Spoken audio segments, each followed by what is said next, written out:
Yo.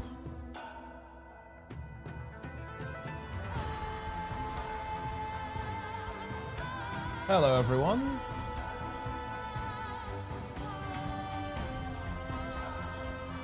It is time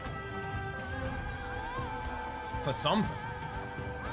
Planix in the chat. Shout out Planix. I owe you my life, Master Planix. I also moved my microphone a bit, so it might be weird. But then again, it might not be.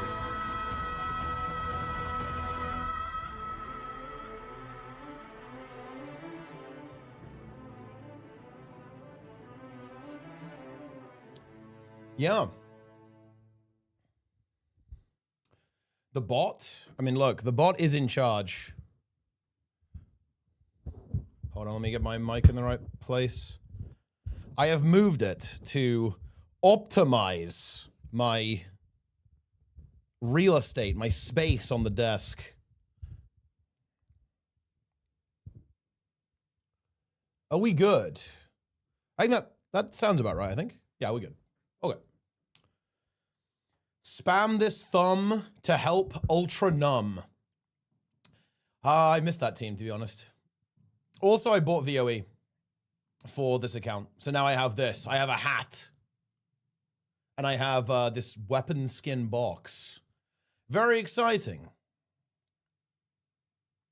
Okay.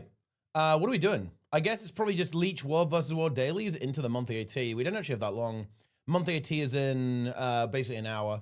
So we can do a couple of tasks. We're actually very close to just being done though, to be honest. Like we are looking good, guys. Like this account is prepared. I'll do a bunch of dungeons tomorrow or something. Or maybe after the AT or something. No skimmer? Well, I mean, I got the standard. This is the 0 to hero account. I don't buy any of the extra stuff here because that will be illegal. I bought 100 Ultimate VOE 0 for Erling. Oh, I appreciate that. MOTA 3 sign up is bugged. Deadlock in loading screen. Shouldn't be. It'll work.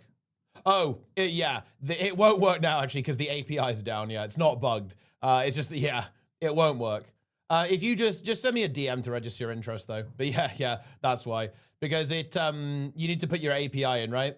And the API is currently down. So yeah, the sign up isn't going to work. That's unfortunate. Yeah. But just send me a DM. I'll sort you out. Yeah. I forgot about that. It's funny, like, you know, the gw2 API is actually really good. It's honestly one of the nicest APIs I've ever worked with. It's a real shame when it's gone, but it will be back on Tuesday, of course.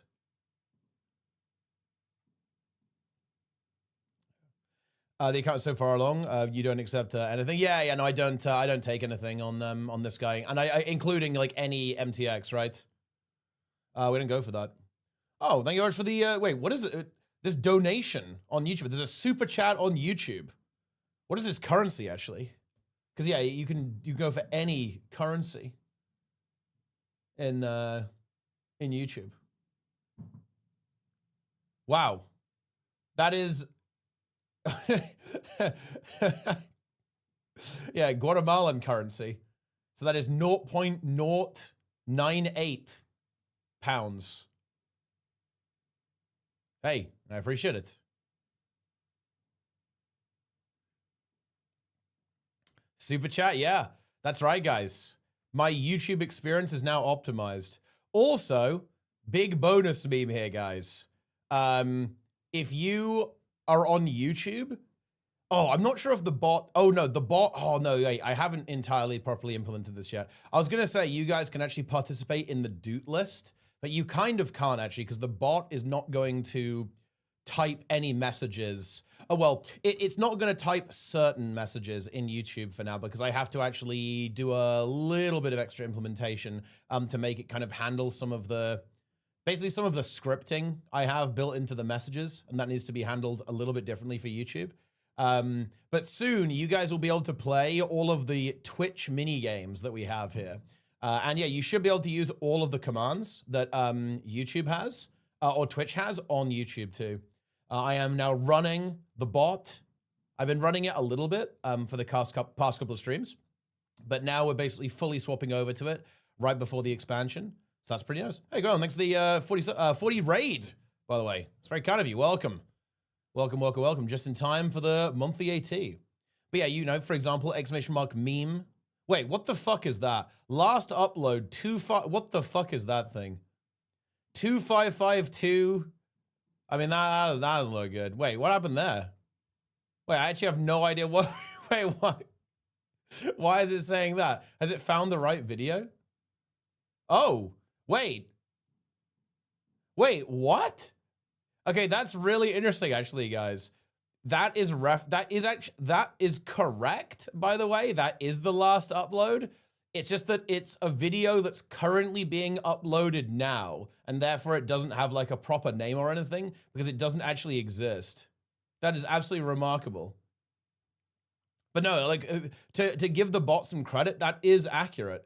I guess I need to filter. That's actually really interesting. I didn't realize it would actually retrieve private videos. I felt like it didn't used to do that. I guess maybe I fiddled with something and now it does. I don't know. But yeah, that is definitely not what we're looking for.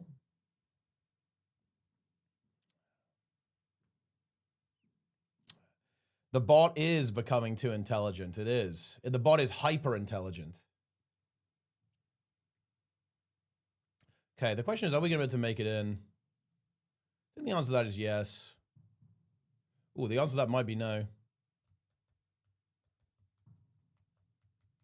Ooh, yeah, the answer is definitely no. There's a lot of gamers in here. We needed to go for a slower approach and have the mount to go in there, really. Yeah. Mic 2. Yeah, all the commands still work, though. I was able to, well, I mean, obviously I designed things correctly, so everything got ported over, including all the users, all the commands, all of the shit. It's a good time, guys. It's a good time. Is the bot becoming too intelligent? I mean, the bot is hyper intelligent.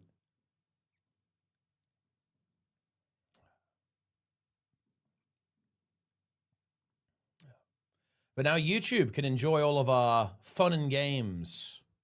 I got like an extra 100 dutes for no reason. I love this bot. Well, there is a reason for that.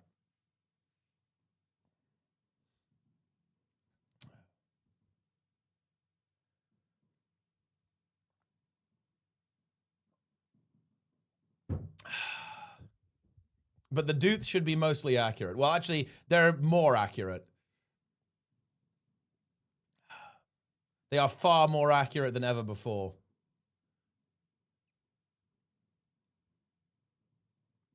Where are my extra dutes? Well, I mean, look, if you don't deserve them, you won't get them.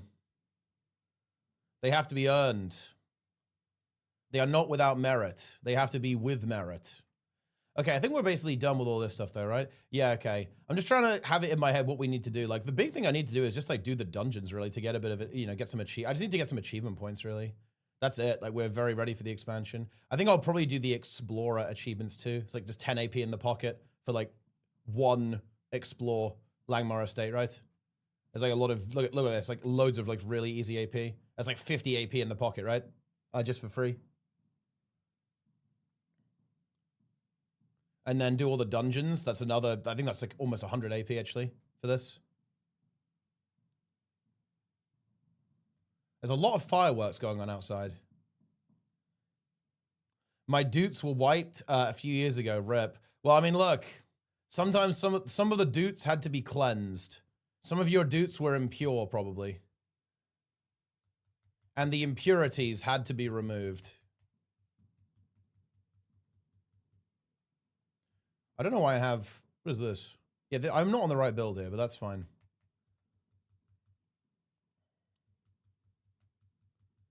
We will now modify the build. It's time. World versus world. There we go. Lovely. I farmed hard during COVID. Well, get ready to farm again during VOE launch.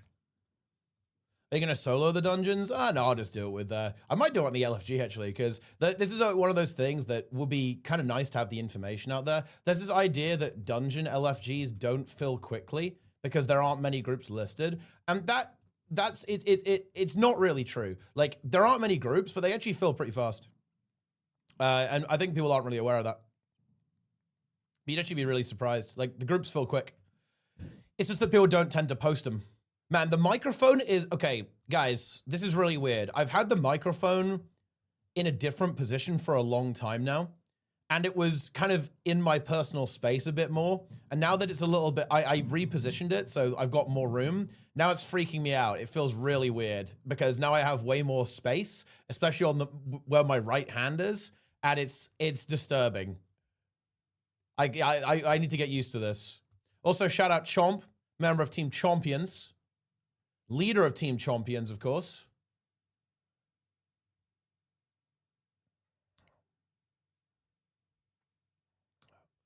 Playing in MOTA 3, representing the NA server.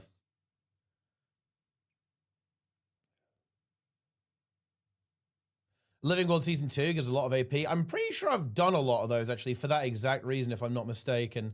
Let me actually quickly check. Season 2. Yeah, you can see here, right? I actually already did this. Well, I think it wasn't entirely because of that, actually. I think it was also because of, it was because of mastery points as well. So I guess we could go and do Seeds of Truth.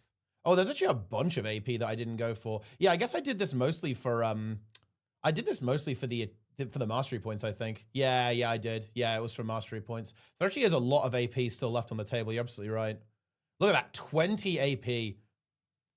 That's actually crazy. Like, that is, that's a wild ride. A lot of, like, very easy achievement points in here. Yeah.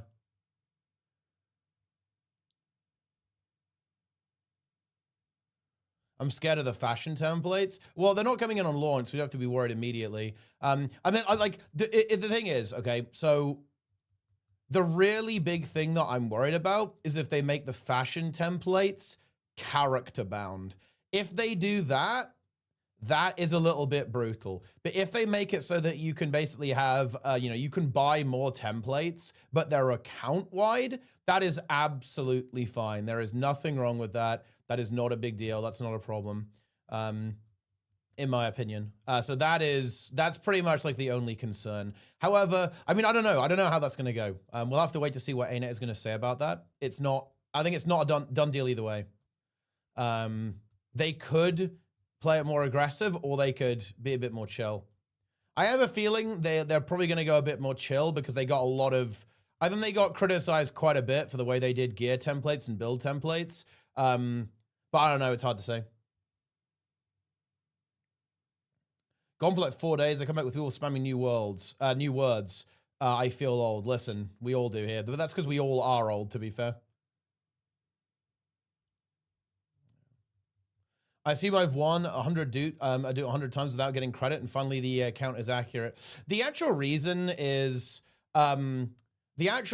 because Twitch, about halfway through the some of Twitch's history, they changed the way their user system worked. They changed it from going off just the name, like the name of your Twitch account, and they changed it to IDs. And during that, like my system continued to count, but it swapped over to IDs. So that's basically where all of the doots went, if they got erased. But then I just merged them back together. I just didn't do that before, and now I just did it. But all of the information was still there. It never went anywhere.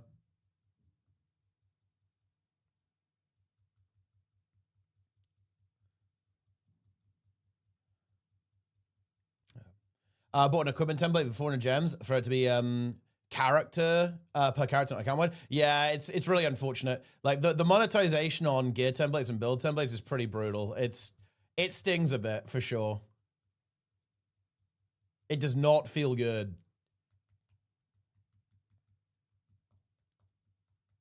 But that's just the way it goes sometimes, guys. You have to roll with the punches. We're living in current year. So video game monetization, sometimes it wins. Account ID, name ID can be changed. I hate mine. If you ask support very nicely, maybe. The problem is, it used to be possible to do this. I don't think it's actually that possible anymore. The reason is because people were kind of abusing the system. We don't need to get into it now, but there was like some pretty major abuse of the system, essentially, that involved RMT. Like, that's the details we need here. And I don't think support will do it for you anymore. Well, if you do it at Twitch, then you can, but Guild Wars 2, I'm not sure if they'll do it anymore. How leaned out Roy is, his cut phase went well. He's insanely vascular. His veins are popping out like a gun shell. I mean, look, the guy, you know, he puts a lot of work in. He's been cutting back on the onion rings. I'm pretty sure that, like, I think one of the main reasons why his cut went so well is because he cut the onion rings out. Right, because he felt a little bit exposed. He felt a bit vulnerable, I think, with all of our onion ring callouts. So that, like, cut his caloric intake massively.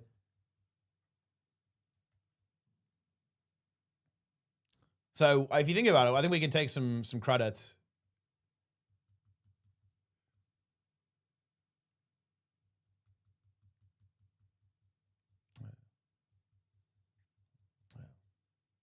Current year, not like this. Yeah, we are living in current year, guys. Do you know that? It's currently current year.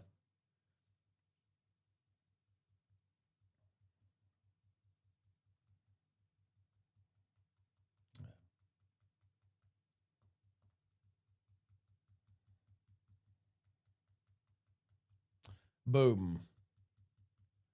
You know who we are. FOMO. Fear of missing out? That's a guild name. Onion rings.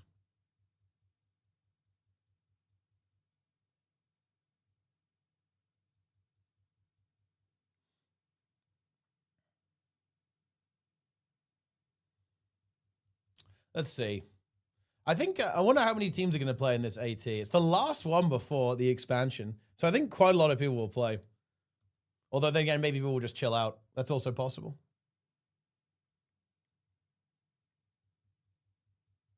We'll have to see.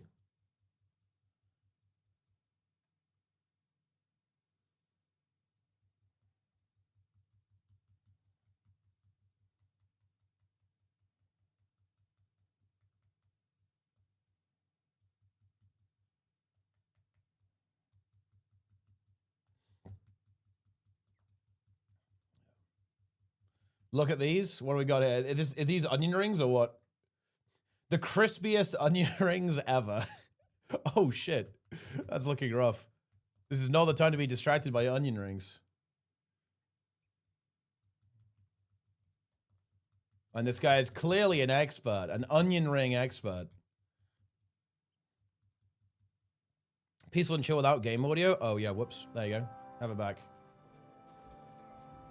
I've been so good about not forgetting that I'm using a mixer. And then I forgot. It's okay, though. I brought it back.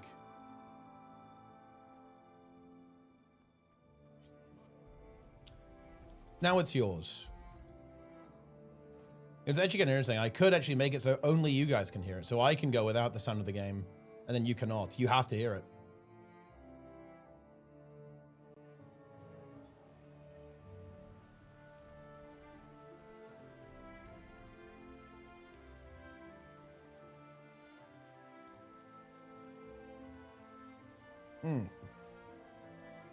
Is it currently the year of Guild Wars 2? Well, Darren, I mean, you know this, right? The decade of Guild Wars 2 has ended because, you know, we're no longer in the decade that Heart of Thorns released. It is not. We are no longer in time period of Guild Wars 2. It's over.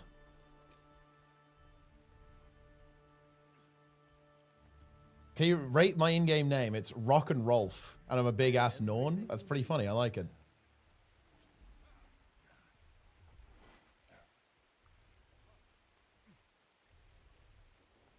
I forgot it was the monthly. Yeah, it's sometimes it's hard to keep track of, but it is the monthly.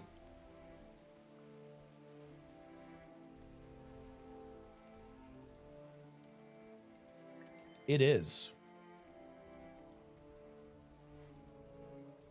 Guild Wars 2 Classic. Guild Wars 2 Classic would be interesting. You know, it's funny. I think I was rewatching some old GVG footage, and actually I would play Guild Wars 2 Classic, actually. Like, I felt like a bit of a boiled frog, actually, because like looking at how much cleaner the gameplay was back then, like how much more strategic it was, and it's like, man, I do miss that, to be honest.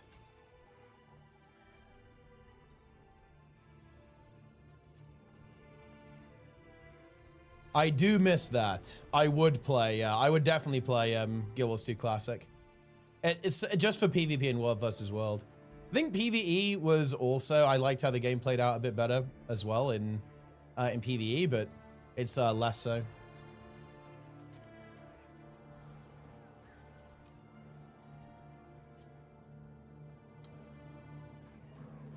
I don't think we're getting into this SMC though. Like that red group is looking pretty strong. Yeah, we didn't even make it back in time. It's over.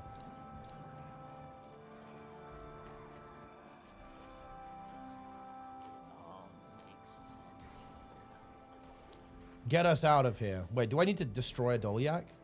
Oh, we need to escort a Dolyak. Okay, that's actually... Let's quickly get over and do that. Any yaks?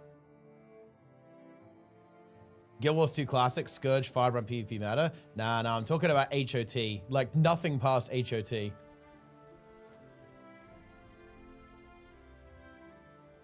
Path of Fire wasn't even that bad, to be honest. Like, Scourge, Firebrand was pretty degenerate, but it was okay. But yeah, no. The real metagame, the real game was HOT and core. How would you speculate? How is VOE's story going to begin? Well, it's going to have something to do with Ellen Keel. If you're in the last story instance, you can hear her kind of musing about like trade, right, and stuff like this, and kind of like, oh, what are we going to do? You know, what are we going to do with, you know, Lion's Arch and all this kind of stuff? It's going to be something to do with that. I think, and we already know there's a bit of a pirate theme, so that would kind of make some sense. But yeah, I think it's going to have something to do with, something to do with that.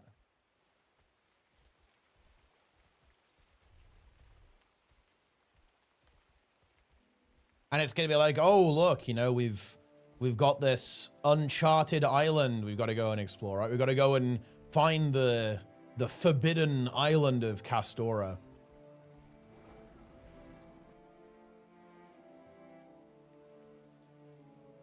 Link for your Firebrand build? Ah, well, you can try !build in the chat. It should work. This is an excellent test of bot v5. Oh, wait, no, it won't work because the API is down. Okay, so basically the answer to that is no for now. What a disaster. Wait, I'm actually really curious what it's going to say. It will probably say nothing, I think. It will give you no response. You will know nothing. Oh, that didn't count, apparently. Oh, shit. Seb? I mean, it's Sneb. It's literally Sneb.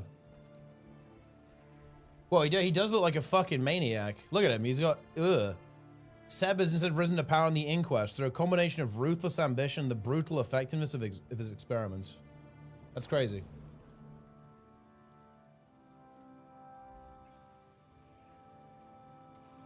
Give me credit.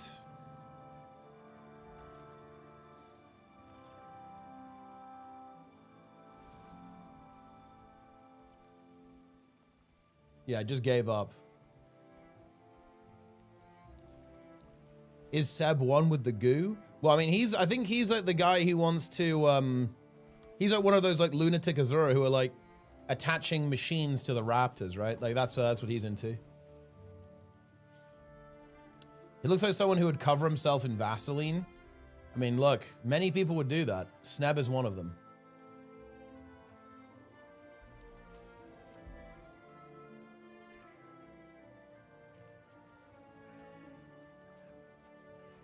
This is looking rough. I'm hoping like I can get my like my escort quest though here. Here we go. Boom.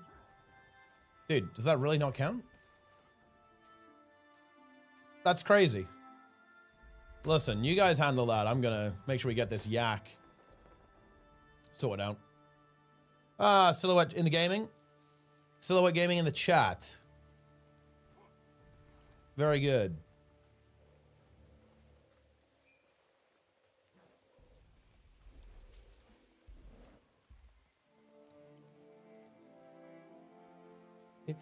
Is there preparation for the new expansion essential? No. Honestly, it doesn't really matter at all, but it's something to do, right?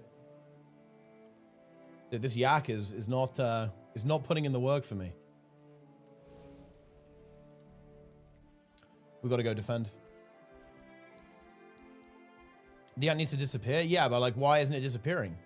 The yak has got to go. It's not happening. The yak is remaining in existence.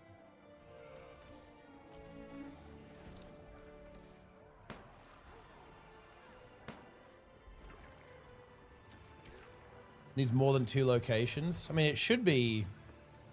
It just needs to go to the other tower, then. The yak is trolling me.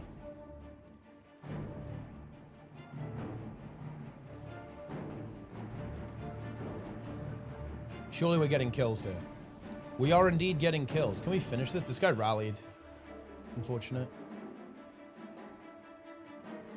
The line? Bro is Minstrel Tempest.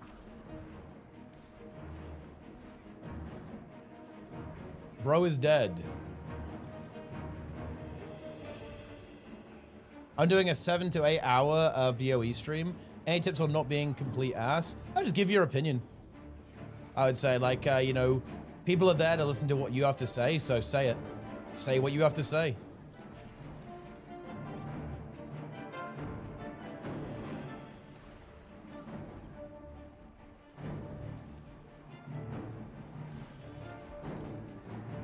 Yeah, this is looking rough.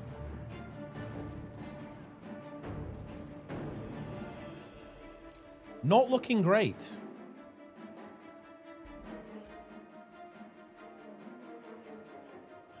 We are actually getting a couple of kills. If we keep this up, we'll eventually wear them down, but they're going to kill the Lord pretty soon. So we better get a move on.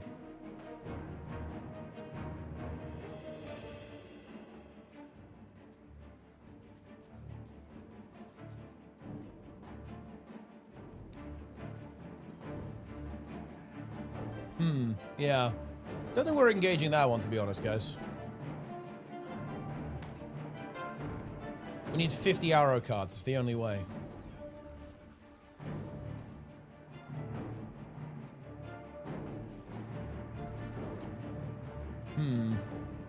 Use catapult.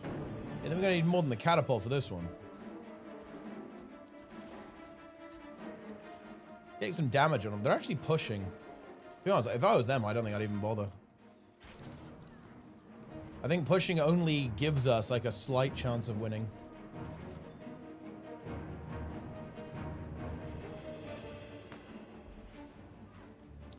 Can maybe heal the Lord a bit. Yeah, it's really not happening though. After I craft the Gen 3, should I sell or use? What's up to you? Do you want the legendary or do you want the gold? I can't tell you that.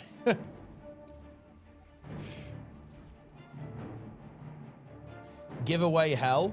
I assume, Snap, you're going to be engaging in giveaway hell, right?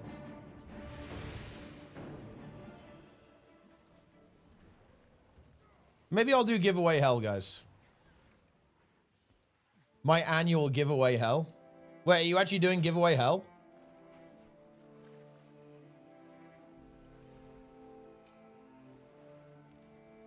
Oh, yeah? Oh, shit. Well, what are you dropping? Like, what's the bomb? What's the bomb? Okay, okay, wait, hold on. Maybe this yak is going to make it.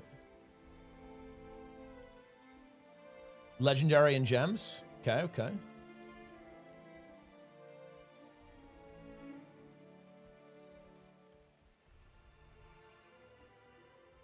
Legendary. I know I might do one as well, to be honest. A little bit of content, a little bit of fun, guys. Wait, actually, let me... Okay, hold on. Wait, let's see if I can wake YouTube chat up a little bit, because this will work on YouTube as well. Normally, the giveaways only work on YouTube, but now they work on... Well, you know, on Twitch, but now they work on both. I have now started a giveaway, guys. It's a giveaway for nothing. If you type ! giveaway in the chat, you will enter the giveaway. And it works on YouTube as well.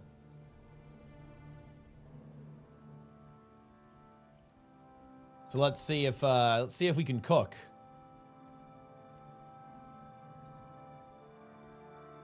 I'll roll it a bunch of times so you guys can see what happens.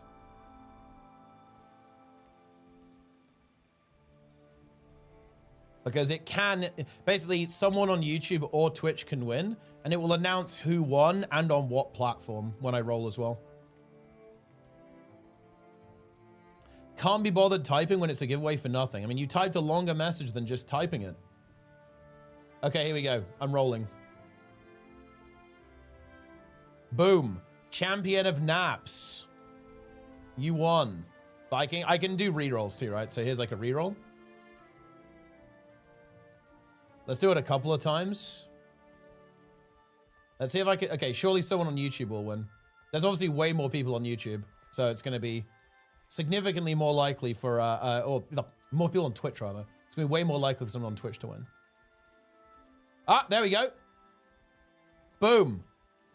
See, guys? I have proven that it is not rigged. YouTube can win. So, Kextra on YouTube won the giveaway. Very exciting.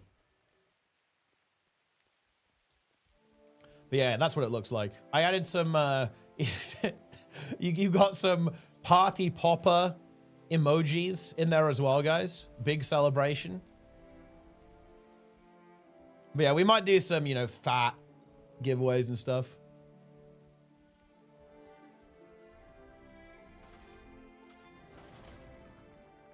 You guys know how it is.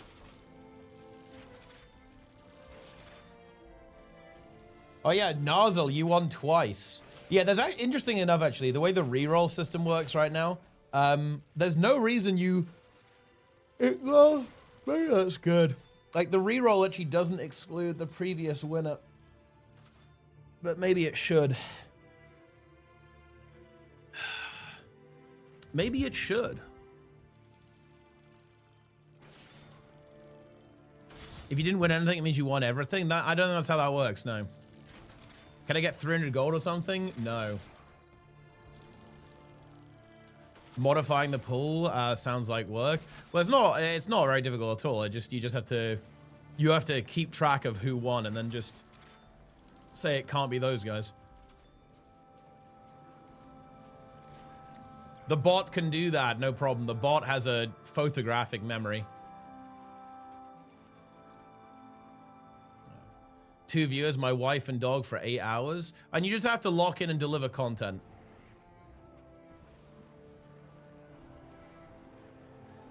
Just drop a bomb, right? Just drop content. You always deliver content. Just drop a massive nuke.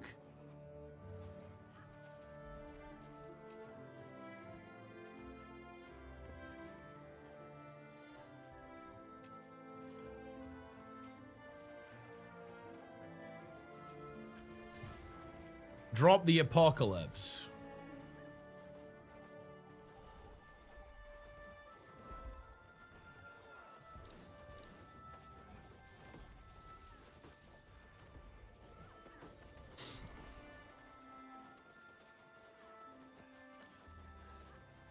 And look, I hope the expansion is good on launch. Okay, the follow-up patches might be cooked. You know, the big thing that I always think about is, how are people going to respond to essentially no new content for 6 months? That is going to be interesting. Because I don't know about you guys, but for me, in the current release schedule, 3 months feels like a long-ass time between patches, right? Like, considering what you get, it's a long time, right? It feels like a long time to wait. But it's going to be double that.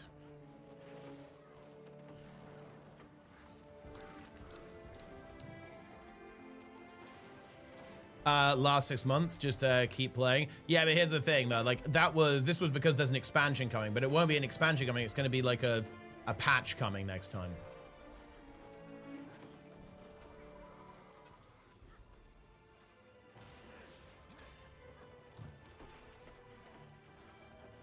Here we go.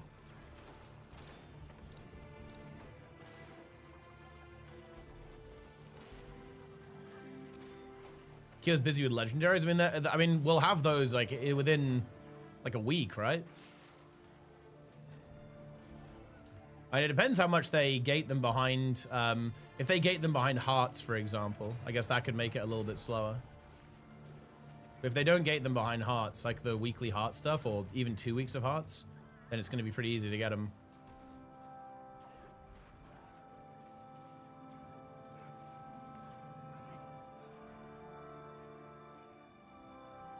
Aqua Breather? Yeah, dude, the Aqua Breather is hype. Insane loot.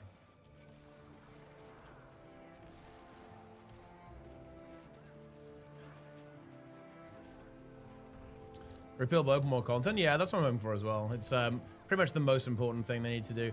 I'm a little bit worried about, you know, some of the comments the devs made, how they're talking about, you know, they were saying that they want the difficulty to be, you know, kind of on the core game level, which is a little bit spooky. But, you know, like we live in hope, guys. We live in hope. An in-game reference? I do, yeah. It was put in by Ben a long time ago.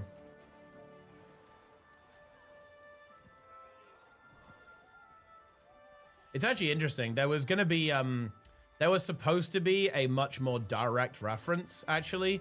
But the dev who was going to do it left the studio before they could do it. I'll leave that. I will leave that as a mystery. Maybe like I'll tell that full story when I'll tell that full story actually when Guild Wars 3 is announced.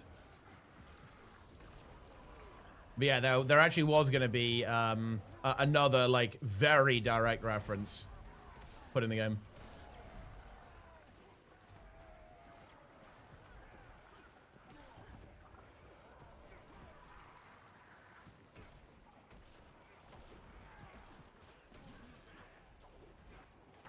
But yeah, no, my reference is very sweet. It was, you know, there's honestly a really good meme behind that story as well, behind that reference as well, guys. So here's an interesting bit of information, actually. So Ben put a teapot in the PvP lobby.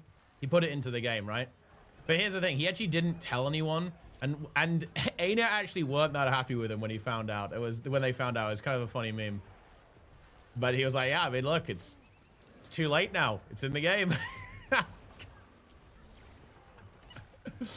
Ah, that's good content. You love to see it.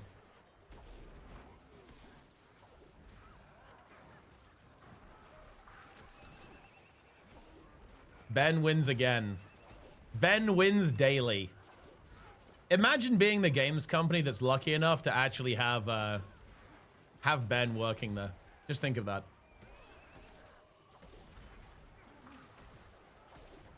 We're actually gonna get SMC. Nice.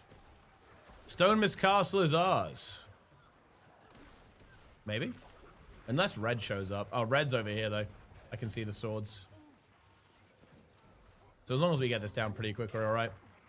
Easy castle. All right, we should probably log over to the main and get ready for the tournament, actually. It's 14 minutes. 14 minutes. Oh, weekly SMC. Nice! Well, have I done all of the weekly World vs. World? No, wait, we have to go and do this yak, guys. We're getting this yak done. Wait, what's... This map sucks for it. Let's do it on Homebuild. Did I miss LVUI React? I mean, I don't use LVUI, but it definitely sucks for a lot of people who did. Like this, I do think that Blizzard maybe didn't think this through as much as they perhaps should have done, because, you know, it's certainly true that not everyone uses like every little potential with these add-ons, but a lot of people use LVUI, okay? A lot of people use LVUI, guys. Like if I go on CurseForge, let's see how many add-ons how many downloads LVUI has. Let's see.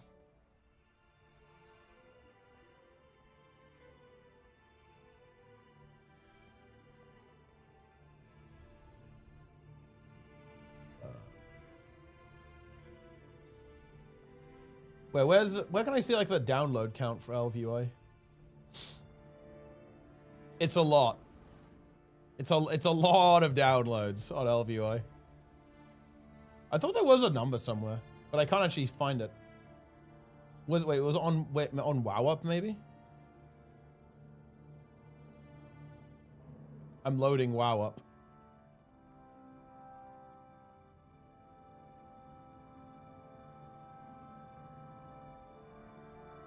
Yeah, I'm just trying to see if I can see like how many people have downloaded it. Like a count, because yeah, you can't get it on a lot. Okay, wait. The thing is, there's just no shot. There's no. Actually, wait. No, this probably is accurate, given how long this has been up. Okay, so LVUI has been downloaded on WowUp 2 billion times, and I can believe that because it gets updated very frequently and people re-download it, right? Like blah blah blah blah blah blah blah, and it's been around for like years and years and years. So actually, no, that is conceivably accurate, actually. That sounds very high, but I can believe it because, again, it's one of the oldest add-ons in WoW. Like, it's also one of the most popular add-ons in WoW because it's like a full UI overhaul, basically. Yeah. There is no way. 2 billion is an insane number. It's an insane number, but that's including every time it's updated, every time someone re-downloads it across like, like 15 years. It's conceivable.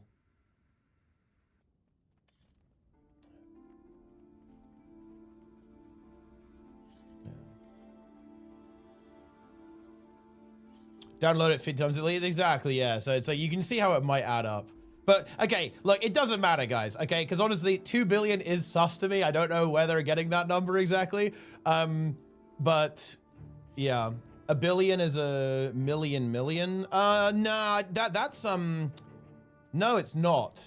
1 billion. I'm pretty sure people use. That's English billion. I'm pretty sure they're using American billion, no? American billion is 10 to the 9. It's 1,000 million. English billion is a million. But nobody uses English billion, even the English.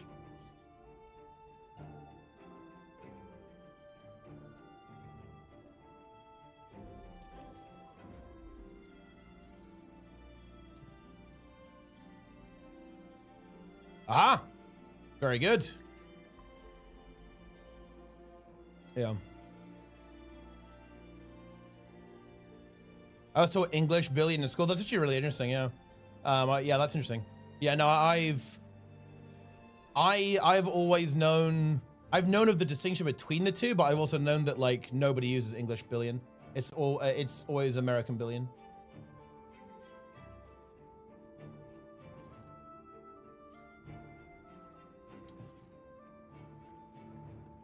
In Latin America, a billion is a million. Well, I mean, I feel like we've all, the thing is that can't be, look, we all have to decide on what we're going to go with, guys. We have to pick one, and I'm pretty sure we've picked 10 to the 9. I don't know what to tell you.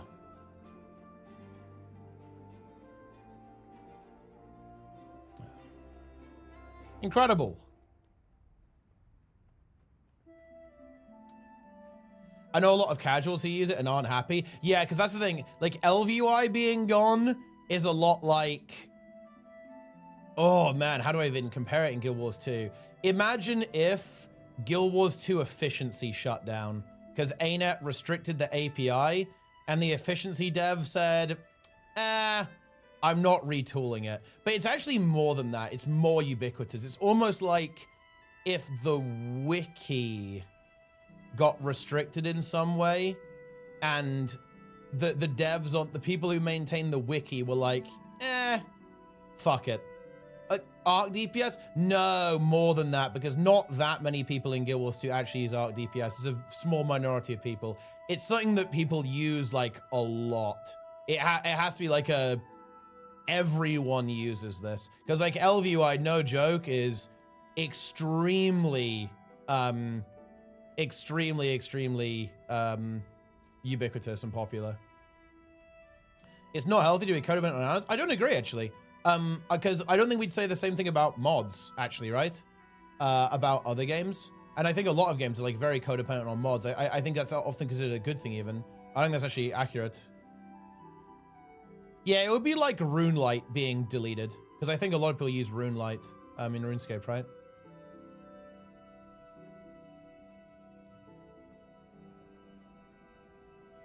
LVI devs for the community role with poorly optimized stuff. To actually defend the LVI devs, it is a full overhaul, so it is going to come with a performance hit. But actually, if you're having bad performance with LVI, a big part of that actually is going to be your own optimization, actually. If you use LVI appropriately and you implement it correctly, it's not actually a big performance hit, to be honest. But you're always going to have a hit because, I mean, yeah, it's a full UI overhaul. You aren't getting that for free. But actually, no, LVI is fine. There are actually many competitive players now, is the really obvious one, who used LVI historically and didn't have performance issues and played at world first level using LVI and obviously like was winning MDI using LVI. LVI is not the problem. LVI is a tool. It is true that people have moved away from it, but that's actually mostly because of edit mode improving and making LVI a bit more obsolete with the advent of edit mode, and more groups moved away from it when that started to come into play. But LVI in and of itself is not inherently problematic, not in a really big way anyway. Like if you know what you're doing and you configure it correctly, especially and you use like proper whitelisting and blacklisting for auras, your performance impact is going to be minimal. It's just going to take some work to get it into a good spot. Also, it's AT time. Let's log on to my spectate character, which can actually spectate.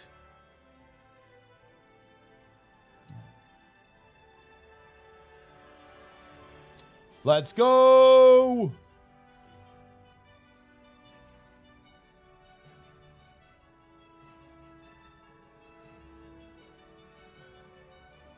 But yeah, the LVI situation is very interesting. Like, what about the change for expect? I think almost zero. But I think they'll also address a lot of the issues by then, and they'll probably restrict a lot of the stuff. Like what I'm expecting to happen is that, and you know, in a weird way, this is such a monkey's paw moment. Like a lot of the stuff that you'd use weak auras for, you're gonna now need an individual add-on for, right? So, for example, I want to have a custom HP bar. Right now, I have a weak aura, but now that's going to be an add-on, and every single bit of your UI is going to end up being an add-on, right? So I think this is like a huge monkey's paw moment, actually. But yeah, because I think what's actually going to happen is that you're going to be in this situation where, because weak auras aren't going to, there's actually a 0% chance that weak auras will continue development, because Blizzard will never, they'll never release the restrictions. And trust me, weak auras is a really complex program. They are not refactoring that. Okay, holy shit. Like the amount of work it would take to actually refactor weak auras to work with the new implementation of the ArenaNet API and WoW, nah. Like, I don't blame them for not doing that. That is a lot of work. I would expect to be paid a lot of money to refactor that. That ain't happening. So the thing is that you're gonna have to rely on individual add-on developers to make your specific retexturing, basically, and reallocation of what's available in the API. So instead of having one add-on, weak auras, and then using that add-on as a platform to build your UI, you're gonna end up using like 15 different add-ons that will then modify your UI in the way that you like it. It's a very interesting scenario. Ah, Roy is here. I'm calling Roy. I'm calling Roy, dude. I'm just calling him. I'm just bringing him in. Dude, the Halloween thing is so spooky. The Halloween, do you enjoy that Halloween Discord call? It's terrifying. Yep. It actually happened the other day on stream. It like scared the shit out of me. I was like, what the hell is that? Right? It just completely caught me off guard. Yeah, I got a little spooked just now. Yeah? Yeah. And are you mentally prepared? Spooky season. For what? The monthly AT.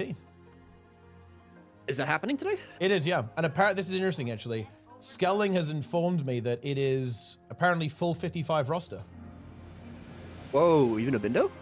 Well, he didn't specify exactly, but he said full 55 roster. I mean, if there's no bindo, then, you know. You think it's no Abindo, no cares? win, or or No, what? no Abindo. Who cares? Is Wow. what I say. Okay. All right. Yeah. I mean, that's They fair. can win. Yeah. That's fair. That's fair. That's fair. Wouldn't matter. Yeah. Okay. Yeah. But all right, cool. That's exciting. Although Oh wait, maybe no. not Apparently, exciting for Zan other is people in. playing. Zan is in. Apparently, that's kind of hype. Zan. Yeah, he has not played for Oh. ages. Yeah, And I now wonder if he's it's in. actually Zan. Wait, what do you mean? Like, do you think it's like an imposter? Well, I've heard that there's someone on an account named Zan that is not Zan playing, but Well, oh really? yeah. I mean hold on though. That would be a violation of TOS. To be clear, if that Well, was, no, like I'm if that not was saying happening. I'm not saying they're sharing an account that was Zan's. I'm saying they named their account Zan. Oh, I'm I not- see. And Yeah. they're just yeah. That's all I'm saying. I would Yeah. never assume that someone would be breaking the TOS. That Yeah. would be crazy. That would be pretty crazy, pretty Yeah. wacky if that was the case. That would be wacky indeed. Yeah. Mm. Well, I mean, it's going to be an interesting one, I think. I'm expecting a decent turnout actually, because it is a bit of an event, really. You know, last expansion of the tournament, last tournament of the expansion, rather, all the way around. Yeah. Yeah. No, rather interesting. indeed. Rather Last interesting. time we're going to see this meta potentially. I mean, you know, I have to assume that some things will shift in the meta with the launch of the new specs. Yeah. So this is probably the last time we're going to ever see this meta. Mm-hmm. Yeah, it's pretty cool. Yeah, it is. It's pretty interesting. We'll have to see. Well, we're about to see what teams are actually signed up. Hopefully we have... Last month it was a little quiet. Honestly, there weren't that many kind of sweaty teams playing actually. Like it was a little chill. But again, I'm expecting I think it will be a 6-rounder. Okay, a 6-rounder situation. That's pretty big. Yeah. And last month we saw a lot of, it was like the rise of Hollow. I mean, there obviously hasn't been any balance patches since last month, so I wouldn't really expect anything to change. But do you think anyone's like discovered anything new? Any new disgusting, you know, degenerate builds that are just even stronger than Hollowsmith? I think we're going to see refinement of the comp, to be honest, because of course, in the last monthly, we saw a couple of varied ideas, I would say. So if anything, I think the comps might look more similar than they did previously, as this meta will now have been optimized quite a bit. And well, I do think that obviously like a new expansion is going to get people a bit more engaged. So I think there'll have been some refinement there and optimization. And also, I do think teams might actually care about MOTA 3 a little bit, so they might actually log in. They may log in to the game and actually play. They may activate, yeah. In fact, this is a miracle. Okay, people are actually messaging me saying that the sign up doesn't work because they're trying to sign up to the tournament now. But yeah, the API is down, so it doesn't work. Yeah, that's basically it.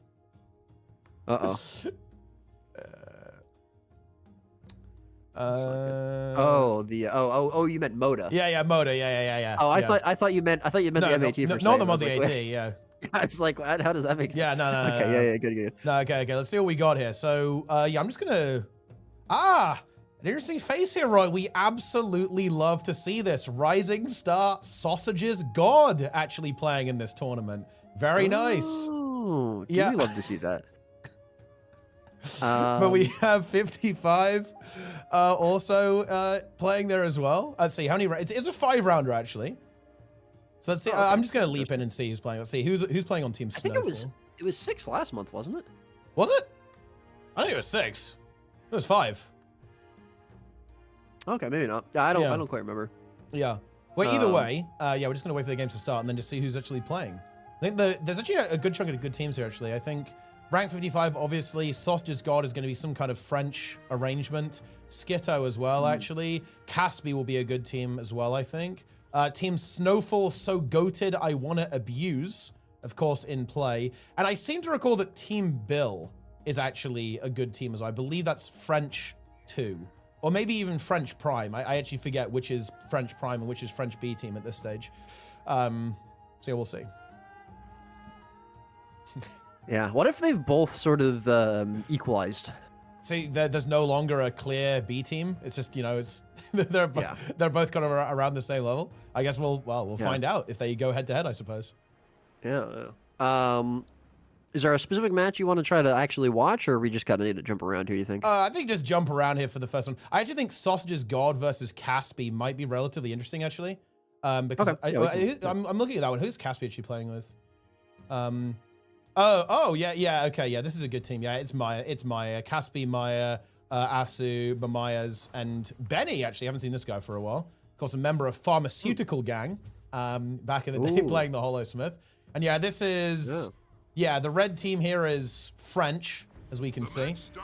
We have Sausage's God on Holo, Riken on the support Tempest. We have previously on a different. Why is account. that funny?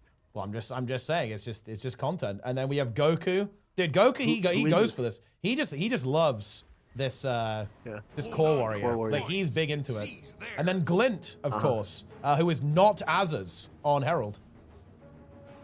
Yeah. Well, who's this previously person? What's the I actually have no idea who this is. I actually don't know who it is. Okay. Yeah. Okay. That is funny then. It's just funny. Look, oh, hold on. Yeah. Riken's just dead. Bro just entered. What is this? Just like, that's interesting. Yeah. Did we see Riken playing last month? I believe so, yeah. I think it is hard to keep track of, but I believe, it's not like a Rust thing. It's just got a little bit caught there. Caught out. Okay. Yeah, I mean, battle. there's a ton of damage on the blue team, right? I mean, they got a Willbender, they have 2 Holosmiths, they've got Maya on the Spectre. So the burst is going to be pretty good there. But yeah, obviously rough start there for the red team. It's going to turn into a double cap there for blue and be able to easily get middle node. Shout out to Goku, though, doing a nice job of surviving for a while when he was outnumbered without his support there. Obviously, very tanky, very healy build. And he's doing a nice job of just contesting that middle node. He is a little bit low, but Riken coming back in. Hopefully off of respawn. Actually, he's going to go to the Henge instead and support the team there. But so far, Goku doing a good job holding that node down. Glint is going to go into downstate, though. Gets rezzed up, though. Yeah. Gets rezzed. There was actually a narrow escape. Oh, but not, in fact, a narrow escape as Maya gets caught. But the other glyph now gets used by the blue team, reviving that Spectre back up. So both players kind of trading some cooldowns here and then kind of rotating accordingly around the map. Who is going to be the next target? Looks like the Spectre still under a lot of pressure. The Untamed and the Warrior looking for the hunt, but the counter pressure is good from Caspi. So let's see. Ooh, the Willbender from blue team in a bit of trouble. Goes for the heal. Has to renewed focus, I think, pretty soon.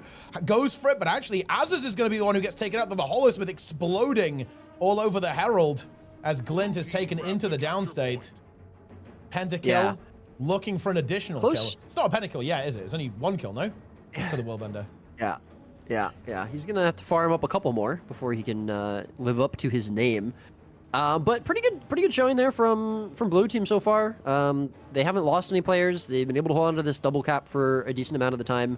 And I don't know if this is just a rotational issue from red team so far, or if this guy just getting caught out here. There's not going to be a glyph available, so Holosmith is going to be taken out pretty easily there. That's just a little bit of a mistake, I think, from red team. I am really interested to see how Goku's build does here, though. Just in general, we've seen him do a decent job of surviving, but I want to see if he can actually do, a decent amount of damage. We did see mid node get decapped at one point, so that kind of says that maybe he has enough damage to force pressure. But in general, and especially in these team fights, I want to see how it works out. He's not running Warbanner, which I think is also an interesting choice. He's going for Rampage, which sort of makes me think he wants to go for some more like 1v1s or 2v2s. But either way, here we go. Downstate coming out pretty quickly, and that's going to be the kill confirmed onto the support for blue team. So that should be red team actually able to chain that in a couple kills, at least the decap as well. And that's going to be Caspi being taken out as well. So very, very strong, fast fight from red team there. Didn't even really have much to talk about other than they just got 2 quick kills. So a lot of damage coming out from red team, even with the difference in comps. Yeah, and getting the bleed onto Caspi is really nice as well. That Holosmith's going to be off the map for a long time. Goku able to rotate as well. Red team continuing to push over. They've got to be careful of the respawn, though. That Holosmith is going to be back in just a moment there. What's going on the other side of that? We actually have Benny getting chased down by the red team as well. But this is why I love the Spectre. I am a massive Spectre enjoyer, actually. Like, the support coming through, there is a lot, but it is a bit susceptible to getting focused down. Not quite as elusive as some of the other thief builds, but some very good teleportation from Maya. Gets the Spectre out of harm's way, at least for the time being. Leaps back in there with a massive well onto the Herald as well. Yeah, that was a lot. And actually, Glint going to go downstate, working really, really well in hand. Was Maya there with the Holosmith. She's going to go down as well. Is a bit of rally. the rally! And she does rally. Hash Shadow Step should be able to get out. Wow, that was so close. Goku almost took her out there with the Rampage, but a nice job cleaving from Benny there is going to be able to confirm that kill. And really, really good work for Maya in that 2 versus 3, confirming that kill onto the Herald. Yeah, and we actually have Hollow and maybe Tempest falling as well for Red Team on the other side of the map. The Tempest lost a lot of health while going for that glyph. Lightning flashes out, trying to hold on. Holosmith did get revived, so that's the good news, but can the Tempest get this water over? Yes, they can. Tempest lives to fight another day, and so does the Hollow there, so a good hold there, but now, of course, the fight continues. It's not over just yet. If this Hollow can kill the Willbender, things are good. Oh, big CC actually does land. Is that going to be a kill onto the Willbender? Do we have renewed focus? There is renewed focus available for the Guardian, so resources should be getting renewed pretty soon. But is it actually going to end up being used?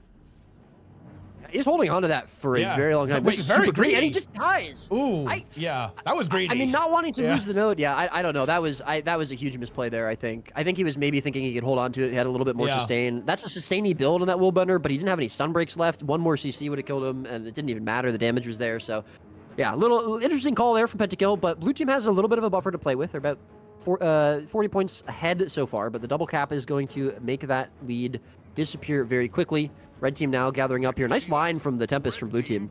And that does confirm the cap onto middle node.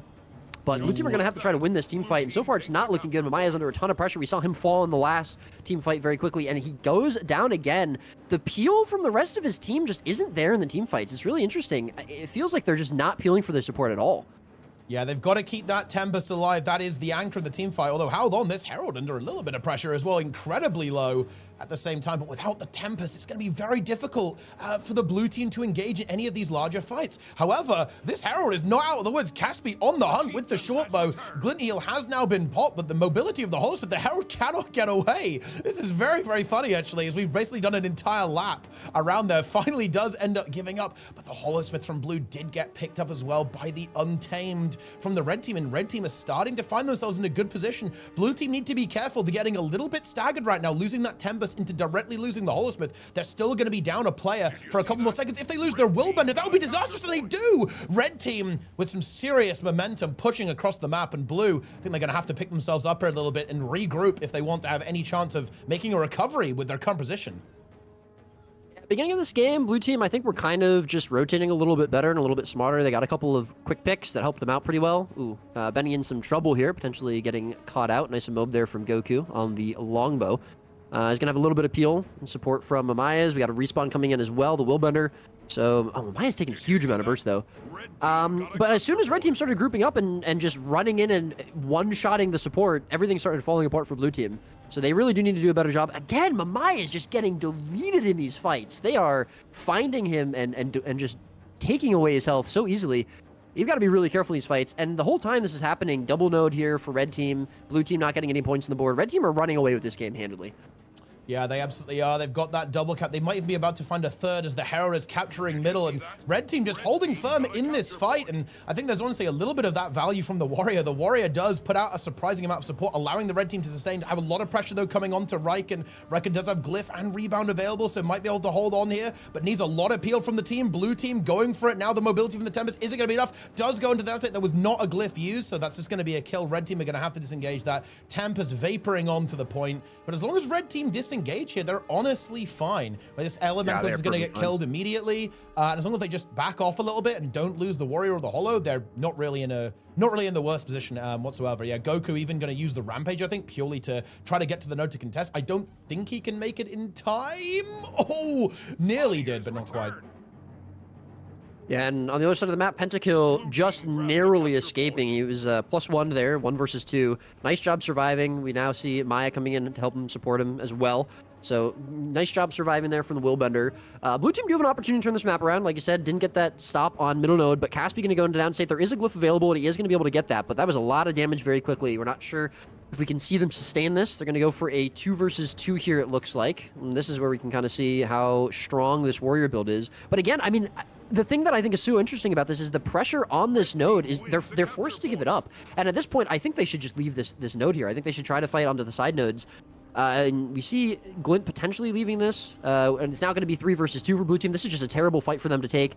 Too much pressure on the node. They can't stand on it. And Miles goes down. Caspi as well. Almost one shot here. That's going to be 2 kills picked up here for red team probably.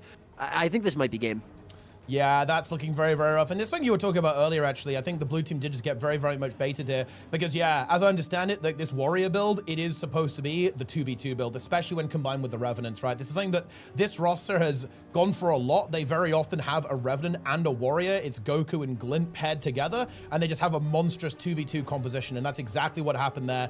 And that's just not going to cut it, right? Like the warrior and the herald too much, especially with the additional support coming in from the Red Tempest, I believe, came to help out. And yeah, blue team, they're kind of scrabbling now, but I think the writing is on the wall for this game. I don't really see much of a path to victory for the blue team. And yeah, I think red team are aware of this. You can see them posturing very defensively around the henge and around, of course, the middle node. They're kind of losing some players on the other side of the map, but I just simply don't think the blue team really has enough time to actually win this game. Yeah, you can see Goku and Glint just AFK. They know that all they have to do is wait until the game ends now.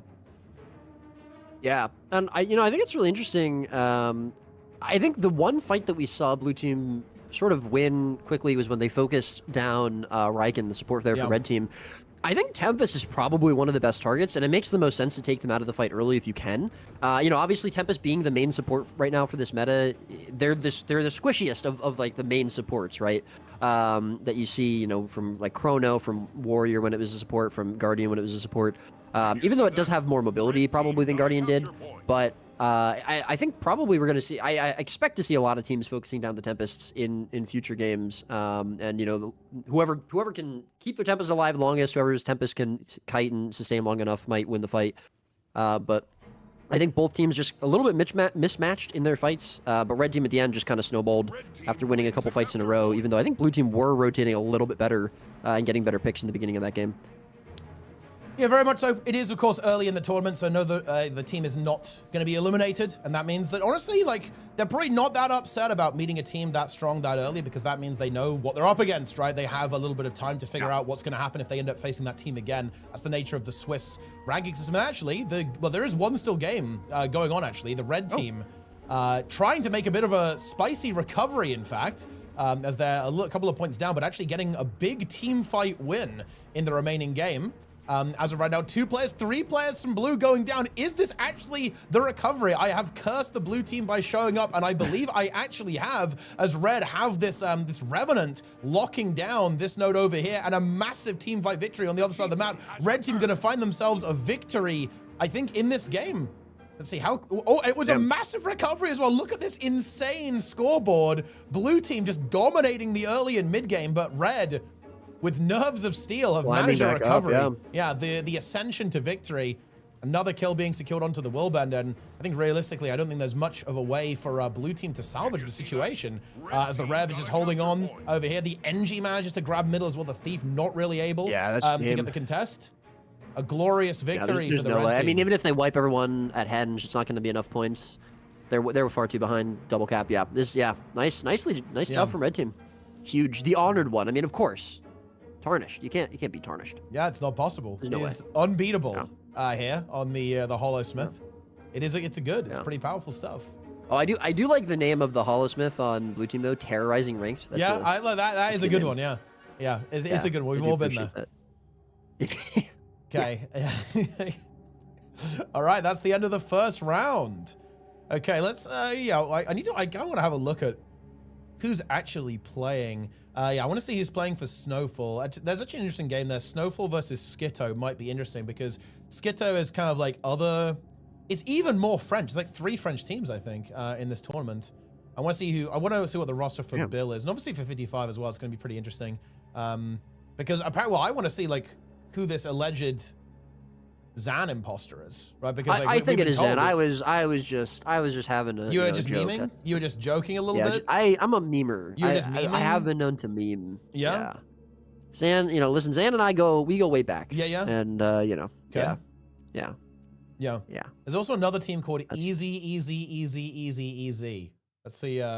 Okay. Yeah. Okay. It's actually.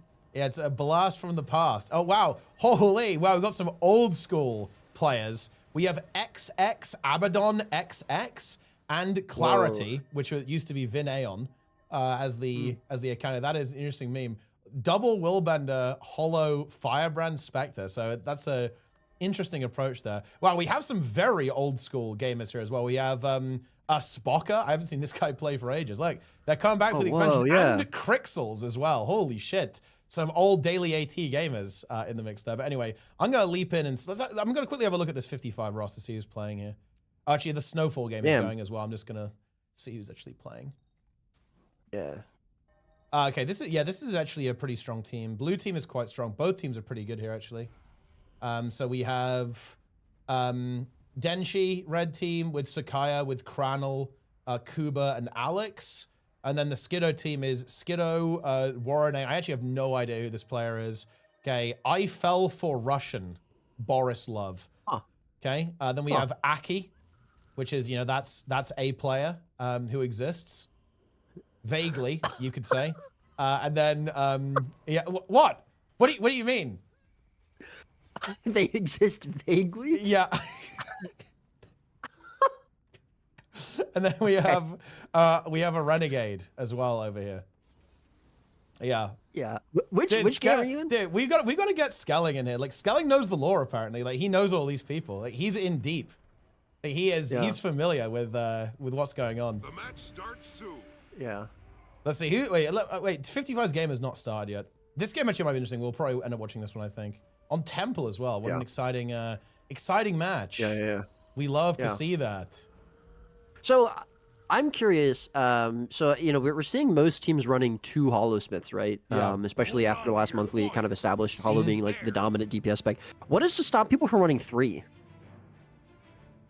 I think people kind of want something that's like dedicated to kind of 1v1ing or being a little bit sturdier and holding down a little bit. And I think people also want something that's like very highly mobile, right? So it's like, we have the Mirage being played, Thief being played, like also Untamed as well. It's like very fast, like moving around the map, and also has that 1v1 potential. So I think you just have a little bit of variety into the mix there, so you can like cover all of the roles. Because like the Hollowsmith does like insane damage, but it doesn't, and it is pretty versatile actually. Like it is a bit reminiscent of, I almost want to say like old Renegade that was like very good in every position. Hollow definitely isn't that place as well. But I'm not sure if having 3 is entirely optimal, because then you are kind of somewhat limiting your limiting the composition. But who knows? Maybe it's because they just don't have enough engies. Maybe nobody plays engineer. Who knows? Yeah, I mean, Zan came out of retirement. That's how desperate they were for engineer players. They need engineer players. Also, red team is just deleting blue team off the face of the earth. Yeah, I was just gonna say, so far we've seen, I think 3 or 4 kills on the blue side here. Red team currently holding blue to 0 points. No one has even gone over to Temple yet, although we do see Kuba, I think, making their way over there now. But yeah, so far it's not looking great for blue team. They really need to try to regroup here instead of going back in and losing more players. Aki about to probably go down. We see the Tempest just coming in, but he does have Glyph available, so this could potentially be a res. He's going to cast it. Not going to be in time, though. They do get a downstate, though, off the back of that. That's going to be Hollowsmith going to downstate, but the Glyph there is good for red team, and blue team's health bars are not looking good in return. Again, Tempest back in off respawn, so they might be able to sustain this, but Herald almost into downstate here. Yeah, this game's looking rough. To be honest, red are winning. Blue team is getting completely annihilated. I'm not a big believer in the Renegade, to be honest. I'm not a big believer in the Renegade, but also I do think that red team is just kind of playing better as well. They have the aggression, they have the DPS, they have the content, and they are surging forwards. I think time to go and look at another game. This one is over. Yeah. Let's see. Okay, I'm actually going to check out 55 and see like who they're actually playing. Okay, so this is the roster. It is Draza, Zan, Misha, Boyce on the Untamed, and then Sind on the Thief. So like that is actually the roster, right? That is the squad. There is no Abindo in here. But I think they do have an extended roster, right? Like there are technically 6 members at 55, right? Because like Abindo is also a roster member. But I feel like Abindo was really brought in big time into their monthly AT roster when Zan kind of stopped playing the game. But I haven't seen Abindo play for a while, actually. So I guess it's kind of like a reversal scenario. Zan has returned when Abindo has vanished. Might just be busy playing WoW. I know he was playing that for a while. Oh, yeah. Is he PvP? Yeah, but I would assume so. Oh, but I'm not sure. Yeah, you know, it's funny because some of the NA guys actually are playing really competitively actually in PvP in WoW. Like Nos, for example, like plays high level WoW PvP. Kind of interesting actually to see that. Have you seen that Toka is now like a big time Marvel Snap competitive player as well? I did not know that. Yeah. Now you do know. So yeah, like all the everyone's branched out. And obviously there were in terms of EU there was like the Smite arc, right? For the the denial guys, right? Like TCG, And then Helseth went. What was the game that he played? It was like the Battle Right? Battle Right, yeah, that arc too. Yeah. So you know, people have been around a little bit, but yeah, this game is probably not going to be super worth watching. I think Blue Team will win. I'm going to go on the patrol and see if there's anything interesting going on anywhere else. All right. Oh, these games are all pretty brutal, to be honest. This time around, it's looking rough for many of the teams. It's like 300-0 on a lot of them. Wait, who is? Well, let me actually check this team. Who is Prozon? Oh, okay, they're just winning. They are a team that is defeating the opponents. Okay. Wait, yo, chat. Hold on, guys. Is there anyone's team name that I'm just not recognizing or what? Oh, sorry, Sizer. I meant not Toka. Sizer. I'm trolling. Oh, okay. Yeah. Yeah, it's okay. I don't know what Toka's doing. He could be doing anything. Yeah. All these PvP players, guys, they're all the same to me. Okay. Did you see that? Yeah, I mean that's fair. Got a capture point.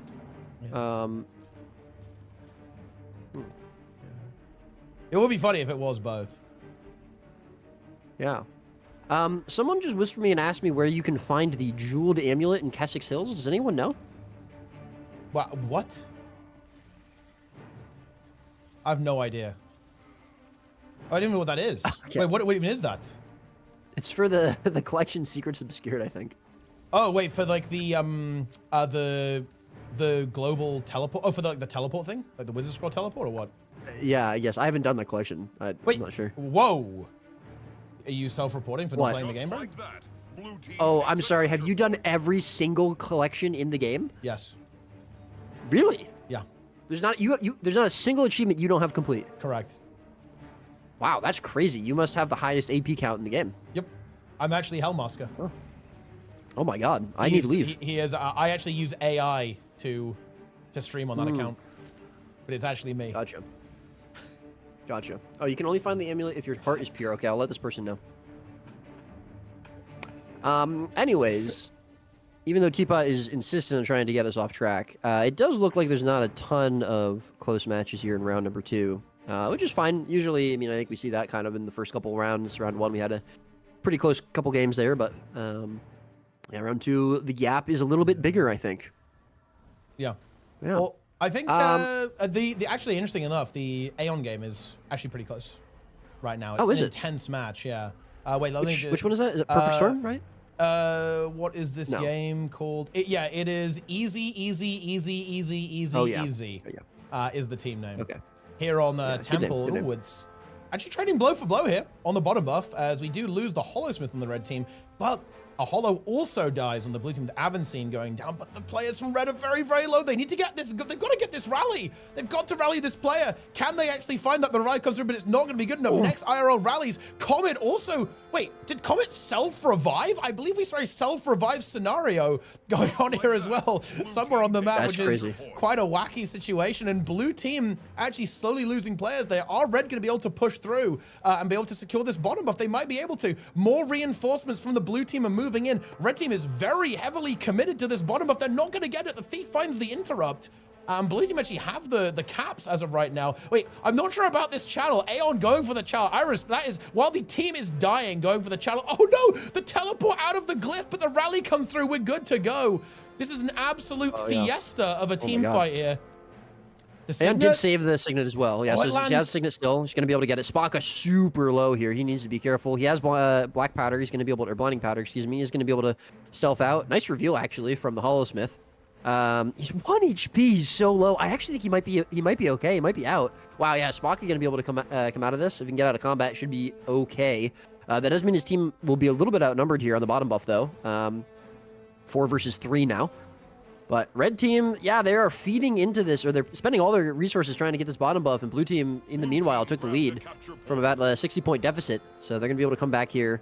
And, I mean, if they can keep on holding red team down here, I think this is a pretty good state for them. And actually, they're getting kills now. Yeah. Aeon actually left. So Firebrand left that team fight, leaving no support for red. And you can see what happens when that happens, right? Like, the entire red team just implodes. So red burned a lot of time down here, got nothing for it, and might end up handing their opponents the buff as well.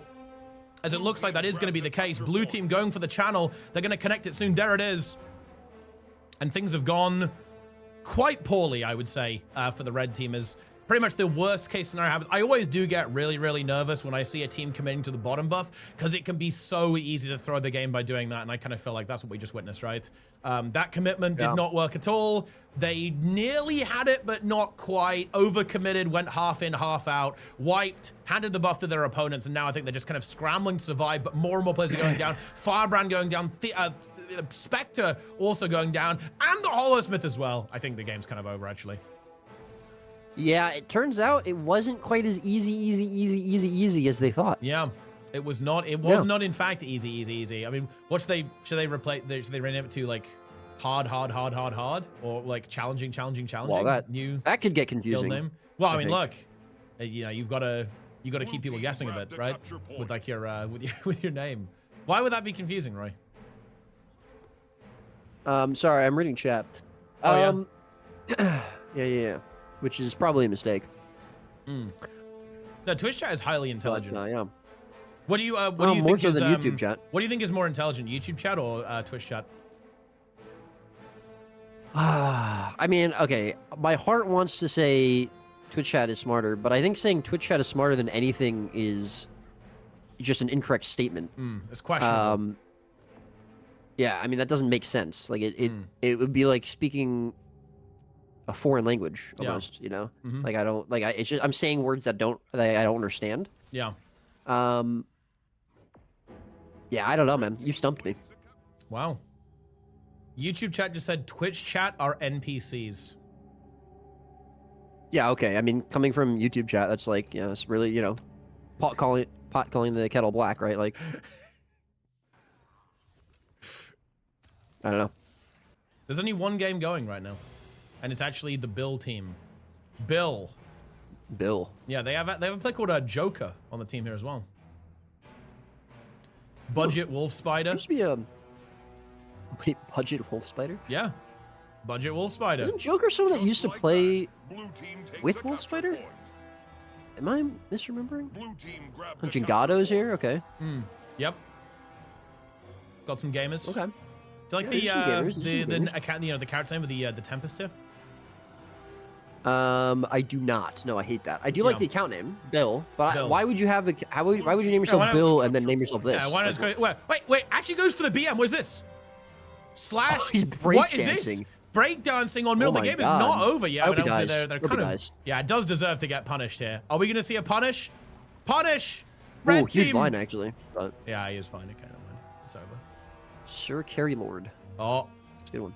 The Willbender wants to punish, but isn't going to get it, I think. Is not going to get it, unfortunately. Yeah. That's it. So what are you expecting to change after Visions releases? Well, I'm expecting a lot of the Meta-wise. I'm expecting a lot of the specs to be pretty busted. So they'll probably exist. I think it's really hard to say, obviously, because we don't know the balance changes, but I think the ones that have a lot of potential in PvP is Luminary. I think had a lot of potential. Evoker as well actually had a lot of potential, although I think it was kind of because of some Evoker is very interesting because I think a lot of the power of Evoker was some like insane interactions that were not accounted for yet. For example, I believe there was like an absolutely unhinged interaction with Pyromancer's Puissance in the fire tree that basically meant you could like spam it like crazy and do absurd damage that was kind of causing some issues there. So we'll have to see if that actually makes it to live. But yeah, Luminary, Ritualist, Evoker, and obviously Amalgam, you know, almost like fits into where Hollow is right now in a lot of ways. Can 100% happen at the same time. Antiquary, honestly, who the fuck knows? It could be completely worthless or completely broken. And honestly, you might only find that out like in the game. Like it'll be random, like who knows? With the power level there. So I think that a lot of the new specs have some decent potential. Like Paragon as well, actually. Like I think Paragon has a lot of potential. Well, you know, you'll have to look and see what Goku's doing, right? Like Goku known for playing support warrior previously and DPS warrior. So Paragon existing could very well kind of make its way in there as a support build for PvP. As well. So I would expect to see like a lot of experimentation with all of them. Like there's none of them that I look at and go, oh, this is like clearly PvE coded, right? I think if anything, actually a lot of them lean a bit PvP coded even and world versus world coded. So I expect to actually see them pop up quite a bit, to be honest, because like so you kind of just named every spec. Well, yeah, no, I mean, I expect to see every spec.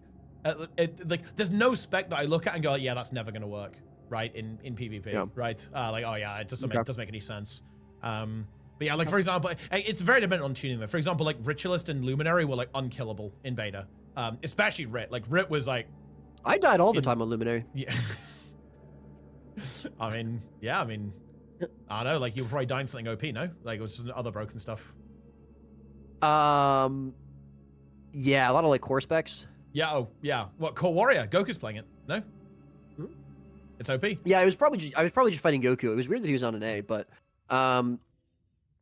yeah. Anyways, we do see Bill versus Sausage God. That might be a decent game to watch. Yeah, and 55 versus Snowfall as well. I think that's kind of maybe where you might want to lean over there. So we have a couple. We'll keep an ay on both of these games actually. Like Bill versus they haven't started God. yet. Yeah, we have to wait a little bit to see that one. So we'll keep track of the situation. But yeah, I think those are the two games that have got some promise. I would probably say that Sausage's God is fairly favored versus Bill. 55 versus Snowfall so goated I want to abuse. That's who knows, to be honest. Gale shot. That is true. There's a Berserker on Red Team. Oh really? Wait, in the Bill game, I assume? In the Bill game, yeah. Yeah, Budget Wolf Spider's playing Budget Berserker. Wolf Spider. Yeah, he was playing it last time as well. Yeah. So they should win. Berserker's a pretty strong spec. It is. I haven't played the game since 2016, but yeah.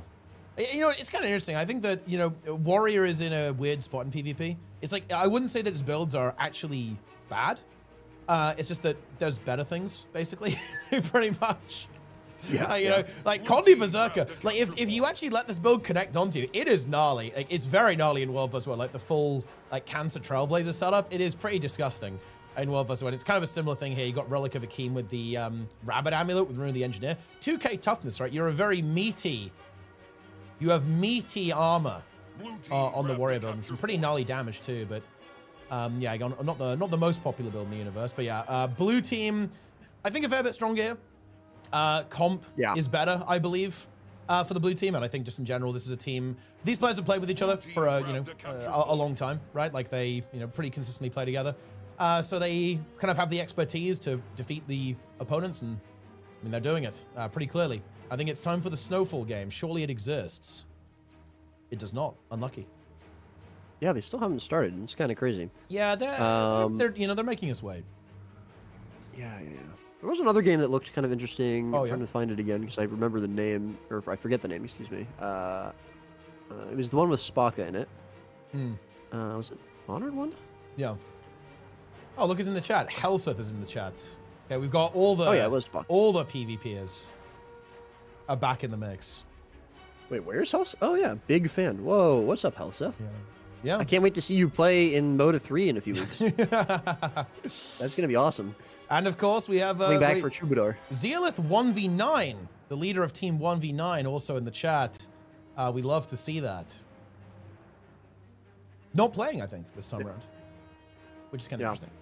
No Zealith team. It's kind of interesting. Yeah. But yeah, if you want to jump into Niku Ni versus Me War Me Far, I think it's. Oh no, sorry. Which one is it? Well, I mean, the 55 game is starting. Oh, it is? Okay, we'll watch that. That's fine.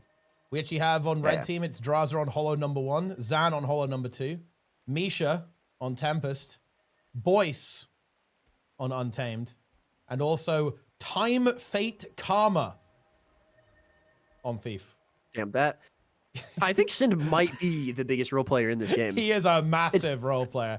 He is a Is he big why role are player. thieves such big role players? Because Pain is also a gigantic role player. He is a big role player. They do love their RP. Well, look, I mean, look. What's up with that? Have you seen the feedback thread on Antiquary? Like, that shouldn't surprise you. Like, they're mad. Of course not, man. Do They- you think I have a year to read? The match starts soon. Look, they want to be an assassin. They want to be a, one with the shadows. Yeah. I have to tell you. Yeah. On blue team, Do you think all thieves just like play in the dark constantly? Like they're always, yeah. like they have all their lights well, off. I think they just dress like their characters too. They're actually like fully cosplaying the entire time. Yeah. Yeah. Hold on to your point. And on the blue All right, team, yeah, but it's yeah, double go on. hollow again.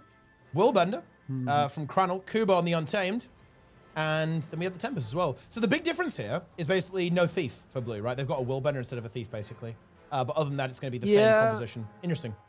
Which I think on Kylo it's okay to not have a thief, or rather it's less detrimental to not have a thief compared to a thief team. But it also depends how you play around it and like if you allow the thief to kind of just freely roam, or if you check it a little bit more. But either way, before we even get to that, we're going to see how the first team fight goes around middle node. Kuba trading some blows there with Draza, a little bit low, going in pretty deep there, away from the rest of his team. Needs to be careful. Prime Light Beam coming across there is going to be hit.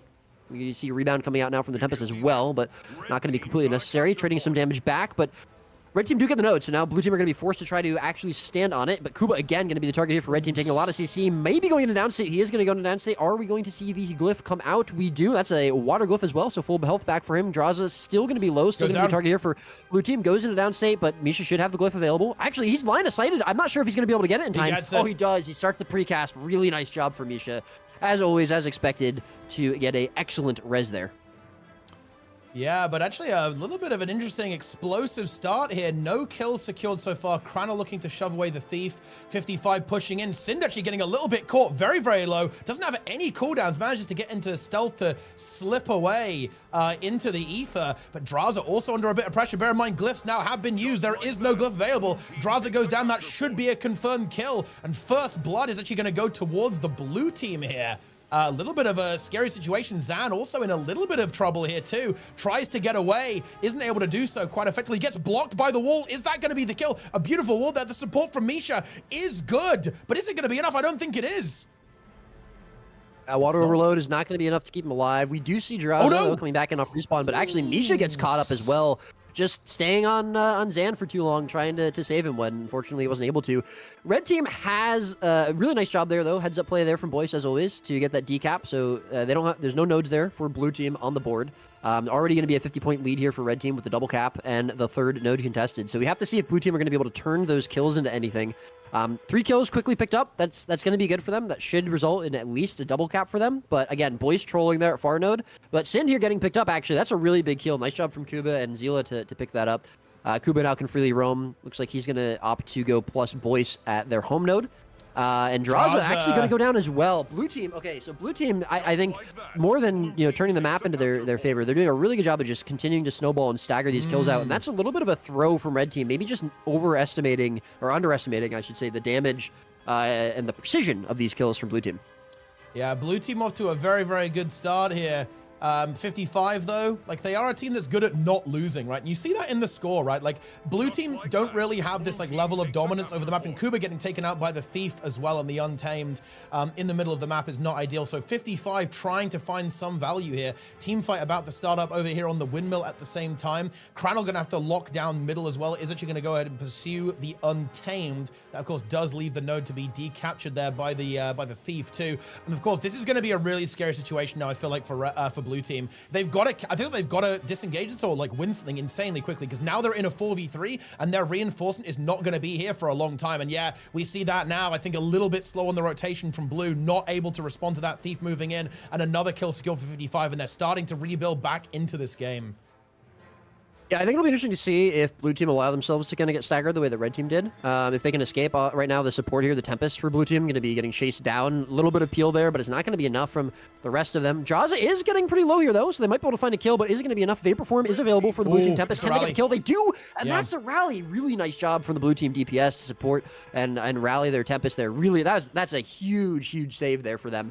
That's actually going to stagger red team a little bit coming back into this when they were potentially looking to swing the map back in their favor. But right now, it's a node node apiece. Middle node going to be the contest here for them. I don't know if red team are going to want to step up to this. It looks like they are. Misha and Zan coming in, and blue team have only opted to keep 2 players here. So Zan going to take a little bit of pressure, but they're going to be able to get out no problem. No real risk right now. Actually, Zan running into a wall. I don't know what's going on there. He just stayed in that one spot for a while.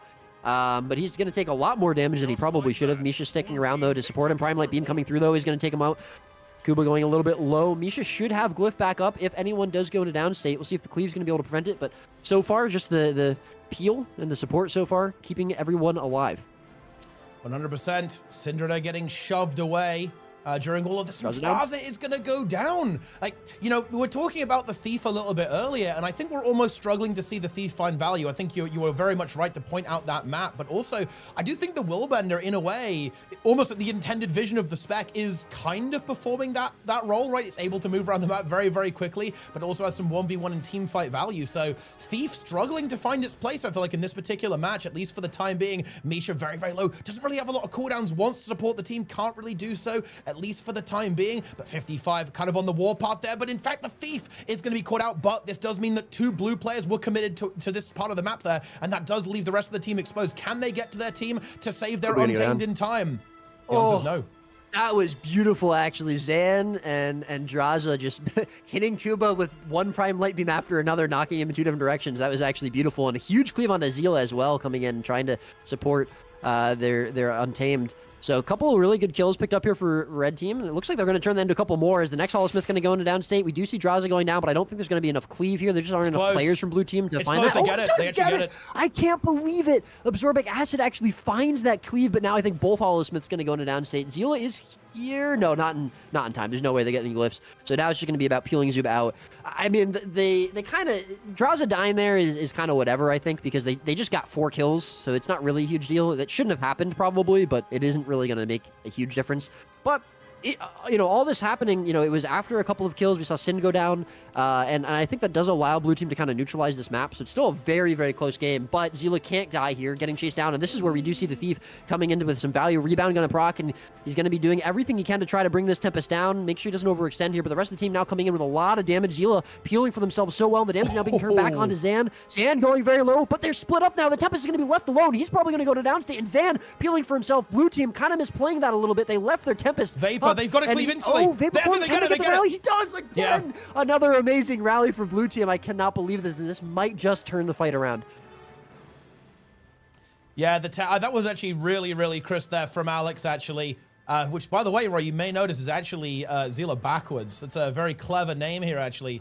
From the Elementalist. I did not notice that. That is crazy. Yeah, that's crazy stuff, but really, really clean play there from the Tempest surviving there. And just honestly abusing that Vapor, like delaying it just long enough to basically get the kill. And that must have been some good comms there from the team. They knew they were going to get that kill, delay the Vapor, get the rally. That's a trick we've seen them execute twice so far, actually. Very nice gameplay here from the blue team. And 55 actually showing a little bit of vulnerability, which is very, very uncommon so far. But blue team, they do need to actually get something. I feel like they've stabilized now after getting pushed back a little bit, but now they need to actually get back on the map and start getting some territory. Otherwise, they are going to fall behind in this game again. We do see Boyce getting caught out at the end of that fight. He does get glyphed up by Misha, so they are going to be down the glyph. We do see glyph available for Zila, for Alex, blue team Tempest. Which is going to be a pretty big advantage in this next team fight. But again, yeah, red team with a favorable map state. We do see, I think in general, blue team, they're kind of, you know, they're keeping in this game with the amount of kills that they're getting, but they are struggling a little bit to hold on to a favorable map state. Red team just doing a little bit of slightly better job, whether that's because of Sin on the Thief or just better rotations in general from them. Holding onto these nodes, Boyce maybe a couple more heads up plays. And we actually see a decap, yep, and there's Sin coming out. Really, really nice job from him to get that mansion. So even if they lose this fight the entire time, if it's a slow team fight, which so far it has been, even though we see a lot of low health bars on both sides, red team is double capping and blue team has no points ticking, so they are going to fall farther and farther behind. Decap coming out on the other side of the map for them. Still no one going into downstate. Boyce may be the target of this team fight here for blue team, going quite low. A lot of peel coming out for the rest of him. A lot of healing come from Misha, and actually Nokia Tree 10 going to go into downstate. We did say that glyph was available, so he probably should be good, and there he is. And once again, no kills coming out, still slightly stalemated on this map. All nodes going to be neutralized now, but red team up by about 40 points. Yeah, and the Hollow gets sniped by the Thief as well at the last second. Zan and Sin find that kill, and blue team don't get any value out of this. This fight looks like they might be losing more players as well. That Hollow Smith not looking to be in a good position, at least for long. Oh, there we go. That is going to be another kill, and 55, they're just finding the better end of these trades. They're controlling the map a bit better here. We have Draza versus the Willbender in this 1v1, but here comes the Thief, and that means Cranel cannot stay here any longer. Has to pop the renewed focus, I think, parentally. I think a good move just to get the hell out of here as quickly as possible to avoid getting completely eliminated. But 55 are now completely in control. Some good kiting here from by Cranel, but he's going to have to do more. Oh, he missed the jump. He missed the jump. That's probably death. Yeah, that's very unfortunate. Yeah, Draza and Sind here. They're spending a decent amount of time chasing him down, but they can bleed him. They can bleed him very effectively here. He's way off node, nowhere near the rest of his team. So that's going to be the Willbender out for a while. And yeah, we're about to see a 100-point lead here for Red Team. They have stabilized very effectively at this point after winning that last fight. Misha potentially going to get hunted down here. CC'd out, though. Probably is going to go to downstate. So unless Red Team can find a kill to rally him right now, and I don't think he's in range of rally. Oh, they do! Oh my god, that rally came out of nowhere. Wow. And we kind of see the roles reversed here a little bit as the Red Team Tempest going to rally, and that is a huge wipe. Yeah, it's a full wipe from Blue Team. I think that is probably going to be game. Yeah, it's game. It just kind of turned on a dime there. Yeah, it was so close for the first, 8 minutes of this game, but then Red Team wins one team fight, stabilizes on the map the whole time, find a couple of picks, and that's it. And then they just wipe Blue Team. So, nice job from Blue Team in the beginning, but they need to be able to kind of keep that pace up that they were the whole time. Red Team just, able to maybe a little bit more energy there, a little bit more cardio. Yeah, they just need to iron out a couple of things. A very impressive performance there from Snowfall, so goated, I wanna abuse. Really putting in the work in this game, and you can see the score early on, very, very close indeed, but 55, they're not going to go down that easy, right? They are very well known. And I think this is always, right, one of the things that, in my opinion, really marks the strongest teams in the game, is that they're able to recover better, right? Like, the game just doesn't end, right? They don't let the game end very quickly whatsoever, and that they give themselves the opportunity to make comebacks very effectively. It's something that you see with Team USA as well. Like, it almost is like a meme. People in chat at the start of this were talking about, oh, daily reminder that against 55, the first half of the game doesn't matter. Yeah, and I think that's true, right? But, it's the same with a lot of these really, really good teams, right? Like Team USA. Like, how many times have you seen Team USA even, have a little bit of a rough start in a finals against another roster, and then just completely take over the game and dominate for the second half of the game? And I think we see that a lot with 55 as well, right? They can have a rough start, but they know how to recover. They know how to navigate the intricacies of the mid game, and then, well, do that basically and kill the entire enemy team and then win. So 55, close, but not quite close enough for Team Snowfall. Yeah, no, definitely not. And already we're in the next round. We are, yeah. Are you aware by the fact, but kind of interesting meme here, actually. Are you aware that Caspi's Mesmer is called Taco Cat, or one of them is? Yeah, I think he was playing that last month as well. What do you make of that name? It's a cat that likes tacos, or it's potentially a cat that is shaped like a taco, or a cat that is a taco. Wait, I think it's a palindrome. It's a palindrome. Yeah. Taco Cat is the same backwards. No, that doesn't make any sense, because it would be TAC and then there's a space, and then it would be, the rest of the letters. So there's no it's and then space. No, it's the same backwards. But I mean, obviously without the space, you have to put the space back. But it's like spelled the same backwards. You have to put the space back. That's not how words work, Teapot. You can't just put spaces wherever you feel like. You can't just move them around willy-nilly. So, that would kind of just defy all the laws of the universe. We have a very interesting match. It's going to be Sausage's God versus 55.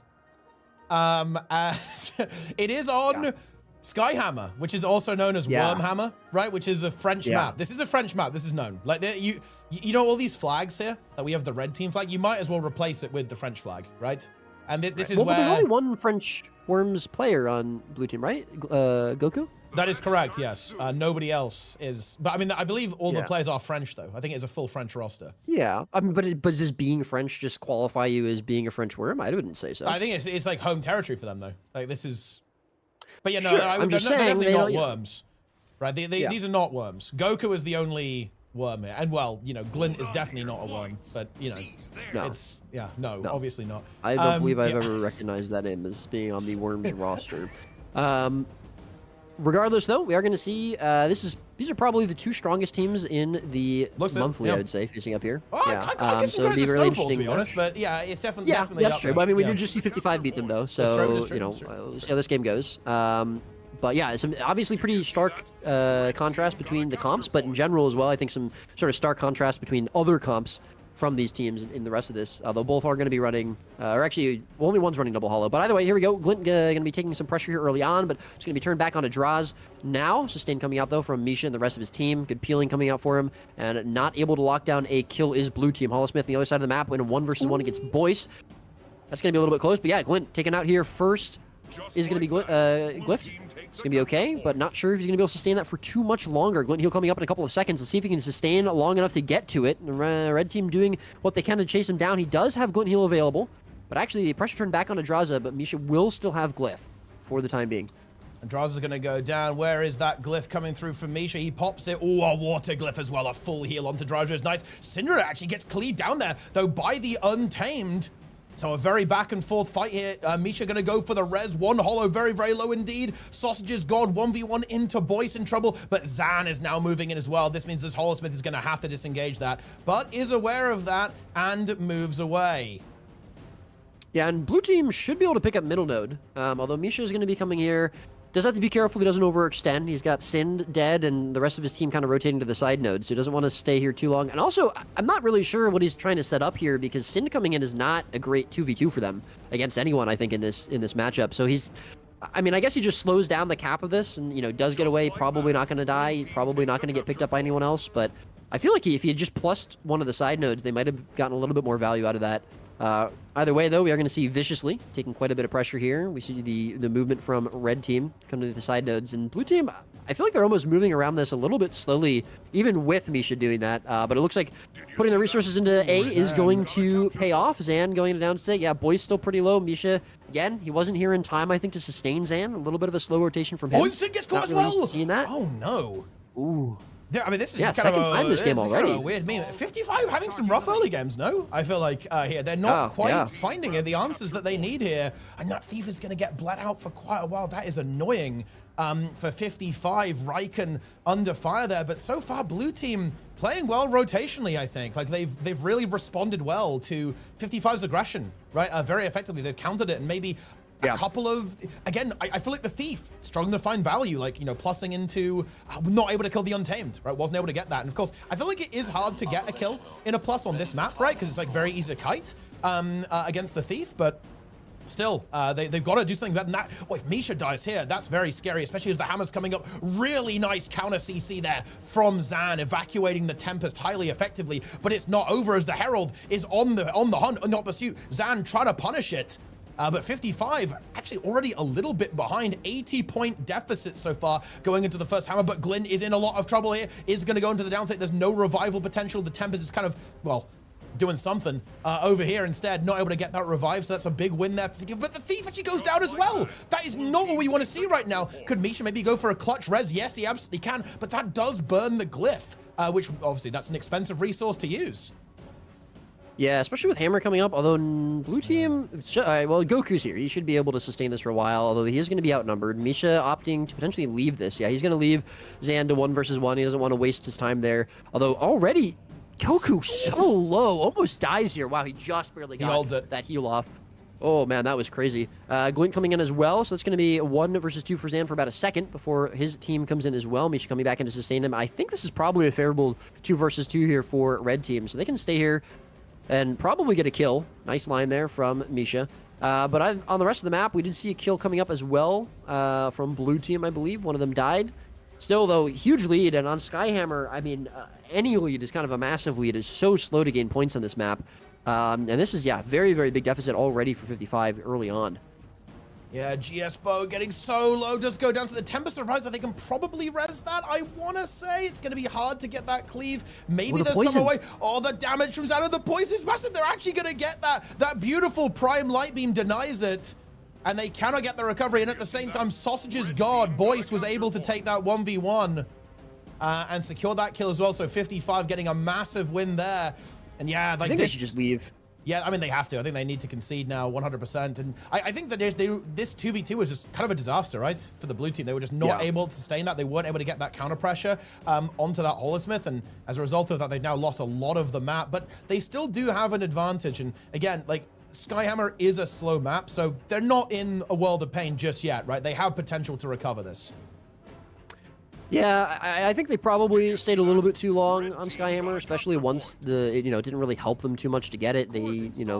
I mean, they had a node for a while, and I think maybe just giving it over, or sorry, they didn't have any nodes for a while. Giving it over might have been okay, but either way, Skyhammer going to go to a red team. Several kills picked up there for red team as well, so very nice comeback there for red team. They're now only about 60 points behind. We're going to see a pickup onto Sausage God as well. The Holosmith there for blue team. He's going to be taken out. That'll stagger blue team coming back in. Glint as well, very, very low, running away from middle node. Draza going to try and chase him down. Does have super speed to get out. Not sure if Draza's going to be able to keep up with him. Doesn't look like it, so that will be an escape for the Herald, but Sand coming in.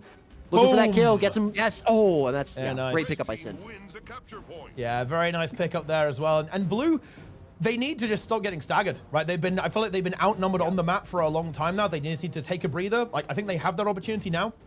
They're going to be able to kind of regroup on A here and then push out onto the map again. But 55 might end up with a triple cap here, even potentially. They're certainly going to have a point lead. Ooh, if Zan's in trouble, though, that things could start to kind of go the other way. If that's the case, are they going to find the kill onto that horse with all of that evasion coming through? And the healing is massive with the water fields. And actually, it's going to be red team once again holding firm. And bear in mind, look at this rotation. Red team are outnumbering their opponents. I'm really scared for blue right now, as if this Revenant is not going to get back here in time. And yes, Sausage's God already dies just as the Rev here. It's another 4v5.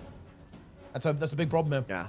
Oh, but they turn it, though. Is available. Draws are going to turn around. Misha not going to be able to get it in time. That cleave is massive. He does get the cancel on the glyph, though, so he's still going to be able to hold on to that. But yeah, what looked like a pretty hard losing fight there for blue team at the beginning is going to be turned around. Red team now going to lose Boyce as well, and I don't know if Misha's going to be able to get this glyph. He does. Yeah, nice. But it was very close. A little bit of pressure turned back onto Glint, but he's going to be going in pretty aggressively. Has Glint heal potentially available.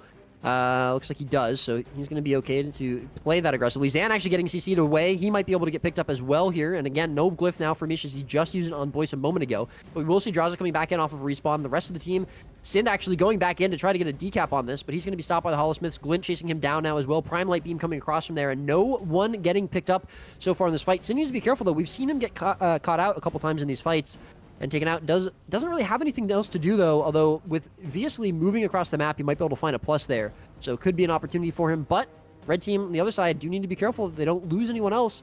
But they've taken the lead here, Teapot. 45 points ahead now with a double cap, and tides have really turned here against blue team. Yeah, they very much have, and Goku in a lot of trouble here as well. He's going to have to pop Rampage, I think, to try and survive this. Doesn't really have a lot of support from the team as of right now. The Tempest does just arrive, though, so that should be a good position here. But again, this point deficit, it is not shrinking as of right now. Red team still controlling this middle node. No kills. Looking super probable here as well. Maybe Draza in a bit of trouble, but isn't a good kiting position. Oh, oh no! He fell off. Glint fell off the platform. He was trying to chase but couldn't quite make it. That's very unfortunate to see. You hate to see that, guys. You really, really do. But yeah, blue team now, of course, starting to regain a little bit of territory, getting point C now captured up there. At the same time, Skyhammer coming through too. Untamed 1v1 into Draza. But let's see, where is going to be this next move, right? That's the really big thing. Is like, what are we going to see happen next? Sim potentially under pressure, is playing very, very safely, wants to be defensive, doesn't want to go down. One Holosmith maybe in a little bit of trouble here. Boyce with this Untamed, it's just so strong in the 1v1, and especially with the Thief coming in, that kill is going to be guaranteed. Is there maybe a glyph coming through? Yes, there is. Really nice glyph. Starting this into a 2v2. Good recovery by the blue team. Draza in a huge amount of trouble actually here. Very, very low, but is able to actually shove away the Untamed, and the support from the Tempest comes in. I thought these Tempests are working overtime in this game, Roy. They're just all over the place. Yeah, they have to be. And, you know, I gotta say, when we saw Sausage of God losing that 1v1 to Boyce, and even with Sin coming in at the end, I think that was kind of lost. This is the second time we've seen this now. I actually think this is Zan getting picked up here is actually pretty big here for blue team. That's not good. That's going to be on Hammer as well. If blue team can pick up the Hammer here, that would be really nice for them. But they want to make sure they don't have to stay here for too long like we saw last time. But what I was trying to say is that I really think, I actually think, even though maybe we haven't seen a ton of direct value from the Thief, the fact that it's on the map is actually making it much harder for blue team to find these 1v1s on the sides. Yeah. They're not putting, you know, their Untamed into Boyce. Maybe they're worried about the Untamed getting +1 But we've seen Sausage's God the Hollow now losing this 1v1 to Boyce twice. I don't think they can put him in there, and also because they're only running one Hollowsmith, taking him out of the team fight is really, really disastrous for them. They need that damage in the team fight. I think they're just having a lot of trouble sort of deciding where they need to put their players. I would be interested to see if they continue to team fight how it goes, if they can just find kills and kind of snowball the map. But just the nature of the map makes it a lot harder to do that. And I think the Thieves are actually providing a lot of value, almost sort of secondhand on the map, just making it a little bit more pressure for these players to be on the side nodes. But either way, we are going to see Skyhammer go the way of blue team, and they've kind of stabilized a little bit. But again, we see Sausage's got in this 1v1 against Boyce, and that's the node lost. He just cannot stay on the node against Boyce. He's not going to win. He doesn't have winning pressure against it, and he doesn't have the same viability to get a plus here. As Sin comes in right now, that's going to be a kill on the Hollowsmith probably. Yeah, it absolutely is. The Tempest moves in, but it's a little bit too late. It's hard to be faster than the Thief. Caught out. Yeah, and exactly. And the Tempest is not going to be happy whatsoever. And yeah, I think you're absolutely right. Like, just that Thief being a threat constantly, and like Sind, I think he's very much like leaning into it now, as like found how to get value, found where he needs to be in these matchups. Draza does go down the other side of the map. Not Rezable, I believe. No, there's no glyph available for Misha. Misha now also, of course, is going to be slightly exposed in this situation. But the real story is we've only got 3 minutes left in this game. Red team has a very sizable lead. Like, even if they don't really make any crazy big winning moves, they're just gonna auto win, right? Like when the timer just runs out. Like, so the pressure is really on blue team to try and make something happen right now, because they are running out of time currently. Especially if this Tempest did go down and Sind on the warpath with those Heart Seekers into the Tempest does get shoved away a little bit, but the Tempest not feeling comfortable right now whatsoever. Misha also in a similar scenario though, but the damage just coming through directly onto these Tempests from both teams is absolutely vicious. He goes for the... I don't think he got it. I don't think he got it. No, he didn't get it. He didn't get it. That's so sad. He almost had it. Really nice kiting from Riken, actually, up until that point. I think he was doing a really good job. And Glint is going for the hand res. Not going to happen, though. The cleave is going to be too strong there from red team, so he's going to be forced to Vapor Form back onto the node to force the stronger cleave there from red team. And yeah, I mean, you said it, like, this is probably going to end up going to timer, and I think red team are just going to win off of timer.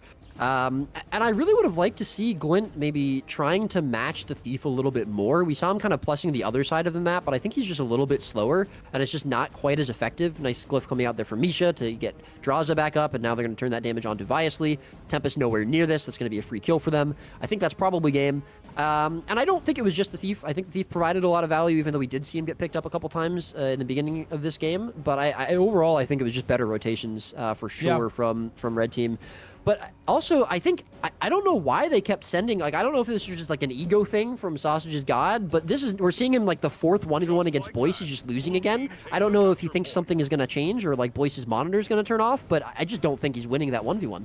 Yeah, they need to come up with a solution here, and I think this is one of the slight issues they're having with only having one holo. You mentioned the fact they don't have that holo in the team fight. I think you're absolutely right. Like, this is a rotational thing. Like, the way red team was playing this, they just made sure that there was never a holosmith available in these larger fights for the blue team, right? Because when the holo was there, blue team was doing well, right? Like, well, I say that they're just getting completely destroyed now, but the game is over, so it is what it is. Big Earth though. Oh, whoa, that's a big one there from Riken. But yeah, no, I think you're absolutely right. Like, blue team just need to figure out how to actually get value out of this holosmith, because they basically did not get that. They had it in the early game, but then that massively fell off as 55 kind of adapted to the composition of the blue team and then simply rotated around it, and that made things like so much worse and so much harder for the blue team to actually engage. Because as you can see, right, in these big fights, they're okay, right? They do pretty well, right? They're able to take these fights into 55, but if they don't have that holosmith, they don't have that damage output, they're really going to struggle. And I mean, you know, the other thing too is like when they have team fights, when you have so many people in one spot in the map, there is less value in my opinion for the Thief. Although obviously right now 55 have all the, you know, they have every node. There's like Sind obviously can't go to decap anything. He's either forced to be in the team fight or AFK. But you know, we saw early on Sind getting, you know, picked up in those team fights. He got killed, you know, whether it was just like Cleave or they were specifically targeting him. And you know, he didn't really have as much to do in the beginning of the game because everyone was together. There weren't nodes for him to decap. It's just the nature of the beginning of the game. And you know, I think we see him kind of ramp up as the game goes on, kind of similarly to the last game we saw when they won on Kylo, and they really had a big comeback in the second half of that game. And you know, I think the Thief just does get more value as the longer the game goes on. But Sind also just, you know, when he's not in the team fight, when he's not getting just cleaved out and like picked up really quickly in the team fight, he is providing a lot more value. Yeah. And we just didn't see quite the same thing from the Herald. They got to handle it. They need to come up with a solution to that, right? Because it certainly looked that towards the middle of that game and obviously towards the end, they just weren't really sure how to approach that, right? They need to come up with a strategy on how they're going to manage that thief. Yep. Because they're gonna, well, they're very likely to have to face that team again, if not, you know, at the beginning of the elimination, but certainly in the finals, as it's pretty likely the 55 make it there. There's one game still going, but it's also over. It's ending. Yeah, this game's about to end. Yeah, 55 looking very strong. Yeah. You know, Zan, I don't know if he's been playing at all leading into this. Obviously, we haven't seen him playing. We haven't seen him in tournaments in a really long time. But he's looking pretty good. Yep. You know, obviously, you know, he's died a few times. You know, maybe rotations could be a little bit better in some cases. But he's going to be probably warming up, I imagine, for MOTA. You know, I would assume we probably see him playing in there and competing. And, you know, in general, I think he's looking pretty good, looking pretty strong, which is, you know, nothing less than what I would expect from a player of his caliber. But yeah, you know, good to see him back. Nice to see some returning faces. It's cool. The engineer has returned back in the mix. And next, we have another exciting game, actually. And, oh, well, we can almost come up with our own tier list of the teams because we actually have Sausage's God versus Team Snowfall So Goated I Wanna Abuse. So that's kind of like... 55 versus Caspi, though. Oh, yeah. That is also a pretty interesting game, too. I do think... Well, actually, I think 55 is, like, very, very favored there, I think, but... Yeah. Also worth keeping an eye on. It would be interesting just because we haven't, you know, those are probably the top 4 teams. We haven't seen them play against Caspi. That is so true, yeah. We see how they match up against Caspi versus the other 2 teams. But I agree with you. I think Snowfall and Sausage God will be the game to watch. Yeah. That'll be a lot closer. And also, I think it'll kind of tell us which one is the second place team behind 55, since we did see both of them just lose to 55. Yeah, exactly. Yeah. That's the that's definitely the really big thing is how are these teams interacting with each other, right? On at this level. Do you think that Core Warrior is the best Warrior build you could be playing? Because like Goku's gonna play Warrior, right? Do you think like one of the other specs would be better? I'm trying to think. Like, would you? To be honest, it actually might be, because I'm thinking like, would Spellbreaker really do well in these games? No. Yeah. I don't think so. Yeah. Yeah. I don't think so. I think it actually might be the best cook, because especially with the playstyle that team likes, right? Because that team is very well known for liking a slightly slower playstyle, right? They want to have 2v2s. They want to have these kind of elongated fights, and that is where that warrior build puts in that work. If you can get it in that 2v2, it seems to do pretty well, and it certainly provides value in the team fight too. That again, is like a part of that team's approach. I'm almost surprised that we don't see Goku going something like slightly tankier than Berserker Amulet, just because we have kind of seen, you know, the French teams, you know, they're kind of the team that runs more bunkery comps. They're the team that runs like multiple supports or multiple like bunker builds. I think it's not viable. We're not seeing that in Goku. I just don't think it's viable. Yeah, it might just you know, they might just need the damage. I mean, we did see in the first game that they were playing on Forest that Goku had a decent amount of pressure on Node and was forcing that other team they were playing against off, which is pretty impressive. And yeah, it could just be not enough pressure, not enough damage, especially because they are only playing one holo, so that could be a big part of it too. I think the bunker this will be an interesting game to watch. I think bunker just doesn't work right now. There's too much damage. Yeah. Like you can't survive it in the current city. I think you just have to go for that Berserker Amulet so you can deliver DPS, and it does do a fair bit of damage. Like, you know, it's surprising actually. You look at this button, you go like, how does this do DPS? But you would be very surprised. Although, hold on, he's about to die, gets prime light beamed out of nowhere, and is just dead instantly. So maybe he doesn't even. Maybe he should have gone for a Berserker Amulet. Or was that just cleave? That was insane, cleave. Oh my god. Yeah, there's no Heaven's Palm on the Willbender, so that is going to be just the stomp. We did see Riken able to cancel the glyph. He was starting to cast it, but yeah, that's... I mean, maybe Goku just overestimating how sustaining and tanky he is, even on that Berserker Amulet, and he's just going to get deleted. So, quick kill picked up here for blue team. Red team, though, have prevented them from getting any caps until now. It's going to be able to pick up the archery load, and Sausage's God. Sausage's God 1v1. I mean, that's absolutely disgusting. Is that Boyce multi-boxing? It is actually a multi-box. Although, you know, Cranel's skill on Willbender is not to be underestimated. He is very good on the Willbender. Of course, you know, look, I remember the lore. Like, this guy, of course, you know, came from Quaggan's on Duty, if you recall that team, from, like, the PvP days back in the day. It's Cranel playing with he was playing with Holy Beard Man, right? Holy shit. What a Oh, what a meme! God damn! What a glorious glorious PvP scene we had during that time. It was I think that was a really good rivalry between it was like Quaggins on Duty and Gold 3+, right? They had like a really good back and forth scenario there that was pretty exciting. But anyway, this game is also fairly exciting. Bit of a rough start there for Red, but they're obviously back in the mix. Oh, looking for kills with the Hollow-Smith. Yeah, he's going to be going very low. Glyph is available for Alex, the blue team Tempest. So if he does go to downstate, he's going to be okay. A little bit of pressure put onto him, though, by Viasly, the Untamed. And a little bit of counter pressure back onto Kuba now. He's going to be taken out very low, as well as Gispo. Goku going to go down. Both players going to be downstate. There are glyphs available for both. And I think the glyph was actually precasted there by Red Team, so they're going to be able to get it. And glyph not the same there for Blue. So Kuba going to be cleaved out. Absorbic Acid. Sakaya now going to be in a downstate. Alex did use the glyph on one of them, so he unfortunately missed it. Not sure if there was a knock or it just happened right after the cleave came out in Cuba, and he's going to go downstate. So huge fight here for Red Team. They're going to find 3 quick kills picked up, and Bell's coming up in 20 seconds. So if they can find some quick decaps, get into a favorable position on the Bell, maybe even find another kill. We see Crannel going a little bit low, but Willbender is going to be able to wriggle away for now. This is going to put them in a pretty good place. Obviously getting over to the node. We do see respawns coming in, though. So Red Team do need to be careful they don't overextend here, as it is going to be on the side of Blue Team. Obviously a little bit low, but he should be absolutely fine. Decap comes out on the middle node, and Bell comes up. Cannons loaded. Oh, well, actually, like Alex manages to actually vapor form onto the node and decap it while just bleeding out. That is actually hilarious.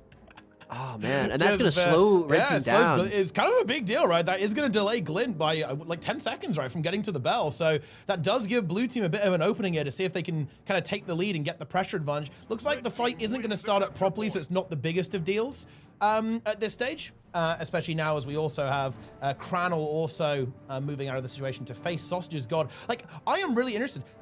What do you make of this, Roy?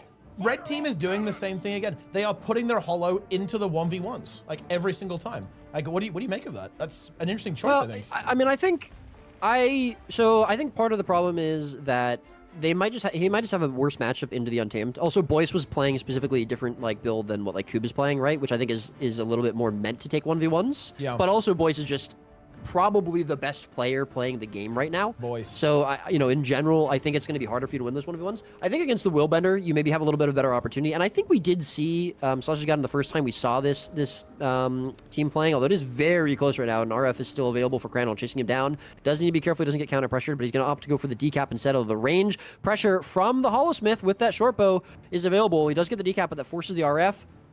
Is he going to be able to get away? I think he will. So decap confirmed. Either way, though, I think this is probably a better matchup for him than into Boyce's Untamed. That being said, I agree. It might not be the best choice. They might, want him in the team fights because of the damage that Hollow-Smith provides. And you'd almost expect the Untamed to be taking these 1v1s. Yeah. But they're kind of doing the opposite. And they had both of them 1v1ing, right? In the Skyhammer game versus 55, of course. It was kind of, and weird enough, it was actually inverted, right? Like it was Draza into Viasly, right? And then it was Sausage's God into Boyce. It was like literally mirror matchups on opposite sides of the map. So it's kind of interesting. But of course, the big difference is that a lot of the teams were running 2 Hollows, right? So they had Draza 1v1ing, but you still had Zan for the fights for 55, right? So they kind of had, they were able to eat their cake and have it too. In that type of situation, with the way the Hollow-Smith works. But Red Team now kind of getting back into, they won a pretty big team fight there on middle, by the way, and Kuba now going down, and also Alex in a little bit of trouble here too, holding on for dear life. Looks like there is enough peel to get out of this, but Red Team with a very solid advantage right now. And just look at this map state. They're pushing aggressively forwards towards Blue Team spawn. This is not a good position for Blue. They've got to find a way to break out of this. Next Bell is coming up. That could be their opportunity to try and strike forth into the map, but they've got to escape their spawn first. They're in trouble. Yeah, they really can't lose anyone here. They have to be able to win a fight coming into the Bell, because if Red Team gets it, that's another 50 points on the board for them. We do see Kuba getting chased down here pretty hard. Some peels coming out. Glint, though, going to be taken out here. Are we going to see a glyph? We do see a glyph. Nice job there from Ryken to get him up, but that's going to be a huge cooldown burned here if Blue Team can continue this pressure without losing anyone. But they do lose Kuba. We are going to see glyph available for Alex. Does he get it? He is going to, yes, he is, but a lot of pressure coming out now onto Shaman. He's going to go right back down after. Counter pressure I don't think is going to be there either, so that's probably going to be kill confirmed, and that might just lead to the Bell, the 50-point Bell. That's going to put them, almost twice the amount of points that Blue Team have. What started out looking kind of positive for them is they're just getting staggered. They're losing fight after fight. And, we were talking a lot about keeping their Hollow-Smith out of the team fights, potentially, being a detriment to them. But as you mentioned, they'd won a fight earlier while we were looking at that 1v1 between Crannel and Sausage's God, and they won that team fight without their Hollow-Smith in it. So it might just not be necessary against this team. I don't think that's going to be the same case if they're playing against 55 or something. But it's working out for them. There's that 50-point bell. They're now twice up here, or double the points of blue team.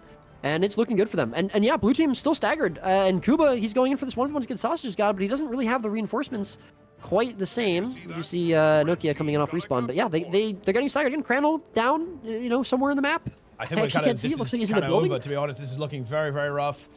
Indeed. Sausages God might be in a little bit of trouble. Does go down. Say, is there a glyph from the Tempest? There is not. So red team is going to have to concede this part of the map. But they've got 420 points right now. And they are a player down. But again, they're in a good position to stall out some of these defensive engagements here. Goku and Glyn also just straight up looking for another kill onto L-ascorbic acid. Like, why?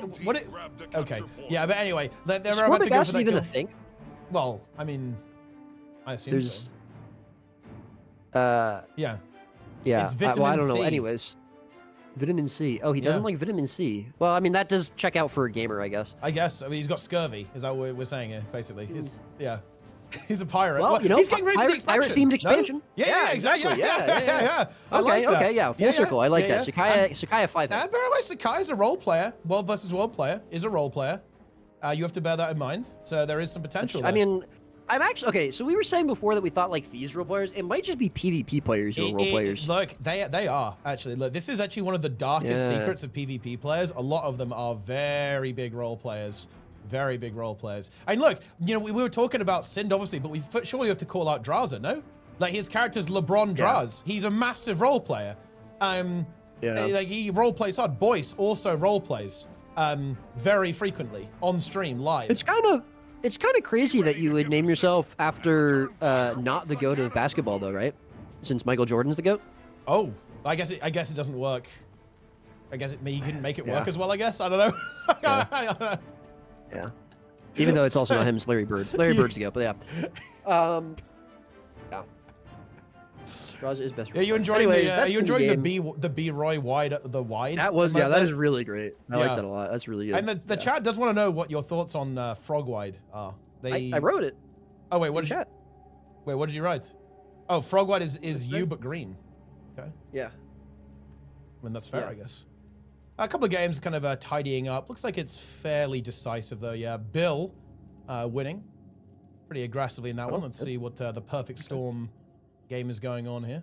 Oh yeah, also another pretty straightforward game by the looks of this. Yeah. Terrorizing ranks, achieving victory. I don't know if this is new or I've just never realized, but it actually shows the scoreline for the teams in standings. That got bug fixed. Yeah, it is new. Yeah, it got bug fixed a while back. Yeah. I haven't really been watching a lot of ATs. That's sick. Yeah. It's actually a really nice fix. Yeah. It actually really works correctly throughout the entire tournament now. Feels good. Wow. Yeah. Wow. But yeah, 50. If we look at the standings, big W these games to end. I would say the team that came the closest to beating 55 was the Sausages God team. I want to say like that looked very doable. 55 are 5-0 so far, no losses. Sausages God 4-1. And of course, that means that Snowfall, I believe they are 3-2, right? Because they lost to Sausages God and 55. Yeah. Oh, okay. So we're gonna see Snowfall versus Caspi, which I think will probably be the best. And that I think that means that Sausages God are going to fight rank 55 in the semis. Quite possibly. I think it depends though. This is not how it visually. This is not actually how the bracket is. That's one thing that is a little bit unusual. You'll if you notice the numbers, they aren't actually necessarily linked, right? Like so, the 55 is actually the kind of like the top game in a way because it's like 8 versus 1, 7 and 2. So that might not necessarily be the case. Like my intelligence is too low to parse like where they're going, but I actually think it might not go that way. Yeah. Snowfall 55 semis 1 for. Oh, okay. Yeah. It will go this way, yeah, because like 7 and 2 is actually not here. Oh, these are okay. Never mind. I see. Yeah. So Sausages God, if it is going to be 55 versus Sausages God, it's going to be finals. So I actually think, interesting enough, actually, I felt that means that Sausages God actually has a fairly clear run to the finals, I want to say. because they are going to face the winner of Bill versus Nico Nee, which will be very easy. In fact, I think they have a pretty easy match here as well, so they're guaranteed finals more or less. Oh, dude, wait, the bottom half of this bracket is fucked up, actually, no? It's got Snowfall, Caspi, and 55 in it, and, well, look, I didn't want to say this, but even scarier, they have the Honored one, right? Like, the Honored one is also 55 should just decline. They should just give up, yeah. They should fully give up. Yeah, they don't have a Bindo. There's no chance. But all right, I think probably Caspi versus Sausage is God. Yeah, that's going to be the way. That is going to be the way to have a look at this, I do believe. Or Snowfall, I think, yeah. Apparently Zintrex is playing. Wait, is this you, Zintrex? Thank you very much, Gam Love. What is this? Interesting. Well, like, where are you? Wait, no, apparently he's 3rd seed. Wait, are you playing with Bill? Where's Zintrex? I don't see you. Maybe he's Bill. Maybe he is. I can't write that off. Yeah. But anyway, I guess we'll have a look at the Caspi game. Let's have a look. Probably the Berserker, right? Quite possibly. If it's Zintrex, but yeah. Blue team The game has begun. You should watch. Taco Cat is now enabled, by the way. Just a notification. Oh yeah. And Yeah, this the cat is that is a actually, taco. this is not a free win, by the way, for Red. Like, Blue Team is actually very good. I think, you know, I would say an underdog in this matchup, right? I think from what we've seen throughout the tournament. Yeah. But not a very strong team. If you look at all these players individually, they are very, very powerful, for sure. So Red Team are going to have to actually put the work in if they want to win. And that they are maybe about to find out that with this kill onto Benny immediately at the start of this game, that is a very, very good start for them. Can they snowball it into more? Mamaya's going for the res. Doesn't get it. He burns the glyph, unfortunately. Ooh, that's very unfortunate. Did he get knocked? Well, he must have gotten knocked. Yeah, must have got a knockback on the body or something. Or, well, it could just be a mishap as well, to be fair. But we'll see. Or Taco Cat finds the kill onto Cranel. So they're not going to be able to rotate in the Tempest quickly enough. So yeah, side across the map, we're going to see kills picked up by either team. We're going to see side nodes picked up, but Red Team potentially with a little bit of a better foothold into the middle node. Yeah, they're going to be able to get that cap. So double cap here for Red Team. Lead a little bit extended there by Blue Team at the beginning since they got that earlier cap, but now the pressure coming back out. Red Team as well with Cranel coming in off of respawn is going to have a nice opportunity to take out some kills. And Maya's very, very low. Obviously can't glyph himself anyways unless he uses fire glyph, but it's not going to be available. Oh, almost Tried to go for the juke. Tried to go for the bait. Oh yeah, but he's not going to be able to get it. Yeah, that was close. I would have. Oh, he got it! Oh, he got it! Oh, there we go. Redeems himself, and he's going to be able to live. But he is going to be out of the team fight for a little while, and that's going to be a lot of pressure put onto the rest of his team. Pentakill we see very low. Doesn't get the heal. Does have RF available, though, and he's going to get some peel now from Maya coming in. On that Spectre. Pentakill not going to be able to find that heal, but and side nodes actually picked up here for Blue Team as well. So in that whole time, they got the altar, so they're going to be able to pick up side nodes. Pentakill's still very low, though. They're not finding any counter pressure. All they're really doing here is sustaining while the Holosmiths just rain damage down upon them. So they really need to find some way to get some pressure back onto these players. Otherwise, they're just going to go down. Especially without the Tempest in there. Yeah, Pentakill dead. Pentakill dead, and Benny also in a bit of trouble as well. Cranel on the warpath finds the kill. Taco Cat trying to salvage this situation. But Blue Team in a lot of trouble. Like, Blue Team are incredibly fast, though. I think that's kind of worth noting, right? I think that's why, like, Red Team is struggling to establish themselves on the map entirely. It's because you've got that Mirage and you've got the Thief. And, of course, the Willbender as well, also highly mobile. So Red Team kind of struggling to get themselves in position. Again, look at the Thief. Thief T-Caps. And Blue Team, like, despite having a bit of a rough time, I'd say, in some of these encounters, losing a bunch of their players, they're winning the game. They're able to control the map very effectively. And, well, Temple of the Silent Storm, it's a big map, so that Mirage and Thief are going to be putting in the work here 100%. And, well, you've got Maya and, Caspi piloting it, so that is going to be hard to deal with, to say the least. Yeah, absolutely. Yeah, rotations so far pretty good. I was going to say, you know, they are playing very individualistic kind of right now. And, you know, I think, yeah. Huh? What? What was that? I just said the word ranked. Like, what's about that? Oh. It was unrelated. Ranked? Oh, yes. Oh, okay. Yes, I understand. Very good. Very good. Nice. A plus meme there, Teapot. And I was gonna say that's how it looked at the beginning, but you know, I think you pointed it out pretty well that they are kind of just trying to out-rotate, not necessarily focused on going for kills. Although I feel like that does leave the Tempest a little bit alone. Although so far he's done a really good job of just kind of kiting out players who are trying to kill him. They do pick up Stillness, double cap here for Red Team though, so it's gonna be an even 2 cap apiece. And yeah, so far nice solid lead here for them, but they do get decapped themselves now. Temple going to be picked up there by Cranel. And so now we're going to have to potentially see them forced into fighting a little bit more properly instead of just going for these sneaky decaps. We'll see if they stay here on middle node in this 3 versus 3, or if they leave players and try to just find decaps elsewhere. 100%, and the fight now is going to start brewing up here as well. Kuba under a lot of pressure, but it's getting turned around immediately. Mamaya's desperately trying to hold on with the blue Holosmith. It's not going to be easy though. Oh, Taco Cat has to get out there. The sustain on that Mirage is not great. Kills are coming through. The glyph did land. I like intentional falling damage death there. I guarantee that to avoid getting bled or any like funny business like that. So well played there by Mamaya's, I think, to make that happen. Got that player out and actually did succeed in the res, but I'm not sure if it's going to be enough to actually save that player from death entirely, and it is in fact not. Well, if Maya or Taco Cat die, I think that's where things get really, really scary. Maya very, very low. Untamed teleports directly into the Untamed, which is maybe not exactly what the stealth is big. Can Maya actually hold on there? The Tempest is back off respawn, so it looks like the Thief is gonna live. But throughout all of that, red team got the double cap. Yeah, they don't have Glyph though, but yeah, Maya should be okay, although not. Oh, there we go. There's the healing coming through there from the Tempest at the end there. Nice synergy between the two. And, you know, Crandall, interestingly enough, opting to go straight into that 1 versus 2 there, but it gets turned around as the Holosmith pluses. Taco Cat gets picked up now. Pentakill now going to find himself in a 1 versus 2 against the Willbender on the Holosmith. Not going to last very long for that. Yeah, I mean, I'd say this game is turning out pretty hard there for Red Team. You know, after a little bit of a shaky start, I think that they, you know, kind of realized that Blue Team aren't looking for, you know, big fights. They're kind of just spreading out across the map, and they're matching them a lot better here. And now they're just kind of finding kills. And, you know, it was working for Blue Team in the beginning. It's just not really working for them anymore because they aren't finding kills to answer. You know, they were out rotating before. Now they're being matched and they're just losing. So they need to find a little bit of a different strategy here. We're going to see buffs coming up in about 30 seconds. That might give them an opportunity to come back into this. But yeah, Maya getting picked up, definitely not good. Yeah, another stagger. That is really not what Blue Team wants to see right now because, yeah, you're absolutely right. The strategy here from Blue, it's all about momentum. It's all about catching the opponent off guard, throwing them off balance for the entire game, never allowing them to stabilize. And now Red Team has slowly managed to find themselves that moment of serenity in this game.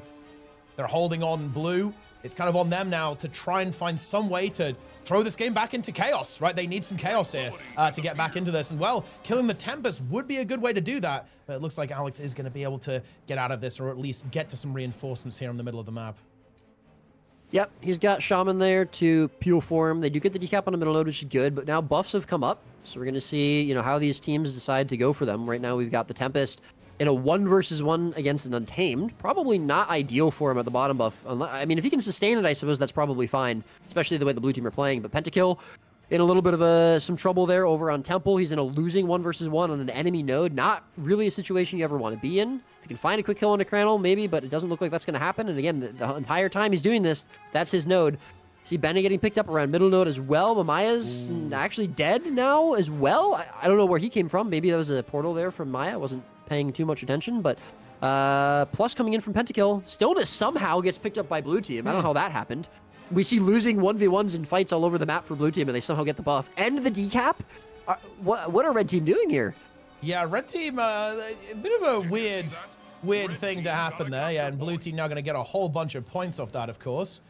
Pentakill did get assisted there by Maya too, but was immediately reinforced by the Holosmith as well. And this 2v2 doesn't feel super good for Blue, to be honest. At the same time, though, Shaman in a lot of trouble, actually. Those Condis keep ticking away onto that Holosmith, but we do have the reinforcement from the Tempest moving in at the same time. Gonna go for the Glyph, gets that reinforce. Bottom buff. Oh, yeah, but Blue is, yeah, Taco Cat. Taco Cat kills Kuba and gets bottom buff. There was actually, so Taco Cat, I think, killed Kuba in a 1v1 down there, which was nice, but then we saw Sakaya actually running over there to try and get him, and he got lined by the Tempest, and I think he just didn't feel like he had enough time to get down there after that. So nice play from Amaya's, really good heads-up play there to get the CC and confirm that cap on the bottom buff.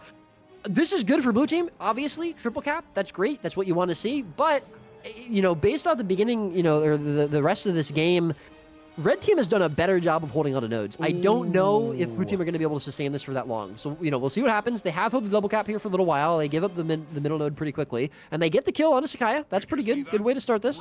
But they're going to have to hold on to these nodes.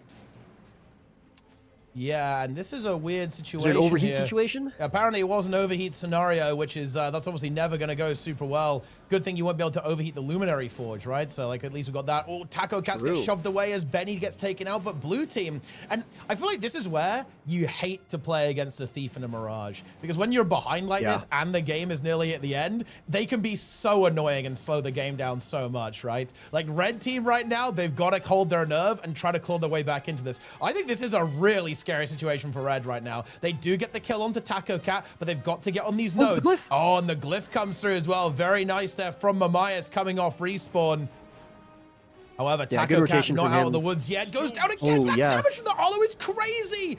Alex going for the cat there, forces the Tempest away. Can't even attempt that revival. Has to hold that Tempest there in position. But red, they've got to find something. Kuba eliminated over here as well by Pentakill and Maya, I believe. And that's Spectre putting in the work. Holosmith moving in there, but I don't think we can really recover Kuba. Maybe some like really wacky pet res stuff, actually. Hold on. Oh, no. Roy, where's Trig? Nerf Ranger downstate. What is going on there? I believe that is going to be a recovery for red, but they still need a bit more than this. They're still 80 points on. Is the cleave enough? The cleave is enough from the Wilbur. Never mind. Okay, hold it. No, we don't need to nerf it. We're good. We're good. We're good. Doesn't need to be nerfed. You could nerf it anyways. But Pentakill, yeah, doing a nice job there, getting that kill confirmed. A little bit of a scary situation for him, but now he's a bit of a role reversal what we saw before. He's on his node in this 1v1, but if he pops that renewed focus, that might be the node taken away. Absorbing Acid actually, leaving. Okay, Maya was coming in for the plus. Nice job from Absorbing Acid from Sakai there to recognize that the Thief was coming in to plus that. We do see Kuba coming in off of respawn, so they're going to be going for this. They have to decap this. Pentakill very low, does have the RF available. But Taiko Cat on the other side of the map getting killed as well. I mean, if they can get the decap on Temple, they have a way back into this game, but they have to do it, and they have to do it quickly. But Maya's coming in as well, and yeah, they're leaving this. I think they might be going, oh, bottom buff is coming up soon.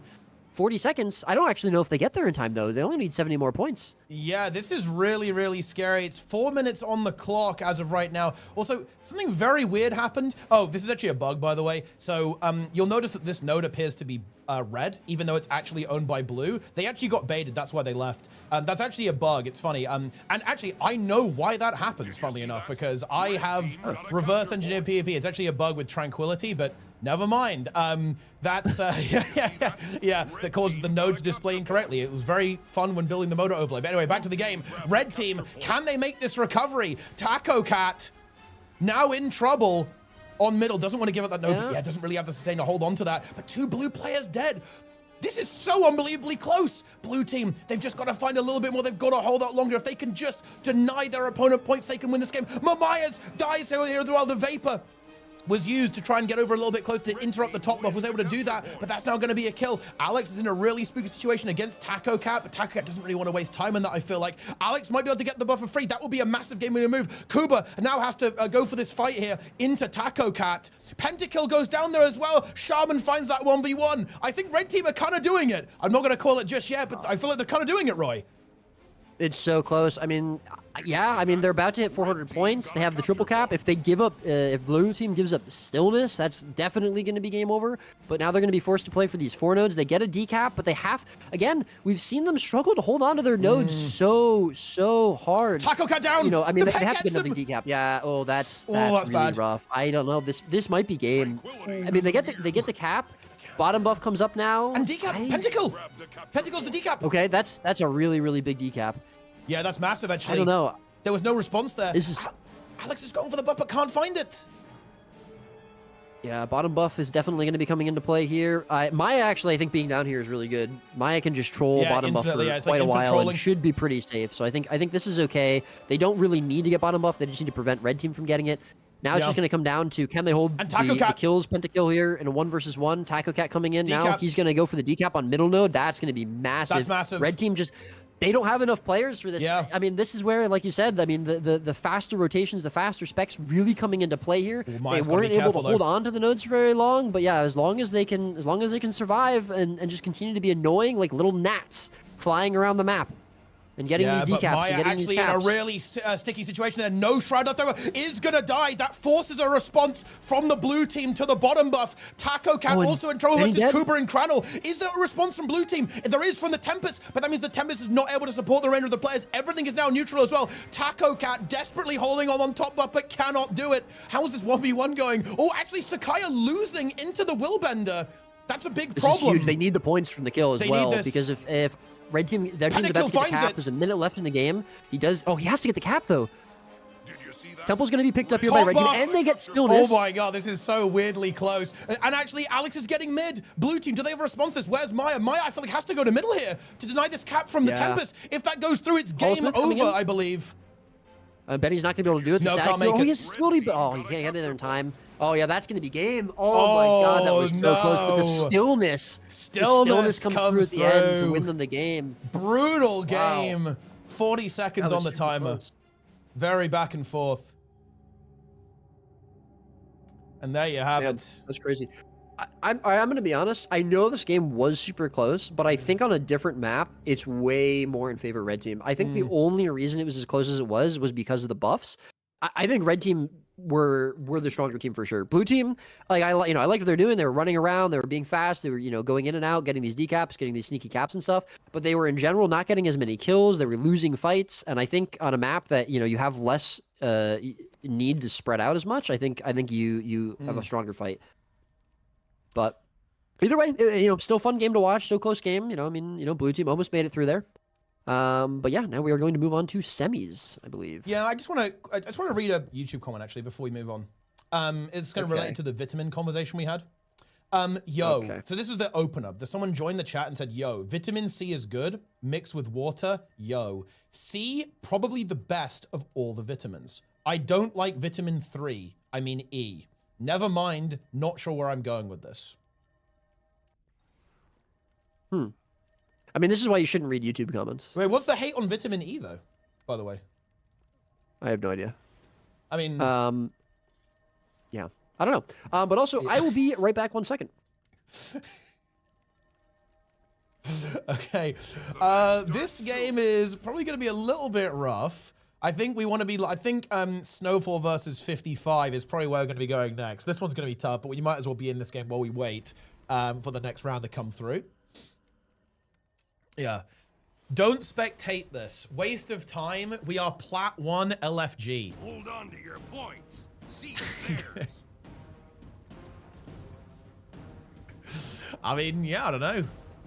It is what it is, I guess. Yeah, this is going to be a bit of a formality of a game, I think, guys. This is a pug scenario over here for the red team. That is the way it goes sometimes. Sometimes the pugs make it to the finals. Grab the capture point. Dude, look how power corrupt these abilities are. This is actually insane. To the limit. It heals you for like 8k, gives you all of your endurance back, 30 adrenaline, and gives you might, protection, and resistance. Oh yeah, and it also gives everyone else the endurance as well. That's insane.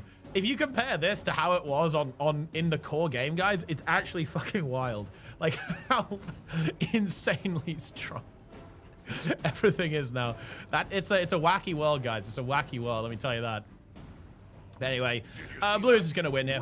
I don't think Red will really be able to resist that much, unfortunately. Sausage is God. 1v1 into the Holosmith over here,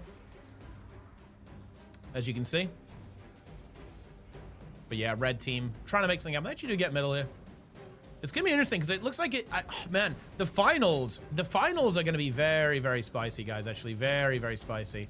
Because this is not a free game for 55, guys. Bear in mind, Snowfall So Goated I Want to Abuse did do really well in their first match as well, versus 55. So they 100% have potential, right? Because bear in mind, these are all best of ones, right? These are all best of ones. And because they're best of ones, that means that if something goes wrong, like for the enemy team, like this is the only game you get. You don't get a best of 3, right? To try and recover, you either win or you lose. It really is that simple. That's pretty based, actually. It is, yeah. Also, red team is not entirely losing this game, either. I think red team wins. Does blue team? Do we know if blue team has a team name, by the way?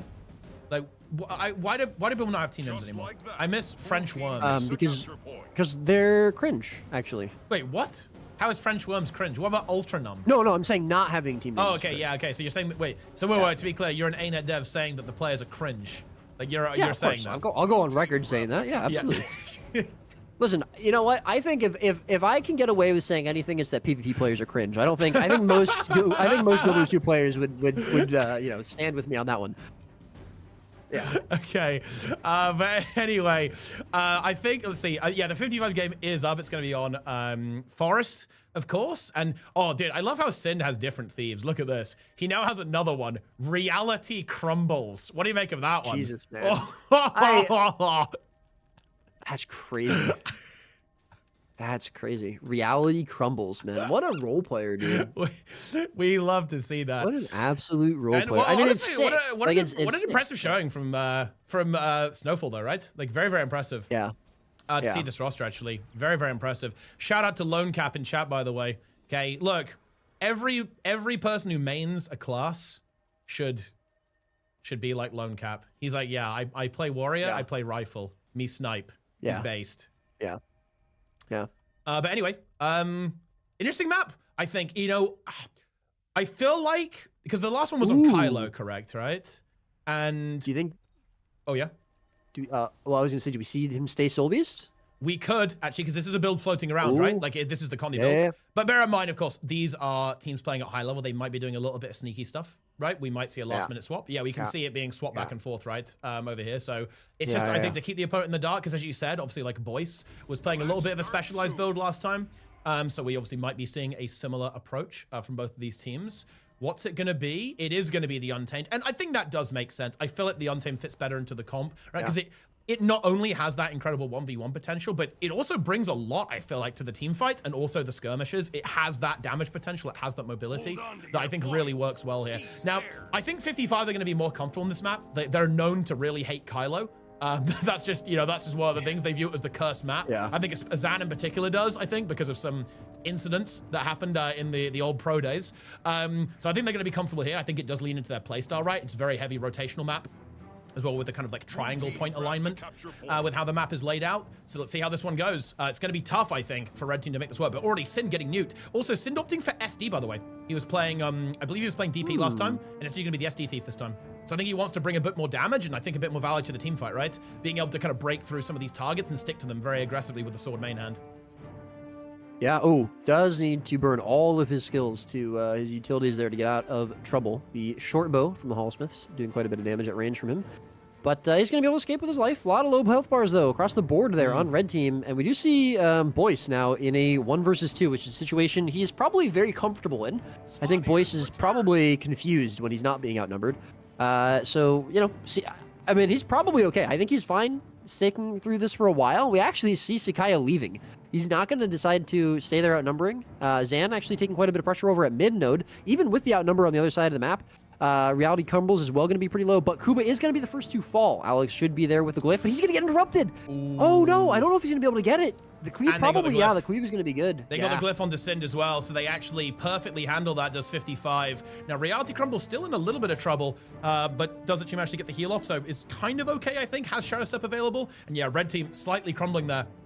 The glyph does now come through, so they can try to salvage this encounter and hopefully not lose any more players. But yeah, I do want to point out that was a fight with such narrow margins. It was unbelievably close, with 55 just barely coming out ahead. Oh, Syndrome also downstate again. Can they somehow get this rally? Oh no, what a catastrophe for Red. So close to winning this fight twice, but the rally war just does not go their way.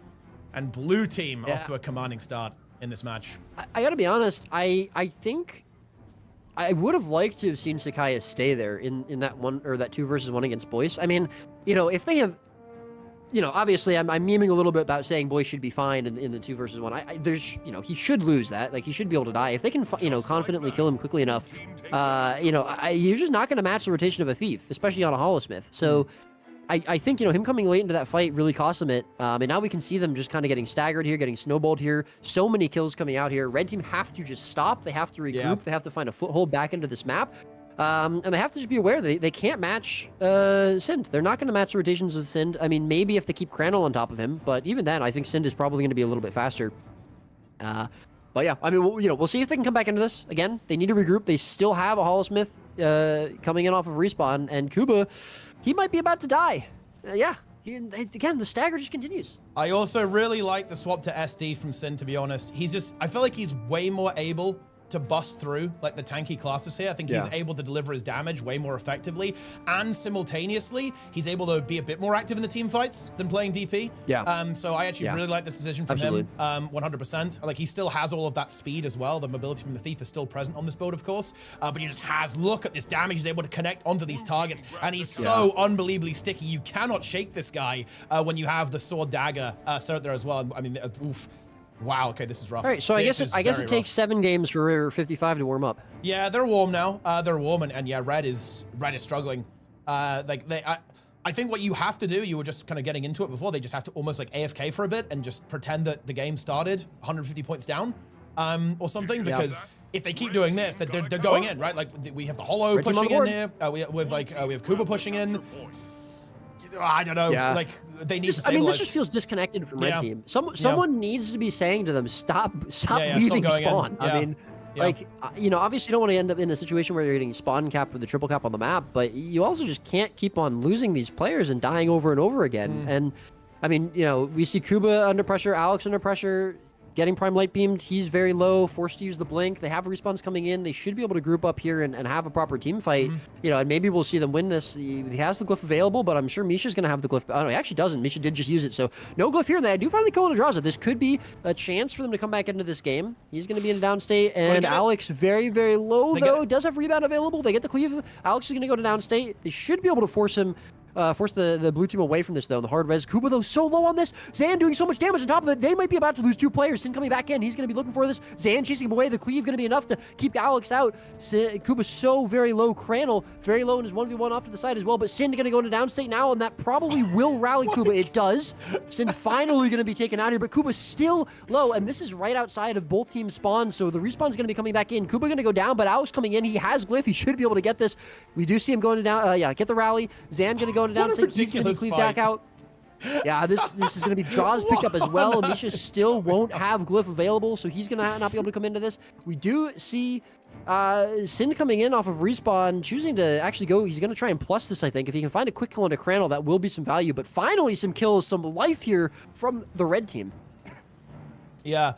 Absolute chaos there. Like, I almost thought we were on a custom server for a moment there, doing some like weird 1v1 stuff. Crannel getting obliterated, has to use the renewed focus. He's gonna have to watch out though as well. Maybe feeling a little bit confident here, wants to try and turn it around onto Sin. They've got to get rid of that thief, right? They've got to get rid of that thief. Because it's causing so many problems for them in this game so far. And I feel like at the start of this tournament, I was not feeling confident in the Thief, but now I'm feeling like it's absolutely crazy and just like a massive problem for any team that's going to go up against it. I certainly hope that the team going into the finals to face 55 is watching this, because they're going to need to know how they're going to handle this. We have Misha go down though, actually, as well. So there's going to be no res available there as well. Of course, Zan also in trouble down to 1k HP. Should be a kill there, as Intrigue I Trust is going for that hunt as well. Sind also was able to contribute getting back into this fight, as Sakaya is in the downstate as well. So Crannel going to find himself in a very, very scary 1v2. No sign of reinforcements. Well, I believe he doesn't have renewed either. He used it a while ago. Yeah, does not have renewed focus. So even though 55 losing some players on one side of the map, it's not going perfectly elsewhere for the red team as well, because if they lose this Willbender, their foothold on this part of the map is going to be gone. Oh, can he somehow hold on? Has the F3 available? Is trying to hold on. Has a block too. That won't save him against the SD Thief potentially. The kiting it from Crannel is absolutely massive. Heal skill in 5 seconds. Is there going to be a support from anyone coming in? No. Alex is here. I don't think he can res this, and I don't think he has glyph back. Yeah, it doesn't. So, I mean, really, really nice job from Crandall holding on to that for so long. But unfortunately, it almost baits his Tempest in, because now he's in a really bad position. He's just going to burn cooldowns trying to get away from Sind back into the fight. And blue team could turn on this. However, it looks like Draza in some trouble himself. Misha potentially coming in. He's not going to have glyph, as he burned it, right before we saw him go down earlier on. So kill picked up. So it's a kill for a kill. But, I mean, the deficit is just massive. Red team, they had a huge team fight. They come back into this game. They got 100 points on the board, but they did so 200 points behind, and they still have that massive deficit for them to try to make up. They have to be playing so much more aggressively. They have to try to, basically like farm 55 at this point, I think, to be able to come back into this game. And I just don't know if I see that happening. And I think you're saying, what you're saying is right. The Thief is doing so much work for them, forcing Sakaya to try to match the rotation coming back into the 2v2. With Boyce and Sand, it just doesn't work out for them. They lose the player. Nice rotation from Alex, getting that glyph off. Really, really well played from him. But yeah, they're just so far behind. I don't know if they can come back into this game. Yeah, it's a real shame they had just a catastrophic early couple of fights, right? Like if it had gone even a little bit more towards parity, I think this game looks very different, to be honest, and it's a lot more exciting. But yeah, Red is just in a terrible position. Yeah, like they own, and bear in mind, like the time is ticking here as well. Only 6 minutes left in this game. So even if blue team doesn't really gain that many points, it's still so hard for red team to win, because gaining 200 points against 55, that is not easy, to be honest. That is very, very difficult indeed. And they're gonna, yeah, like you say, they need to dominate for the next couple of minutes if they want to win this game. And that's just very difficult to do. And to be frank, it's not happening either. Like, these fights are not really going in their favor whatsoever, to be honest. Like, we have the Untamed nearly going down. That Prime Light Beam might just be the end there for the Ranger. It absolutely is. Shaman dying on the other side of the map there as well. Alex also in trouble. And I think, unfortunately, we are seeing the end of this game. And Snowfall, after, I think, a really impressive performance this tournament, they are going to be eliminated. And it's going to be 55 versus Sausage's God in the finals. Yeah, that should be a decent final. I think map will probably come into play a little bit, and I also think, you know, we've basically just seen Sin's power level grow as the game goes on. Yeah. You know, not to downplay, you know, what the rest of his team is doing. I think Misha's been playing really well in these fights. I think he's been where he needs to be pretty much all the time. I think obviously the Hollow-Smiths are doing a lot of damage. Boy's just holding 1v2s like it's nothing. But I really think the value of the Thief can't be overstated at this point. And, you know, we saw him have some issues in the first couple games, but this game, I think Sin has been running it. And yeah, I think apart from that one fight that red team won, that was just kind of messy from both teams, to be honest, with respawns coming in from both sides. And, you know, they had a little bit of an advantage maybe, coming into the beginning of that fight. I think that was just all 55 and all and they're, you know, controlling the pace of that game, controlling the map state. So Sausage's God's team, they're going to have to really come into this with a solid game plan of how to deal with the Thief and how to deal with 55, and, you know, what they want to do and try to play their game. But I think 55 is looking very, very confident, very strong right now. Yeah. As to be expected.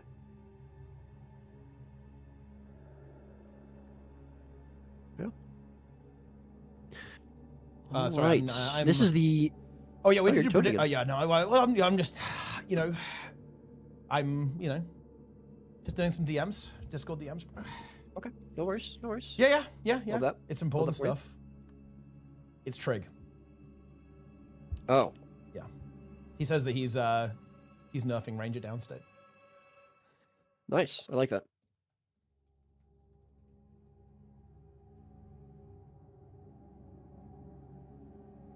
Nice.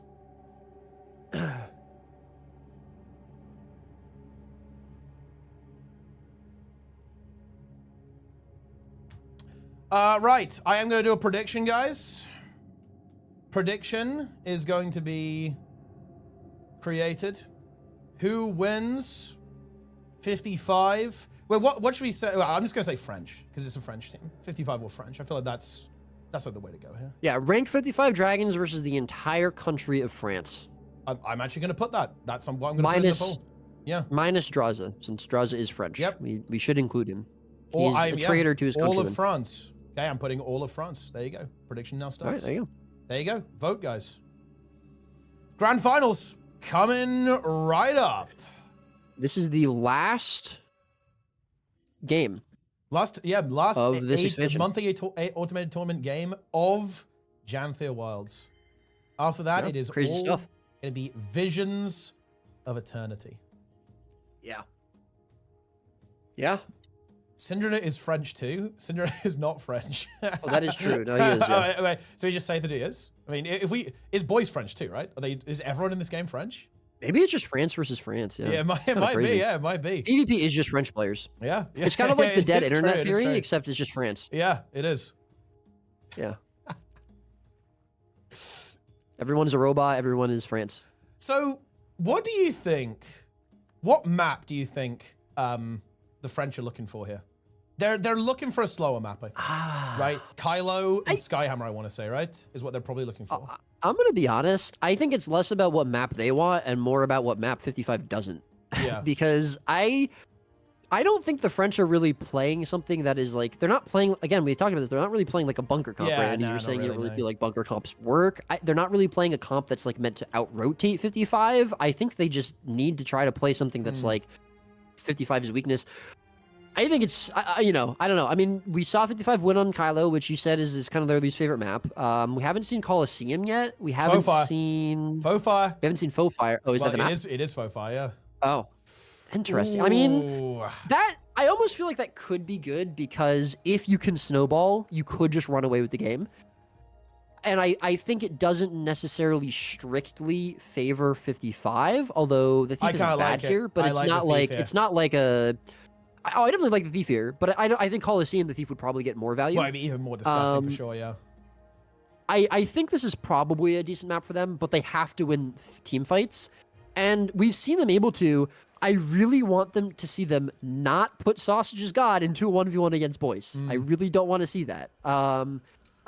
He hasn't won a single one that we've seen him, and he did it like 4 or 5 times on the Skyhammer game. It's not going to happen, not to mention the fact that you're putting yourself into a losing 1v1 with a Thief on the map who is going to plus you. You don't have someone matching him. I mean, maybe if they put Glint on the Thief and they just have the Herald AFK on top of the Thief, you know, maybe you can do something with that and try to match him or just plus faster on the other side of the map. I don't think that's going to happen. Yeah, I mean, we're just going to have to see if the core warrior brings more value than a second Holosmith. Spoiler alert, I don't think it does, but we'll see. Yeah, it's a definitely interesting build. I mean, it's crazy to see the red team's comp in the finals, right? Like Power Herald and Core Warrior, like what is going on I love here? it. Right? Like huge Power Herald fan. Yeah, I love that they're not Herald, just you love to see it. But yeah. I don't know. I have to say I'm a little bit scared. Like for red team, I just feel like this double Holosmith is going to be so hard to deal with in a map that's as flat as this and just as linear as this. Yeah, I think they are gonna have to somehow find a way to just avoid this like freight train of damage that's gonna be coming at them, and it's gonna be the SD Thief again as well from Sind. There's just so much damage here. I mean, look at mine. Team. Or Corey, excuse me. I don't know, man. Again, I just like already he's being forced away from the node. We see the rotation forced now by Riken. He's going to be forced to try to rotate in. He's not going to be in this team fight over at middle node. Yeah. Although we're not going to see too much of a team fight at middle node, I guess. Zan just going to be 1 versus 2 for a moment while Misha comes in. You know, I guess we'll have to just hope that red team is going to be able to make something work on Waterfall. Draza in this 1 versus 1 against the Untamed. So far looking pretty decent for the Untamed. And I mean, look, if they can win the opposite 1v1, fine. But Sin's already back on this side of the map. We saw him at Quarry. Now he's plussing Waterfall. This is just the power of the Thief. The problem that I see here is that I actually don't think that red team can really play the team fight very effectively because the double holo I think is very difficult to deal with. So they're forced to play 3 nodes, but they're forced to play 3 nodes into a Thief with no Thief on an incredibly linear map where a Thief can get across it in like 2 seconds. That is hard. They've got to kill Sind, to be honest. They have to kill Sind. I think. Yeah, and I know that's going to be mostly up to the Herald, which huge static coming out from from Riken. That was actually massive. Misha will have the glyph though. I mean, it's good that they burned the glyph there, but I think they needed to try to cleave him a little bit faster. Again, really nice job from I think the synergy there between Glint and Riken, the Tempest, but. Now they have to be able to get value from it. They have to find a follow-up kill and, you know, confirm it. Now that there is no glyph, they should be able to do so. Zan looking like he's going to be that target. Yeah, Misha not able to sustain him. First points, first kill of the game going to red team. I was not expecting that, but, you know, nice job from them. And, you know, a big part of that is the fact that they just didn't allow Sin to get too much value. I mean, like you said, they have to be on top of Sin. They've got to shut him down. And so far they're doing it. Yeah, they're shutting him down pretty effectively so far. If they can continue to do so, they definitely have a way into this map. Who do you think's getting the first node here? Because so far, no one's capped the node. I mean, theoretically, we should be seeing mid. I feel like go towards red. Like Draza really low. Sin can probably stall this here. Draza is in a bit of trouble over here. If he dies, that's a bit spooky, but the Tempest is here, and also Zan's now back. Red team, they have to not greed here. If they greed here, they're going to get punished hard. And it looks like Glint in a bit of trouble. Does have the Glint heal, I believe. Actually, they do the kill onto Draza. Is there a res from the glyph? There is not. It was already used, of course, on the Thief earlier. And all of a sudden, we're in a bit of trouble, and red team do grab middle at the same time. Oh, the rock! Dude, the rock nearly hit Sin. He just barely managed to get out of range of it, I think, and survives the rampage from the warrior. Zan in a bit of trouble as well. The Power Herald just doing so much DPS here. Healing for Ants also in trouble. Very low cooldowns, and he can't get back into water in time to actually res Zan. Glint is going crazy right now. This is huge damage coming out from the Herald, like you said. Draza coming back in off of respawn. I don't think there's any opportunity for them to get Zan here, but they could potentially stall the node, which is I think what they're trying to do. I don't know if that's really well. Okay, Sind actually coming in off of respawn as well. Yeah, no, that's fine. They should be able to continue to get this. If they can find a kill here, that'll be pretty big. Sind here looking for the kill. Is he still on SD? He is still on SD. He is, okay, yeah. so And Dross is there's down as definitely potential well. for it, but he needs to be careful. Oh, Oh, Dross if is going Sin down. dies They here. If he still dies, this is won't really have bad. the glyph. This is I very, think, very I think bad. I think they finally are going to give this up and leave this. Yeah, they're gonna regroup. They realize that they're starting to get staggered a little bit too much. Yeah. They had an opportunity with Draza coming back in off of respawn, but they're going to give it up.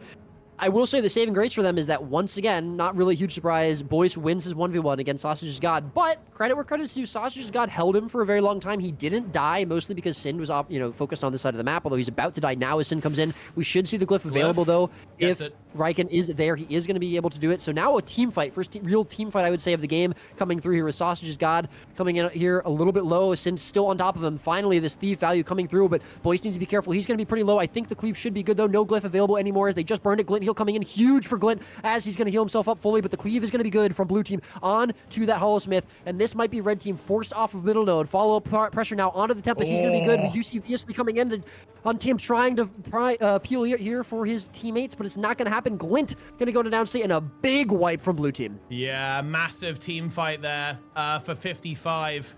Yeah, it all started with that kill on Sausage's God. I think he was maybe a little bit overconfident, right? Like he wanted to start moving towards the far node to contest, but just got caught on the stairs and sniped down, and it all kind of went downhill from there. Did get res, but of course, just because you get revived doesn't mean that you have the tempo in the fight. They really were not able to get that back.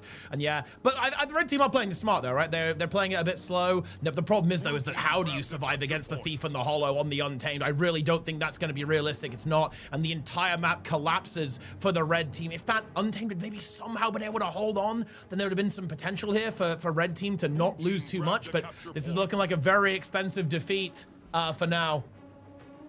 Yeah, we're going to see as well, probably Quarry being the next big point of contention, but Sin coming in now across the map, and that's going to be some immediate pressure. It looks like he's trying to lock down the Tempest, stop him from being able to heal as effectively and put some pressure on him. Boyce a little bit low, but I don't know if he's going to really be a good target. Zan actually going to be the target here for red team. He's getting run down. Misha does have the glyph available, so the next person who goes down state, he should be able to try to glyph them. A lot of pressure coming out from red team, but the damage is actually going to be turned back around. Tempest now going to be so low. Sin again going to be chasing him down. He's going to be forced away from the rest of his team. He actually might go into downstate. He should get into his base. Okay, even if he goes into downstate here, he'll vapor form, but that's just the team fight being forced away from the node. Goku a little bit low. He's going to be CC'd out. He's probably going to go into downstate. He is.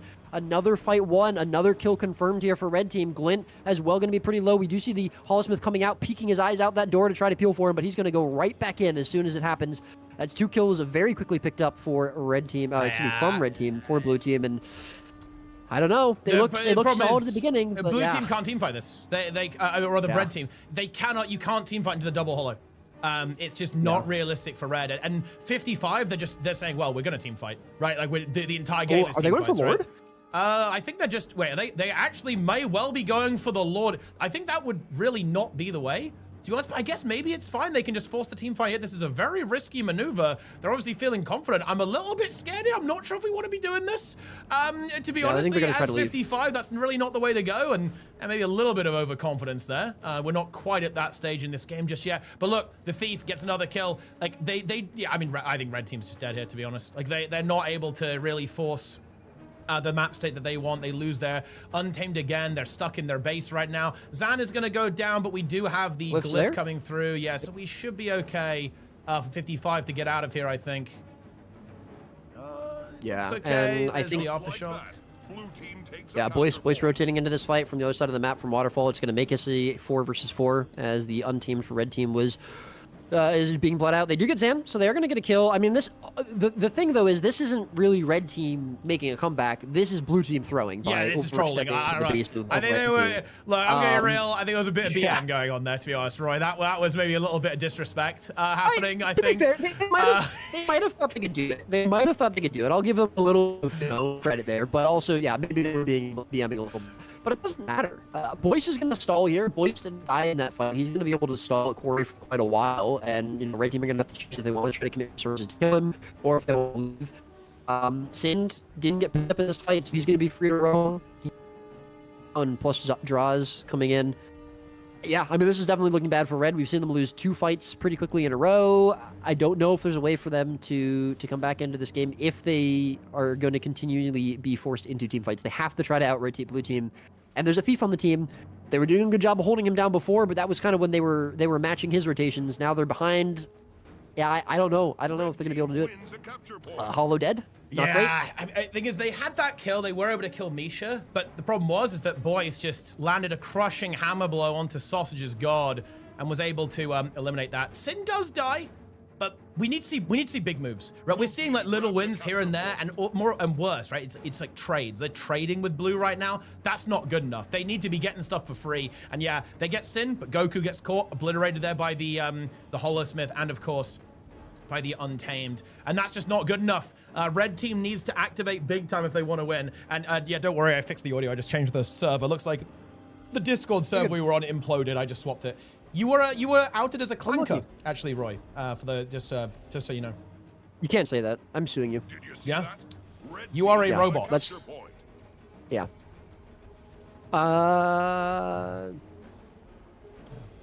No. Anyways, we're going to see a red team Tempest going to downstate. He's going to Vapor Form over the node. Misha actually stomping him. Nice, like that. Obviously, going to be not far behind him. Yeah, it's all good for red team. It's brutal. Yeah. There's just so many kills coming through for Blue at this stage. Tambus down. We have the Untamed down as well. It's looking very, very tough. Yeah, it's not over, obviously. Right, we have five. It's been a fair bit, actually. We're 10 minutes into the game almost. So it's not... the time is ticking a little bit, but they could still definitely make a recovery, but they're going to have to do it very, very quickly. I'm pretty sure at this stage, I think if there's like 2 deaths, red team loses. Like, I don't think there's any way to recover from that. Like, honestly, I think 0 deaths realistic. I think they actually need to not die for the rest of the game if they want to win, and that's going to be very much. Oh well, Sausage's god just died, so I guess that's it. Yeah, I think the other thing is that I think at pretty much no point in this game could they have gotten behind. I think they had to be either like maintaining even or maintaining a lead for them to win. I just think it's so hard for them to come from behind because they almost always have a losing 1v1 into Boyce. So that's almost always a node that they aren't going to be winning. And they almost always are going to be behind or matching Sin's rotations at best. So anytime you're behind, I think it's just basically an impossible feat for them to come back into it. Not to mention the fact they can't team fight because they don't have 2 Holosmiths. So yeah, it's especially when their Holosmith is in the 1v1, which we've seen several times. Yeah, this game is over. I think as soon as rank 55 won the first team fight, it was basically over. Yeah. I hate to say it because, you know, they're strong players on the red team. It was great to see them, you know, coming out pretty strong in the beginning of this game. But as soon as they were forced to team fight, everything fell apart for them. And they just could not come back into it. Yeah. You know, I do think that the map is a little bit relevant here. To be honest, I think 55 is favored, obviously, just generally speaking. But I think this is almost worst case scenario, actually, for the red team. Like, their comp just does not work on this map, in my opinion, whatsoever. I don't know if their comp works on any map. I think it works better on something like Kylo and Skyhammer, I think. I think Skyhammer in particular, I want to say. But yeah, that's fair. That's fair. Yeah, maybe Temple too, actually. I feel like it could work on Temple as well, because like then they can split up a lot and play a lot of the objectives. But I think on a map like this, it's just not good enough. I don't know if splitting up is necessarily that beneficial to them, because again, they almost always have a losing node into Boyce, and unless they're consistently killing Sin, like we saw in the first like 2 minutes of this game, or at least pressuring him so he can't get value, they probably lose another node. They can't team fight, you know, I mean, unless like we haven't seen the Untamed or Goku really having a ton of value in 2v2s or 1v1s either. I really just think this is a massive comp diff as well. But yeah, I mean, you know, either way, we're not going to know, because that is it. The monthly, it's over. The last monthly for Janther Wilds is going to end with rank 55 on top, as expected. And yeah, a couple pretty close games, you know, decent games overall. Just a very strong showing for 55, maybe giving us a taste of what's to come in a few weeks with the MOTA. Yeah. Yeah, 100%. And yeah, that is it. That is the final tournament of Janther Wilds. It's going to be Visions of Eternity from here on out. And yeah, guys, this is the reality. Like Master of the Arena 3, it is happening no matter what. In November. We're having some fun. It's going to be right after the expansion, so who knows what the hell is going to happen. But it is going to be on the 15th and 16th of November. That is when it's going to be run. You cannot sign up right now if you're looking to play, because the API is down in the game, and we obviously require API keys to sign up. So don't try and sign up now. That won't do anything. But once the API is back, which will be when the expansion comes out, then you can sign up. And also, if you would like to register your interest now in playing, just shoot me a DM, guys. Like, if you're a team that's playing or wants to play in Master of the Arena, then send me a message and we will discuss it, just so I know, like, who's who and who is planning on playing. Keep an eye on competitive Discord, because some people are allowed to play that weren't previously. But, you know, like, also watch out. You know, there's anything could happen, guys. Okay, at any moment. So, yeah, definitely... get involved. Send me a message if you want to play. There's going to be big prizes. All the prizes that I had from last time, they haven't gone anywhere. So there's going to be cash prize as well. There's going to be like and, you know an insane amount of gold. I'm gonna throw in $20. Oh yeah? Holy shit. Yeah. There you go. Yeah. That's big. That'll get you pretty far, I think. It is. Look, I mean that is, you can nearly buy the expansion with that. Yeah. Hell yeah. Yeah. We absolutely love to see that. We need a spree back. Well, look, bro. Is it my fault that bro is permabanned? No. Yeah. Unlucky. I hate it when that happens. I mean, I don't disagree that, you know, without a spree, I'm not sure if France can win. Yeah, tack. Yeah, it's actually not even a spree. It's actually it's tack specifically. Like, if tack was back, actually wait, in all of Janthea Wilds, 55 lost twice. If I'm not mistaken, it was to tack both times. That's crazy. Yeah. He's the greatest threat. Tack. Yeah, I mean, look, if tack was back, then I think 55 would be afraid. They'd be like very afraid. Yeah. But yeah, it's gonna be fun, guys. I'm gonna have like a squillion gold for it. You guys know the drill. I don't know. I don't know how much we're gonna get. I can probably do like at least 50k, maybe 100k. I actually don't know how much I've got for it right now, but it's quite a lot actually. It's quite a big prize pool. So it'll be like a zillion gold. We're gonna have cash. We're gonna raise money for charity as well during the tournament. I have not forgotten about that, and all of the. I can't wait to find out what I'm getting paid. Yeah, you're getting paid nothing. The same as every other time. Yeah. Hey, bro, you got that headset a while ago. That I paid for. Yeah. Yeah. There you go. That was a good deal. Okay, that's big. No, I'm not complaining. I'm doing this for the love of the game. Yeah. Yeah. Hell yeah. It's true. I do get gems. That's all I need. Yeah. What else do you need? Yeah. What else could you need? To be honest. Nothing. Falco finally got his tournament. Well, it's funny actually. Like Falco he's not the biggest fan of the PvP scene at this stage. Like, but yeah, you know, he wasn't entirely amused by the antics that went down over the course of trying to run this tournament. But we are doing it at last. It will be happening no matter what. It'll be exciting. So yeah, it's gonna be a good time. I'm actually really looking forward to it because obviously the meta is gonna change a whole lot. So new teams will have to come up with some ideas. It's gonna be really cool. Yeah, no, for sure. I really like doing it very quickly after the tournament, right? Because stuff might be busted, but I think the spec ban rule is gonna help that. Like everyone knows how it is, right? Standard rules, right? You're only allowed one elite spec, so that should prevent mega degeneracy, right? Like I don't know, like 5 luminaries or something, right? Although that would be pretty funny if someone did do that. But yeah, that's obviously illegal. I also wonder if they're even going to be able to, I mean, like, do you think 2 weeks? I guess what is it now? It's like 3 weeks, right? Or like 2.5 weeks. Do you think that's wait, hello? Oh, I think Discord died. Yeah, let me try and change this. About the meta? Hello? Hello? Hello? Oh yeah, Discord just imploded. Oh my god. I think you were gonna say, is it? I was gonna say, do you think it's enough time for them to like 100%? Well, I think most teams, you know, especially at this level, should have a pretty concrete idea of what the meta would be looking like. But like to be like 100% sure, and like also to like, you know, come up with any like sleeper builds or whatever. I think it'll be interesting to see if anyone does come up with anything like that. I think that's actually going to be the best part. Surprises. Is because obviously because there is a tournament and people obviously want to win. I think it does actually incentivize people to almost be a little bit secretive in a way, right? Like, and actively not share information, which I think is really exciting. Like, one thing in particular I'm really hoping for is that EU and NA have different approaches, right? Because we saw that in a lot of the MOTAs, particularly MOTA 1, right? Where EU and NA had different views on the game. I think that's really exciting when that happens.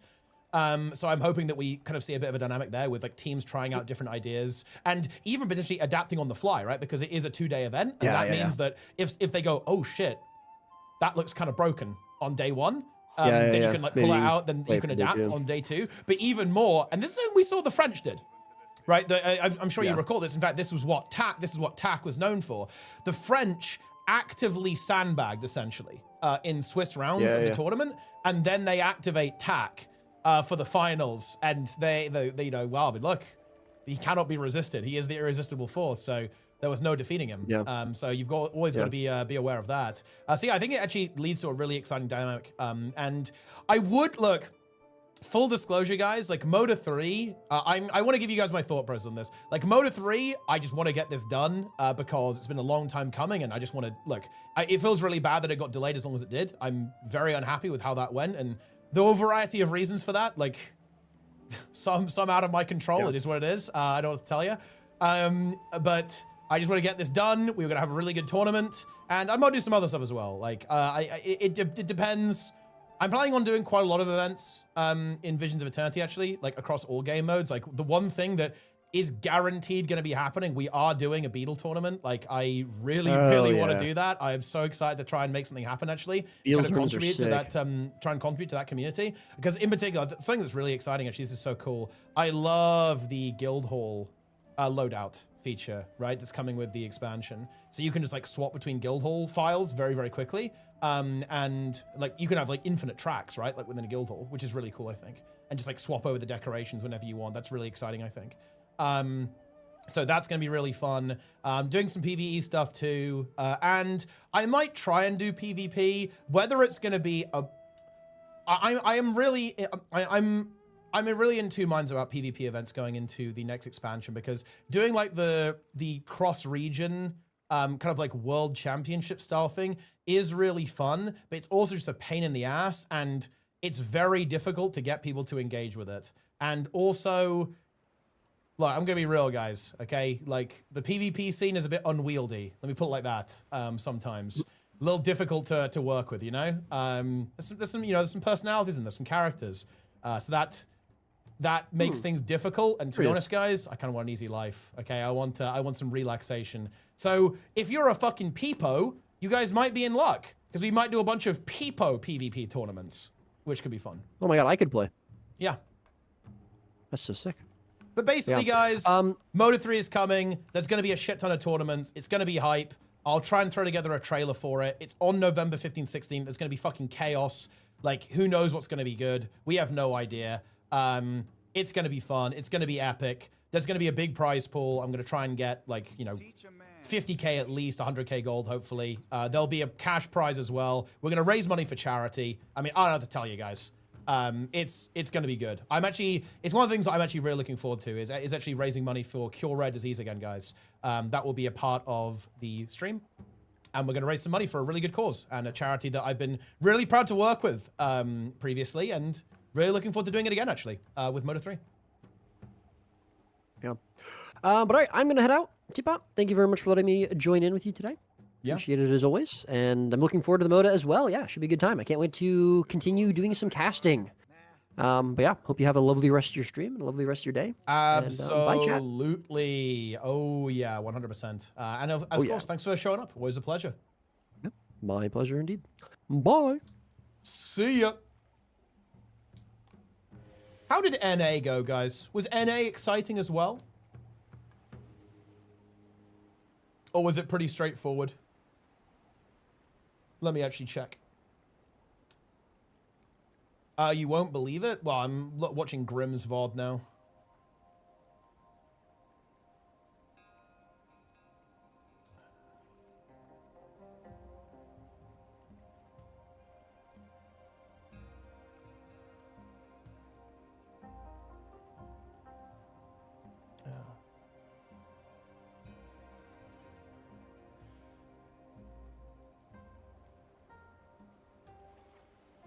Roy is the only good girl. Is he over? Yeah, EU just finished as well. The finals are a little bit anticlimactic. I don't know. I mean, obviously, like, the thing is about the Frenchies is that they love, I mean, look, Goku plays Warrior and not Azaz plays Rev, right? And that just puts them at a big comp disadvantage. I actually do really believe that, was that the worst possible map for them? And to be clear, I'm not making excuses, right? Like, that's part of the game. Like, you know, if you have to be able to adapt to the map. But that map was a fucking disaster. I don't know what to tell you. Like, that's just...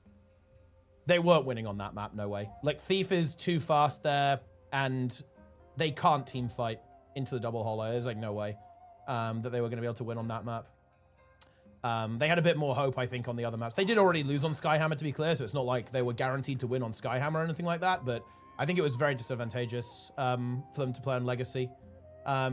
But yeah, they are a bit inflexible, right? Because, again, like, Azaz only plays Rev, and Goku only plays Warrior, so that limits them on what their comp can be. So they weren't able to have the double hollow, and they didn't have a Thief. And I don't think people were really expecting the Thief either as well. And you know, Sind, once again, like, as usual, right? Like, really shows the value that you can deliver, right? With the Thief, you know? The Thief value is there.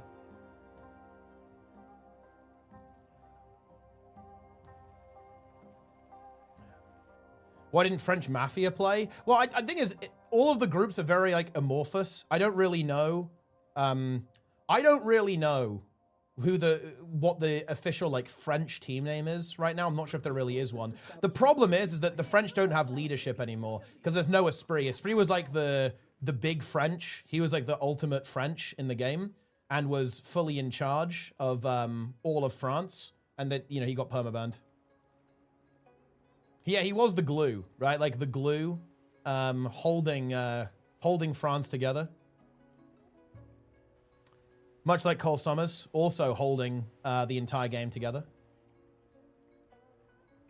It's rare to get a full team in general right now. It is, yeah. I'm hoping that the expansion kind of brings that back a little bit. That is the dream.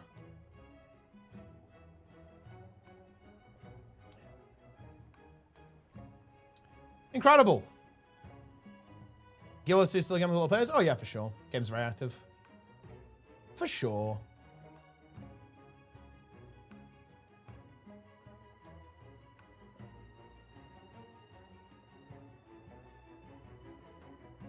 Omega. Why did Spree ever get banned? I mean, I'm not gonna lie, I don't even know that. I have no idea what actually happened, to be honest with you. Like, I've heard things, but I have no idea. Dude. People tell me stuff, but like, how do I verify it, right? Like, I have no idea what happened, really. I only know memes and whispers.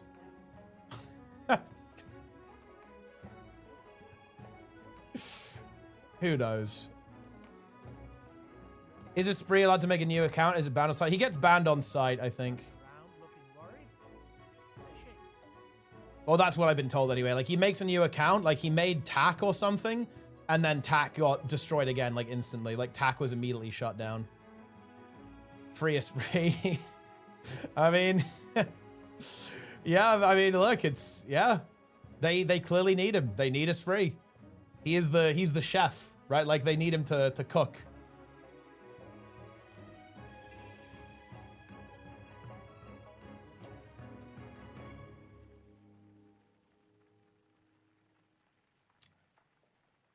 Cook. Simply get a new internet provider. Well, I mean, I have spoken to Esprit about this, and well, I'm not gonna explain how you could do this, but it's not that he can't get around it, it's that he just can't be bothered, to be honest. Like, that's the reality. Like, the thing is that, and I'm just gonna speak descriptively here, right? If you want to play the game, I'm not gonna lie, there's really not much ArenaNet can do to prevent you. And I mean that for all games companies, by the way. Like, you can get a virtual card, right? Like, you can use a VPN, you can spoof your MAC address, right? Like, it's not hard at all to get around. Basically, it's basically impossible to actually permaban someone. Like, I'm just gonna be real with you guys, it can't be done. Not really. You're not gonna be able to do it. So If he wanted to, he could very easily play. Like it is what it is. He just doesn't want to. Yeah. Making it annoying as possible, so like hardware ID. Yeah, I'm not gonna lie though, it's not like hard to get around. Like I don't know. Like you don't have to be technical to like understand how to do it. But yeah.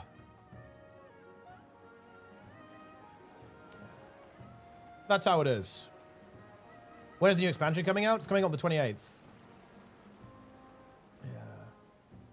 I got banned for nothing after playing 20 years Guild Wars. Return to us, Esprit. We need you. PvP is fucking dead on EU without the big worm, without TAC. I don't want to play on alt. Well, look, I'm gonna be real. You have no choice. Yeah. they will not unban you. Oh no, maybe they will. I guess you can send another message. I guess it's been a while since you last asked.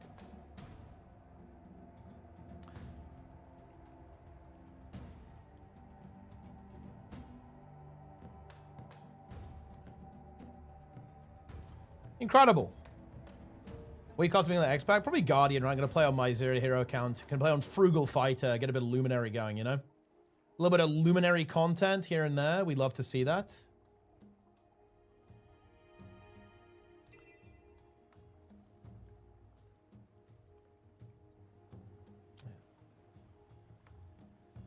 I get my account key to Az's. Yeah, and this is the thing, Esprit, right? Like, they will not give you your account back because of that. Like, the issue with that, okay, is that is actually one of the things that they will never unban you for, because if they view it like, if they find you like account sharing, or they view your account to be unsecured, in other words, like they don't know who has access to it or who owns the account, they will not give you the account back for that. Like, I can promise you that. Like, I know a little bit about how support operates, and they will not do that, right? Like, they will not allow you to get that account back. Why is Helio unbanned then? I don't think he is. I think it's on a new account now. I think all of those guys made new accounts after the scenario.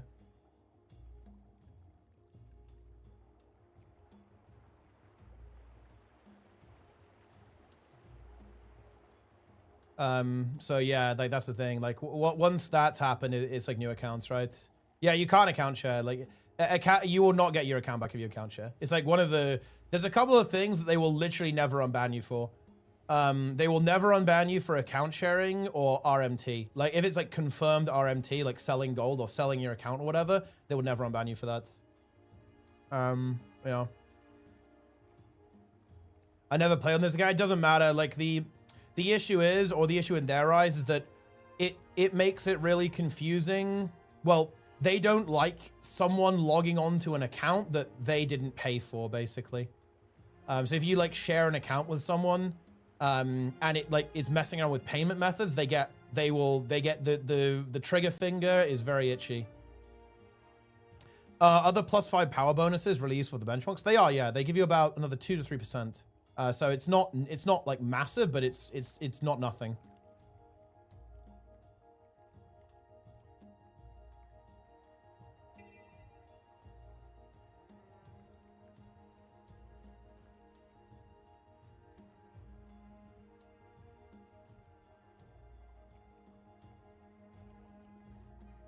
Then 07.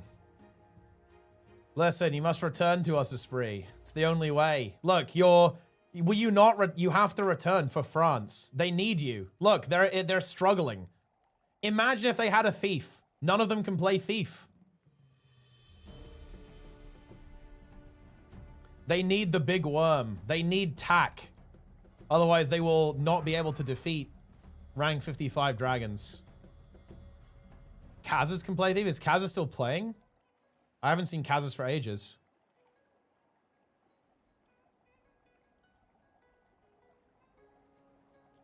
Why do the high-level PvP players tend to get in trouble? Joking aside, just something I noticed. Why? I mean, there's a lot of context.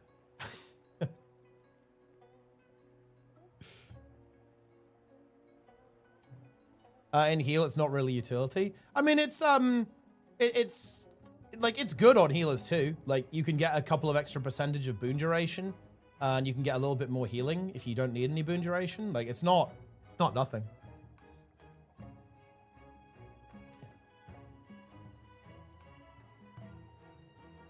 How strict are they with bans? If you buy a new PC and account and they know it's you, will they ban you again? It depends what you got banned for.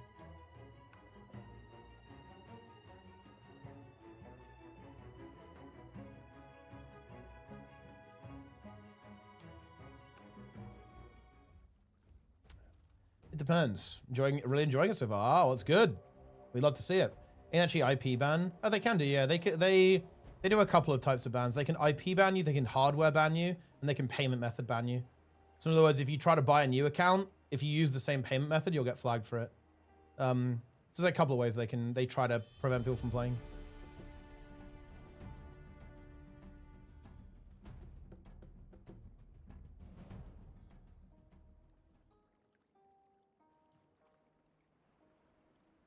All accounts banned when main got banned. That's actually payment method. That's like how they get you doing that. What they'll do is if you get permabanned, they'll also nuke every account that was bought using the same payment processor or payment method rather. So that's how they get you.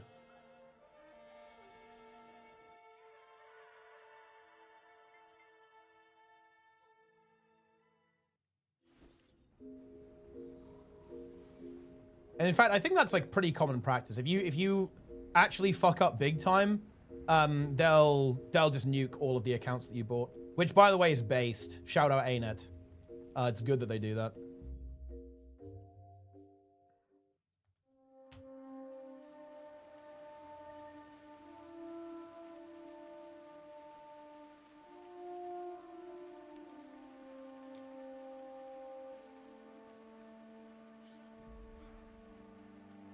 Nice.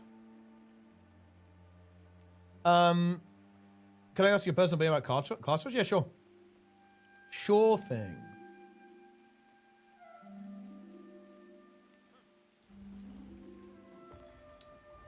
Give me what you've got. The reason, well, look, I don't want to get into this, but okay, look. If you want to know the actual reason of Spree, they didn't actually moderate or ban that aggressively back in the day. They started being way more aggressive with bans and permabans after the gizmo selling and account selling drama. It was, look, you'll notice, for example, they actually have GMs watching every single PvP game these days. And that started because of that. Like, so basically, if you're talking about some older stuff, like, for example, I don't know if Esprit might be referencing, like, some... The only thing I could think of with Cull is that I believe there was some interesting stuff going on with Helseth's, like, Elo Hell account, right? I believe there was something going on with that, if I'm not mistaken. But again, that was, like, so long ago, like, nobody cares.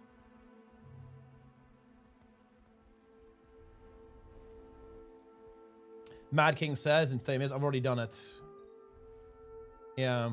Oh, yeah. Because I mean, look, you correct me if I'm wrong here, but didn't you play on that account and downrank it for Helseth? That's what I heard anyway. But I mean, yeah, like nobody gives a shit about that, right? That's like a very long time ago. Like an ArenaNet don't, like, I'm not even sure if like anyone working at ArenaNet knows about that. Yeah. So that is obvious. That was obviously against TOS, but again, this was before they were like really enforcing it aggressively. Like they enforce it very aggressively now after the Gizmo situation.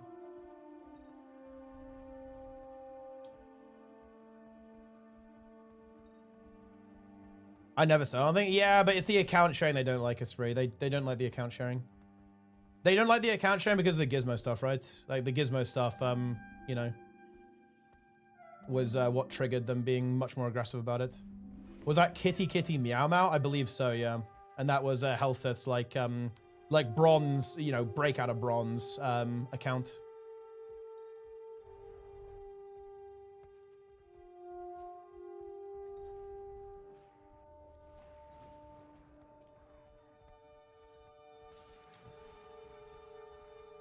Can I make it?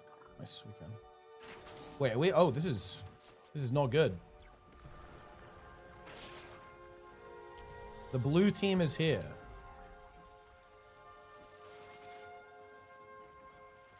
This is Giga Cooked? Wait, what's Giga Cooked? Make Gizmo sellable and the TP just pixels and video. I want to be rich. Ha! That'd be pretty interesting.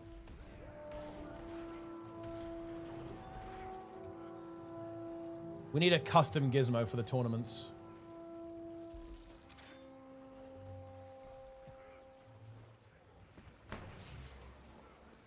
We actually have like there is like a pretty cool custom reward we actually had planned for MOTA actually. I will actually talk about it, guys, because I think this is pretty cool. Look, I think look, I'm gonna say it, guys. Chat help me out here. I think the PvP fuckers are actually ungrateful, okay, noobs, because they were not that hyped that when I told them about this, and I thought it was really cool. Like one of the ideas that we had that, by the way, is on the table. It's not confirmed to be clear, guys, but it's like it's doable. Was actually adding the winners of the community tournaments physically in game. So in other words, like there's like a plaque in the PvP lobby that you can click on, and it gives you a list of everyone who won tournaments. And like there was actually some talks about being able to actually do that for the community tournaments as well, because obviously like it's still there and it's not like it's getting used or anything. But there's you know, there haven't been any official tournaments for a very, very long time. But yeah, I don't know. I thought that was actually really cool. I was like, oh shit, that's actually a sick thing that we could do. But it was actually met with a fairly lukewarm response.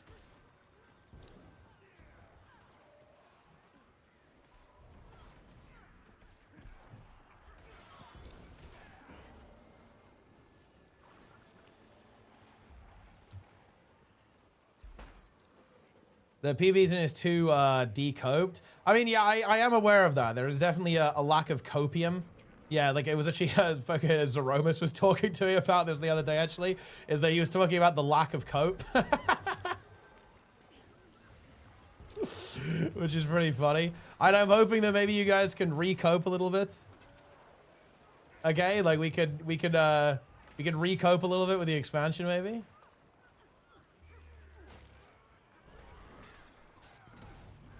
Should be fun, should be fun. Yeah, it's actually one of the reasons why I wanted to run it early. I was hoping that would make it a bit more exciting for you guys. Because I am aware, right? I know that, you know, NA is not super coped up right now. And it's one of those I wanted to do it early in the expansion. Because I was thinking maybe that just makes it more exciting for you guys fundamentally. Because it's going to be a bit more volatile, right? Like you don't know what's going to be meta, right? There's going to be like crazy shit going on. Stuff's going to be broken. So it won't feel as stale, right? It will feel like very fresh. Was kind of my thought process going into that. So it just makes it like very explosive, like very crazy. Hopefully more fun. But yeah, I understand that if the copium reserves are running low, then that's just the way it is. Will it catch the drop windows? It won't, but I've got a plan for that.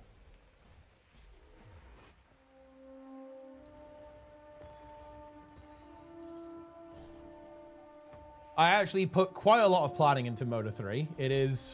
I am ready. I'll have to see who I feel like letting play as well.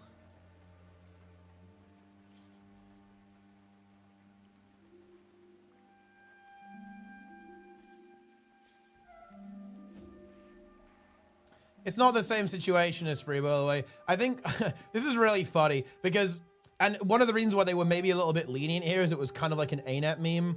So here's the context. So people were they were using support to get like old names basically, like that were really, really old and getting them transferred over basically. But the thing is that it was support doing that. And technically that was something that you could do.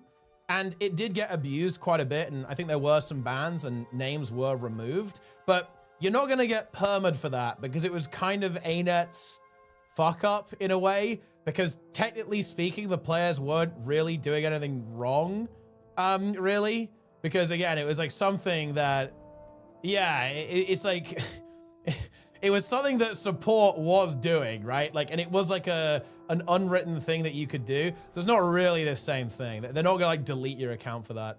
Yeah, exactly. Like perma-banning Helio for a mistake that is basically made by support. They're not gonna do that. Yeah.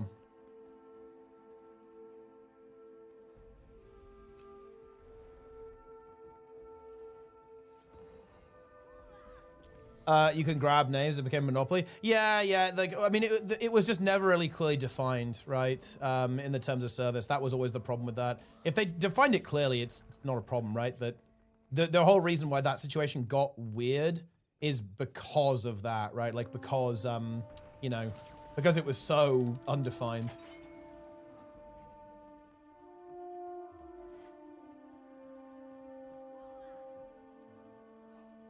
Incredible.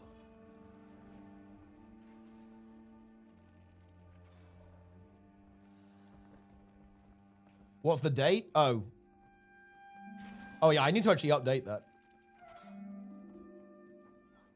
No, no date, it's 15/16. What are your thoughts on the fungus situation? What's the situation, Magrist?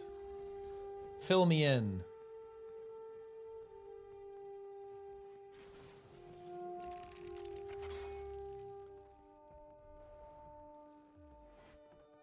Planet expands a purge? Oh, that feels good, I think. It feels damn good.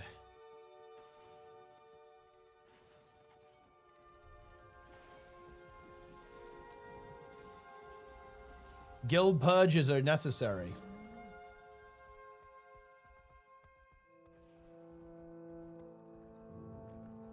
Any shoe drama? Like shoe LCM? Not yet. The fungus situation is crazy. Yeah, 100% is. But now I'll update all the stuff for MOTA and do like some proper announcements pretty soon. Obviously, I'm going to be shilling it in all the PvP tournaments. We'll probably do stuff like, you know, we'll talk about it like every AT and like watch a bunch of ATs and watch a bunch of weeklies too. I wish I could, I think I can do the weekly on NA, right? Because I think the weekly on NA is offset, so we can actually commentate the NA weekly as well. So that's going to be fun. But I can't do that with the monthly. I actually do kind of wish that the NA monthly was offset by like an hour, so it was like an hour later, so that I could actually watch the NA, at least NA elimination. It actually really sucks that I can't, because I would actually quite like to. But obviously I have to pick one, which is a bit annoying actually. Because I feel like it would also just be a little bit better, right? If it was an hour later, I feel like that's more convenient for NA too.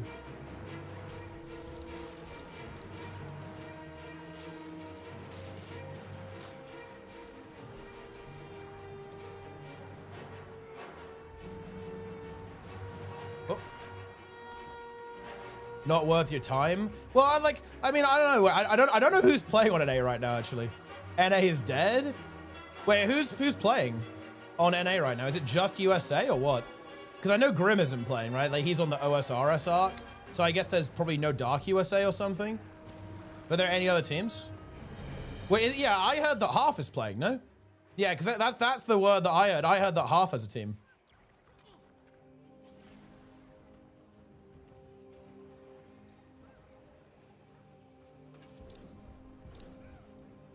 Half is the big rival.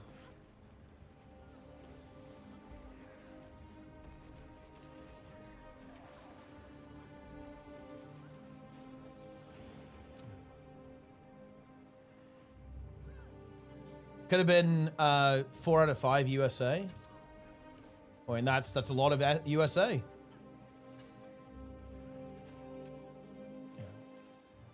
Yeah. I love Tizlak. Tizlak makes the world a better place. Tizlak makes me whole. Tizlak is love. Tizlak is life. Tizlak is the one and only. There is no HOT without Tizlak. Correct.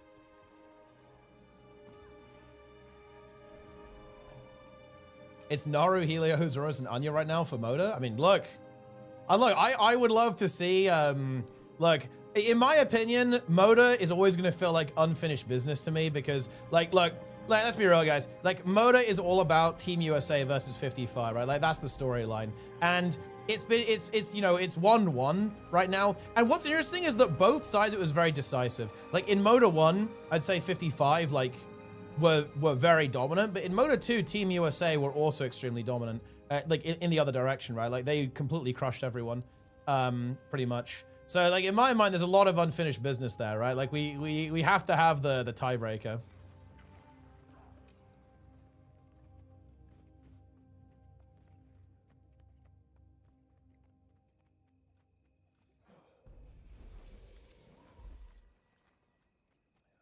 What's the 153 out of 60 and the symbol? It's the sub count. I actually updated it a little bit to load directly from the bot now. EU has God of Slayers. I mean, God of Slayers is a very formidable opponent. And that's actually some technology that Boyce has not activated yet. You'll notice he was playing as Hurricane Patricia today, but that isn't his full power level. Boyce will only activate his full power level when he starts playing on his... he has a character called the God of Slayers, and when he plays on that character, his power level increases significantly. So, like, he needs to make that happen.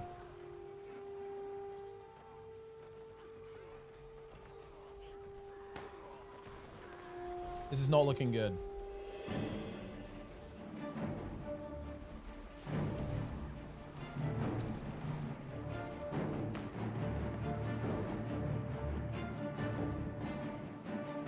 Two Swords Necro, yeah. Power Harbinger is good.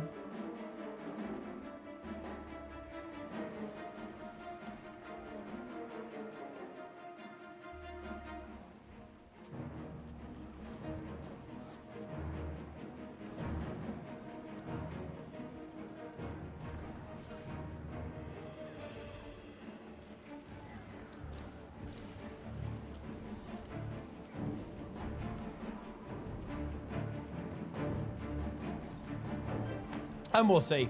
With any luck, the Copium will restore. I will get Team Champions to play in MOTA 3. Yeah, that, like, Team Champions playing in MOTA 3 will be hype.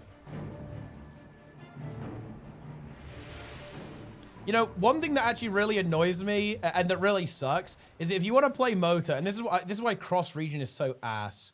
Because now everyone needs to have 2 accounts, which is actually now quite expensive. Because if you want to play optimally, you need every expansion. Now, the good news is that, I'm not gonna lie, a lot of the time, most players already have that. Like, most people have more than 1 account anyway. Like, they play on an alt by default, but actually really sucks. Because it's actually quite expensive.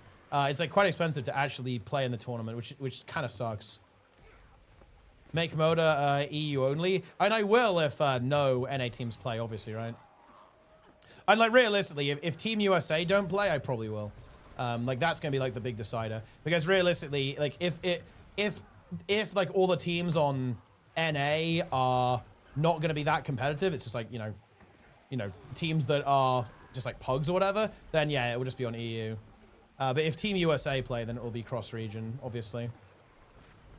So it really depends on what Team USA is feeling. Pretty much.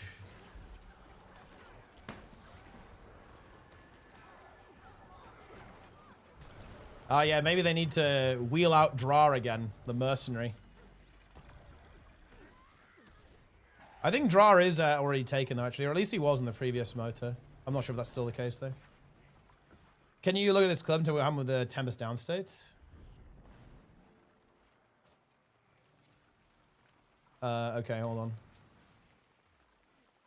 Okay, here we go. Is it down penalty or what? I wasn't clicking on you, but I'm assuming down penalty. Had you already been downed a couple of times before or what? Or also, were you, wait, yeah, you just die instantly. That's fucking unlucky. Not really? Oh, isn't there a weird meme here? Wait, were you vapor form or something? Were you vapor form there or just going into downstate? My guess is bugged. No, what you're saying is scratching an ancient memory. There is something weird about Elementalist downstate. Yeah, no, there is. Someone here will know it, but there is something weird actually about it that can cause this interaction.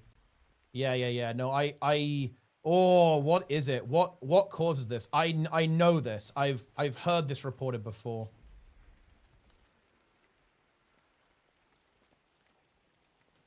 What's the general gear you play in PvE in this build? It's like Celestial, right? Celestial with, I think Leadership Runes is the way to go, I think.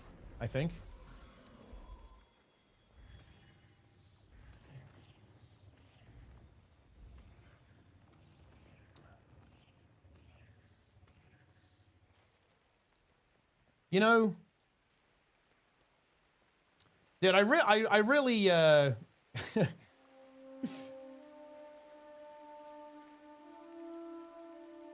I really ought to update hardstuck.gg, because one of the cool things about the way we have our site set up is that it's actually API independent.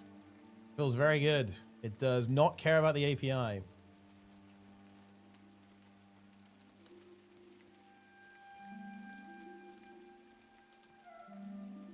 A little outdated though, to be honest. But look, it does work. It does function. We are API free.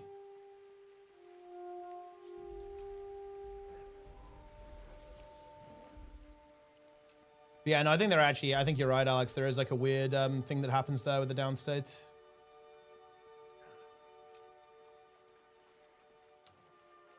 Yeah, we'll see. We'll see what happens. I mean, look, Zeromus was sounding optimistic, to be honest. So, like, maybe he can twist your guys' arms into playing it. But, yeah, like, I don't mind running it EU only. It would just be a little bit unfortunate. It just changes the storyline. Instead of it being, you know, 55 versus USA, it makes it about, you know, 55 versus the Frenchies instead. I do prefer the three-way, and 55 versus French versus USA, of course. But we do what we can. Any more competitive matches? No, the tournament's over for today. But in terms of competitive teams, to be honest, I was actually really impressed by Snowfall. I hope they play. Snowfall played really well today. They're also really good. But there aren't that many teams. There's like, look, I don't want to de-hype my own tournament, but there aren't that many teams that are playing competitively right now. To be honest, it's a big shortage. I feel like it's the lowest amount of teams ever. Currently, because there used to be 2 on NA. It was, there used to be more than 2 even on NA, actually. There were 2 like main ones, Team USA and Team Dark USA. But there were also other teams that were organized by other rosters as well. Like, it wasn't just those 2. And then on the EU, you had Ultranum, obviously, was in the mix as another really, really strong roster. You had French Worms, you had Cheese Mode, and Rank 55 Dragons. You had Tenacious as well, was being played. You also had Quaggins on Duty, Gold 3+. There are a lot of, like, very strong teams.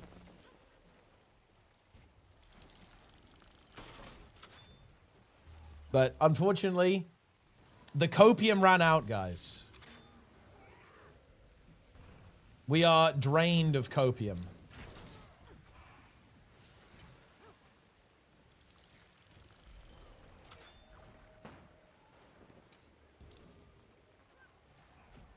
Here we go.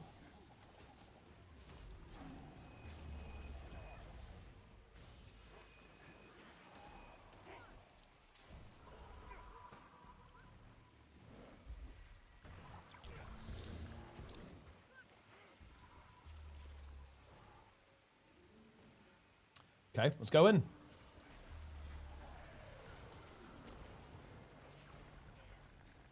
He's insanely coped. I mean, look, yeah, he was pretty coped up. Like we did speak. He was coped. He wanted to play. He was hyped up. New expansion. Log in.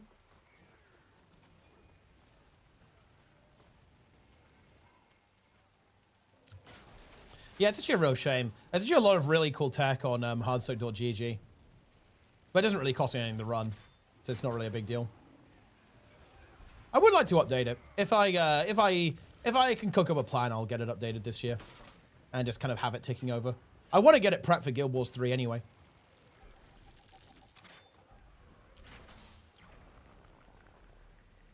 But I think after Guild Wars 3, I'm very kind of likely to I'm very likely to go in a different direction. Specifically, might make it like very event driven, right? Like certainly with Guild Wars 2. I don't, like once Guild Wars 3 comes out, I'm not sure if I'm going to maintain. I might just like replace the build section with Guild Wars 3 stuff instead, to be honest.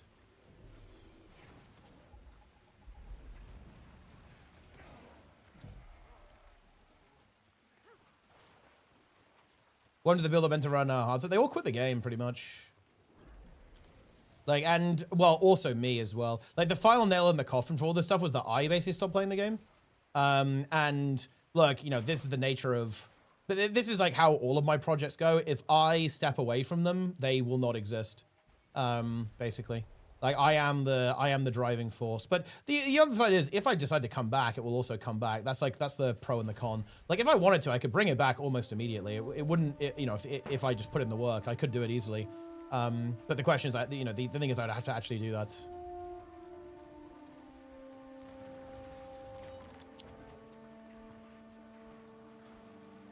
Whoa. Which have a lot of cool tech. Like, you know, our GitHub is hype, guys. I don't know what to tell you. It's good. Wait, what the fuck is this shit? Okay. As a dedicated Guild Wars 2 player, for the first time, I'm not going to pre-purchase Visions of Eternity, and here are the reasons why. Reason 1. Bro. Wait, what? It's this guy. No shot. Oh my god, it is. Okay, that's bad. Dude, if bro is not coped, this is GG. Oh, shit. Dude, this guy is like a mega fan. Oh, wow. Yeah, that's the music guy. I didn't realize who it was. This is, wait, I'm actually interested. This is someone whose opinion I actually care about. I'm going to read this. We're going to take this seriously. This is someone whose opinion actually has value. Reason 1. The story arcs of Elder Dragons, Jormag, Mordramoth, Kralkatorok were to me very engaging. Interesting and made me feel many different emotions. Sadness when things went wrong and happiness when everything seemed better. Seemed like we battled the night to see another dawn that the pale tree sings of. Bro's a role player as well. I like that. Sadly, a lot of things in the story after the Icebrood saga, when Tom Abernathy's narrative team moved on from ArenaNet, didn't feel at all impactful. And it's interesting as seeing the as the Path of Fire Season 4 era. The Icebrood saga and the Season 1 HDR. I mean, yeah, okay, that's fair. Yeah, for sure. Once the End of Dragon story ended, I actually felt indifferent. Sure, the ending was sad, but it wasn't enigmatic, it lacked depth overall. That's when I noticed, well, they did try and tie it up pretty quick, that's fair. That's when I noticed that the writing changed drastically. Though it was still quite good and experienced thanks to the memories of Scarlet, Mordramoth, Kralkatorok, and Jormag, the other characters that we lost. I don't think ArenaNet nailed the end of EOD because it was rushed. Yeah, for sure. Like, it really needed a Living World season, which obviously they didn't have planned. In which we could have had a final battle with Dragon Void, which would have given a lot of room to counterplot. Yeah, exactly. Yeah. This is good criticism, to be honest. During Ian's relationship, Salisbury Dragon's culture. The battle was just preparation mode, and we beat only with one possessed prototype in Echobold's junkyard. And every single Canthan just realized, screw our interest and accountability, we just head into the Dragon Void YOLO. End of Dragons wasn't very good story-wise. Though ArenaNet proved they can create interesting characters and potential conflicts between them. My problem with it was the main storyline. Everything is overly simplified. That wasn't the case in previous expansion seasons. Yeah, but this comes down to the fact they just didn't have time, right? Like, I actually didn't hate the story in EOD. I'm not sure if I disagree with this or agree with this entirely, but, or at least not the full way, because I actually did like the story in EOD. I found it pretty entertaining. It was kind of funny. It was a little bit less serious than usual, but I actually do think these criticisms of the structure and the narrative are fair.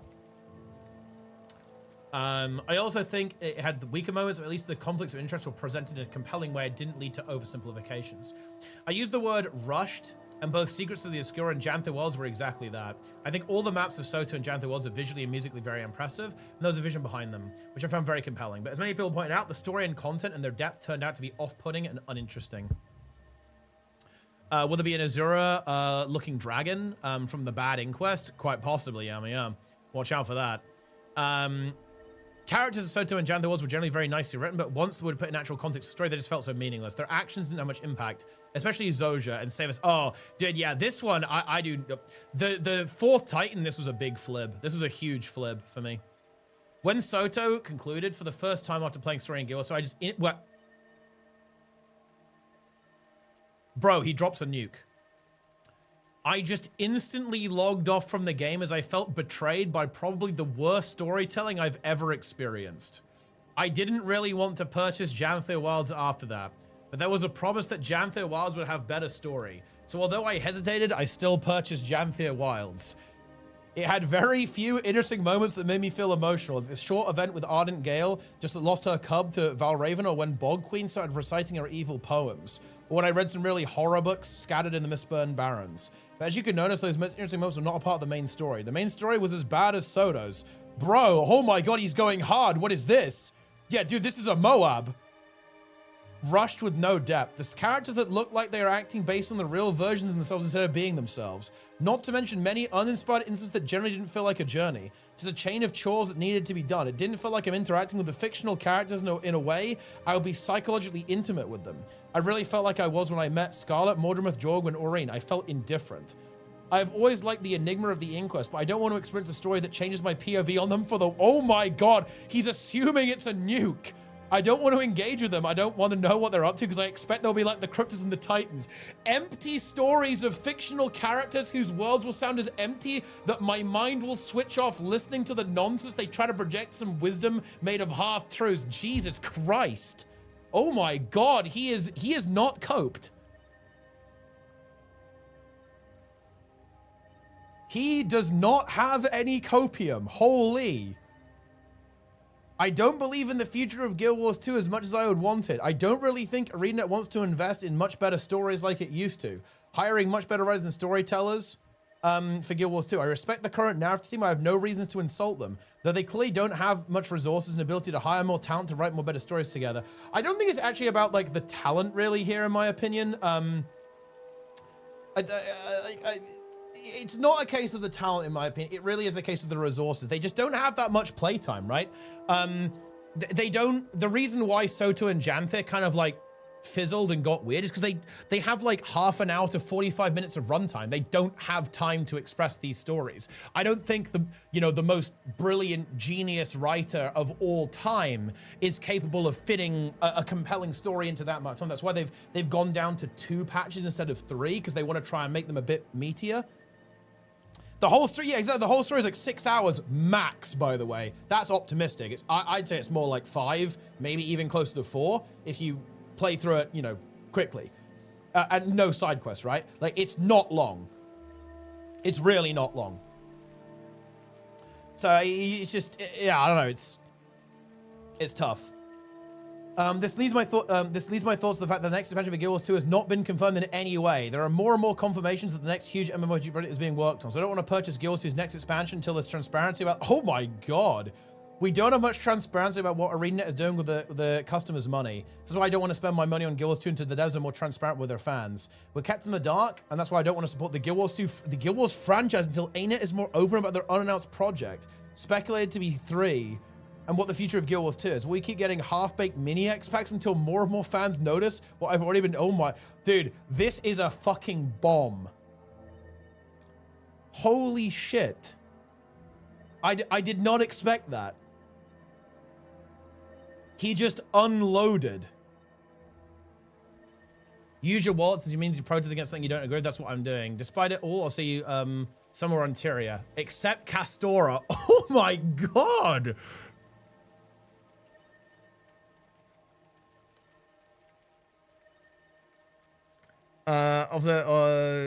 Did she make me because my stance on anything more transparent on Guild Wars 3? Of course they don't, but the ongoing very open hiring process for an unannounced MMO project, yeah, this does feel bad. Could or could not be related to that. Quality drop of Guild Wars 2's expansion, certain Janthe Wilds. Is it cause of speculation that may not be true? In the end, games should provide entertainment. If too many things are being not entertaining due to major reasons of development, creating stories and games like Top Out of the certain Dig podcast, it's stressful and requires making decisions that seem right at the moment, then they can turn to be a liability. As an example, you recalled that Kaith became the voice of Aurene to give a new purpose. And then moments later, Aurene had the voice of her own. That's why I dare not to insult the current narrative team. They would like to tell stories bigger than is currently possible. They need to do a lot of tell, don't show, which helps providing additional context, adding more information. The noticeable overabundance of this kind of storytelling does make the experience feel scuffed. And it's not unprecedented. There are a lot of speculations going on about Guild Wars 3. Oh, man. Oh boy, oh boy, oh boy, oh boy, oh boy. Man, that's really sad to read, actually. That is a sad thing to read.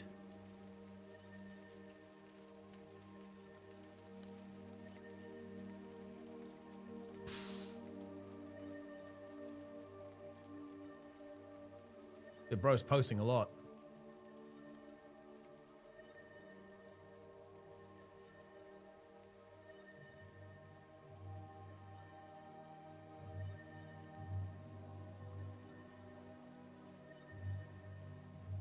Wait, too much focus on useless niche content, raids, PvP, and housing. Okay.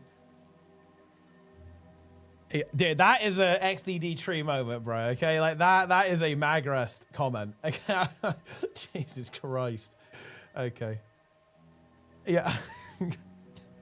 Wait, I can okay, look, I can get saying raids and PvP, but housing. Are we serious? Okay, look, if you're like an open world Andy, I get it. Like raids and PvP, like, okay, sure.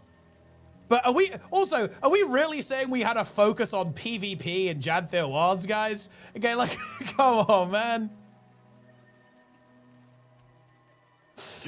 I mean, you got push, I guess, right? Like, we got push. Yeah. Oh man, dude. Well, to be fair, you're gonna get people who are like not happy in this thread, right? Like the disgruntled people are here.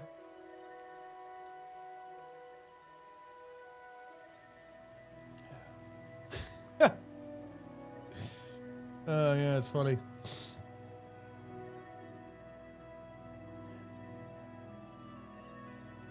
This is a pretty nuclear thread.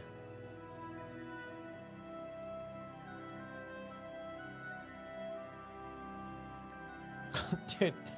Oh god. Wait, Strawman. Strawman fallacy, guys. Ooh, it's getting spicy. Very, very nice.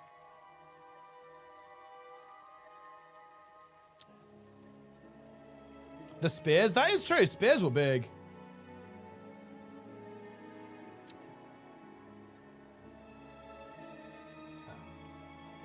Huh. Well, I mean, I guess that's something. Yeah, it is interesting. Like, I do think that Janther Wilds paid a bit of a price for Soto. I think a lot of people got put off buying Janther because of Soto.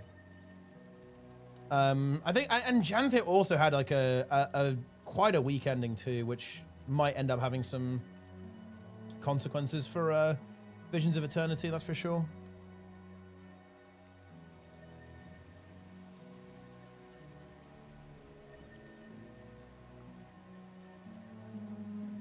Pretty much.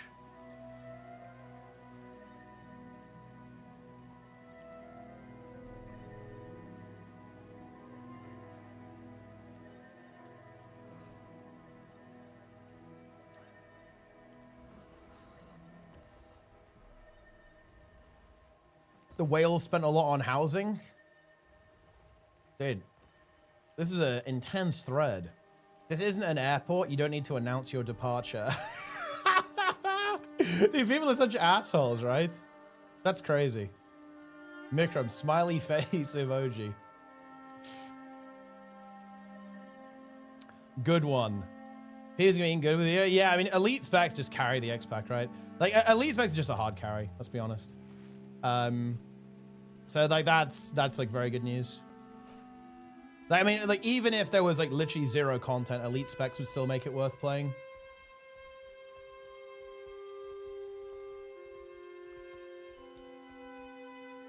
Pretty much.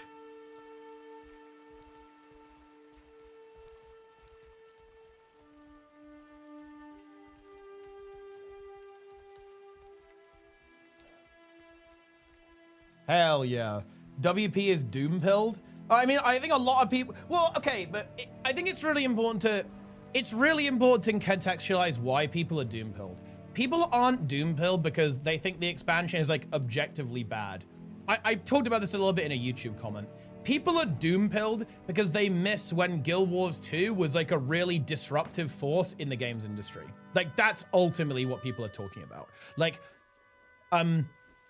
there's like, if you've played the game long term, you saw where the game kind of changed, right? When the game went from shooting for the stars and looking to challenge and, you know, really shake the battlements, right, of the MMO industry. And it isn't doing that anymore. It's like very clear that isn't the design goal here. That isn't ArenaNet's goal to do. They aren't shooting for the stars. They aren't looking to revolutionize the games industry. They're looking to maintain and sustain what they've got. And that's ultimately why people are doom-pilled. right? Because people miss when Guild Wars 2 was the source of innovation in the industry, when it was actually looking to compete with the best of the best and move the games industry forward and basically challenge every MMO out there. And that's not where it's at right now. Should I not come back? I'd say so. The game's still good. It's just, like, again, it's really hard to explain this to new players because the game is really, really good. Guild Wars 2 is an excellent game. Definitely one of the best MMOs out there. But it's different. Zero feature instance content, only maps and story. I think you kind of have to have something that's, like, pretty full featured, to be honest. Like, it's got to have some depth, though. I think you have to kind of have, like, different types of content. To kind of ship an expansion, but I could see them like doing like one boss instead of two in terms of raids, and like really focusing on making that one boss really good and trying to put more of that resources into the open world stuff. Yeah.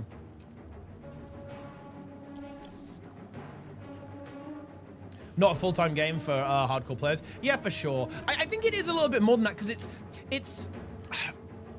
it's casual players are not happy either. If that makes any sense, right? Like, it's not just hardcore players who are a bit doom-pilled right now, I think. How hard is this game to get into? I'd say it's fine.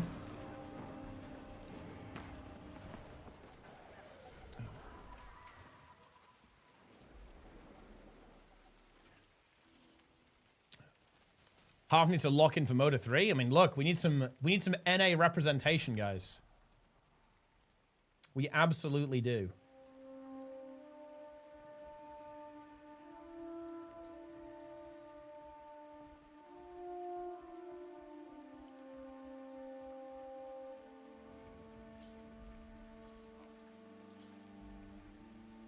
How's it going? You're welcome.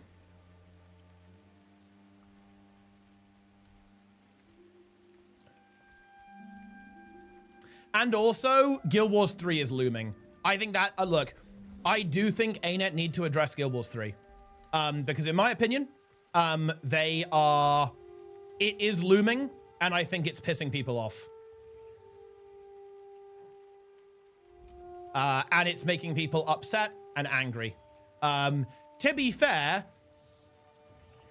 well, you know, I was going to say that it was kind of like the shareholder meeting stuff that got people rustled, but actually that's not even the most important part. Like, in my opinion, the biggest thing that is suspicious, it's not even about Guild Wars 3. Guild Wars 3 is almost a bit of a red herring. It's not even relevant, really. It's just the fact that ArenaNet have confirmed that they're working on other projects, right? Well, ArenaNet haven't confirmed that directly, but, you know, they're hiring for unannounced projects, right? And we know they're doing that. They've been doing it for a long time, and they've got a lot of developers on it. There have been developers tweeting, talking about how, oh, I'm not working on Guild Wars 2 anymore, right? Like, there's very obvious signs that we are moving towards making a new game, right? Whether that's 3 or whether that's something else. And that's pissing people off, right? It's making people doom about the game because they realize that the game isn't going to like get more content, or, you know, it's going to stay about the same, right? Like, that is the thing. And look, you can understand that, right? Like, if you love Guild Wars 2, I think you can understand being a little bit miffed that your game isn't the focus of the company. Especially, by the way, people are also probably really, really stressed about this because the last time they did this, guys, look, it's funny. A lot of you guys are probably relatively new players. You guys have no idea how close Guild Wars 2 was to dying, like flat out.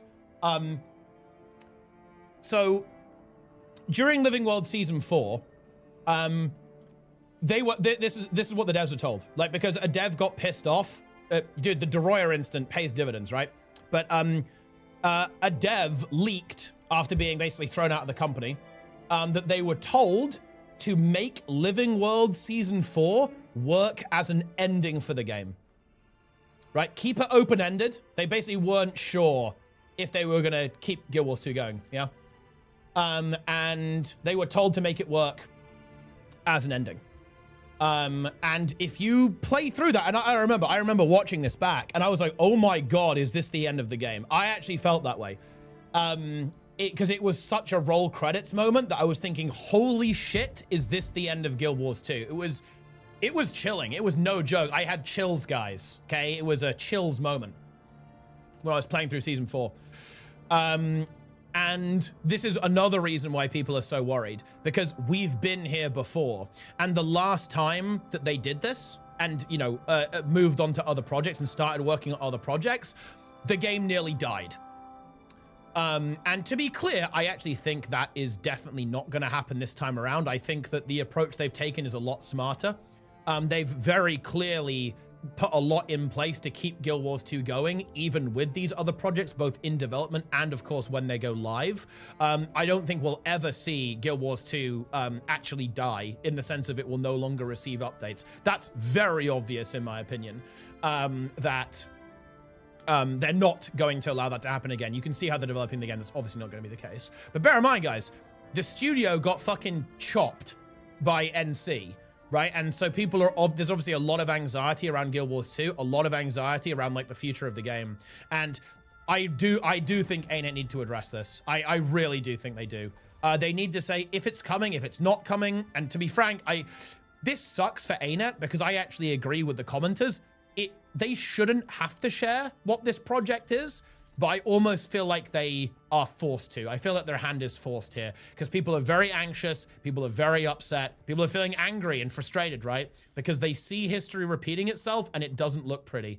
So I think ArenaNet, like, yeah, they're in a shit situation. Like I actually really feel for them. I think they've been really unlucky. And again, like the shareholder meeting really didn't help with all of this stuff. But yeah, it sucks.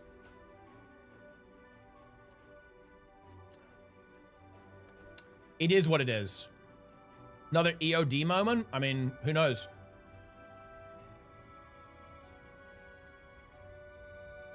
Just say if it's outside or inside or outside the franchise, wouldn't that be enough? I mean, that would just be as explicit as possible, no? Like, that would just say if it's Guild Wars 3 or not, yeah. I don't regret all the years. Oh, of course not. I don't regret a single second. I think that it's not a healthy way to look. If the game ends, you wasted your time. I think that's a sad way of looking at it, to be honest. Like that's you know, that's sad. Because are you saying that all the experiences count for nothing just because it's over? I don't think so. I really don't agree with that. No, I don't regret a single dollar or a single second. I'd do it all again. Does DeRoya play? He does actually, yeah. He doesn't make content. He actually works as like he's like a video artist, I guess is what you would say. You know, he does production. He's done some really cool stuff. He's worked for, you know, yeah.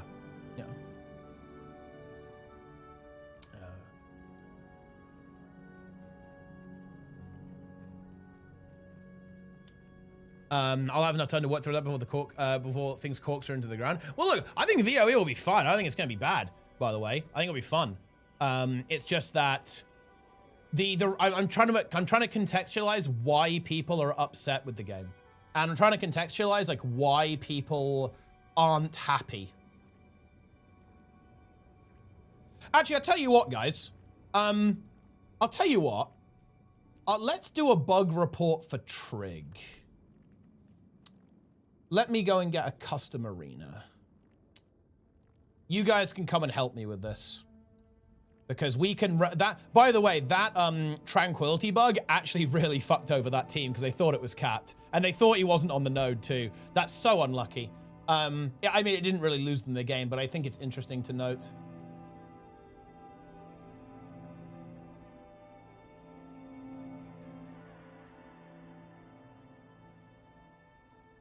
Let me log off.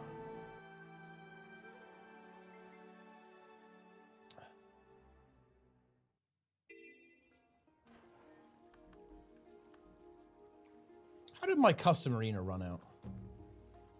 I thought I put like a year in it. Maybe it's on another account. Do I have gold? I actually don't have gold. How annoying. Let's just sell these ectos.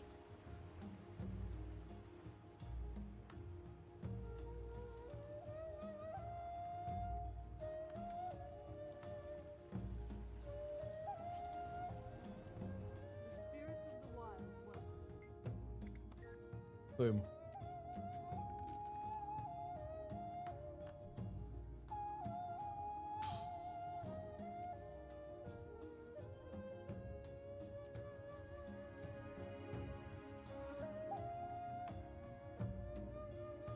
Omega.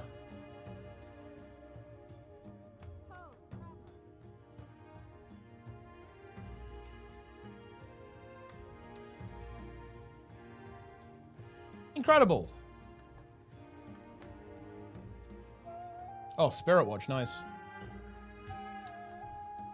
Right.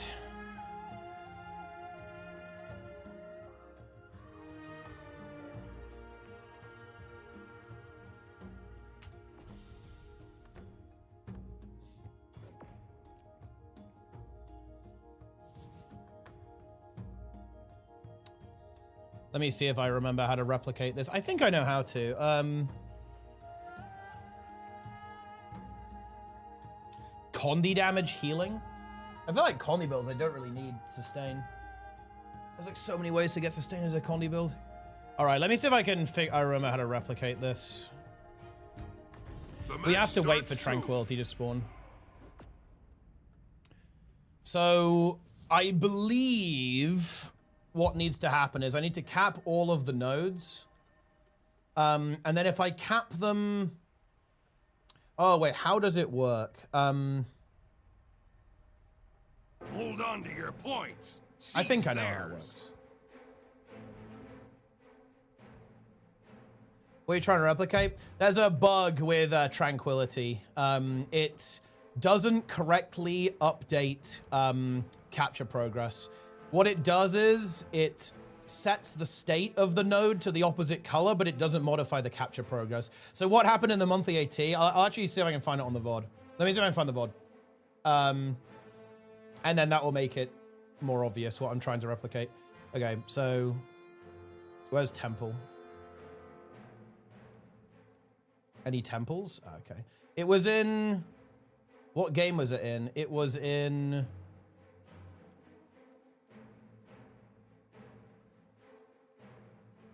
Which game was it in, actually? I thought it was in, like, a Cuba game.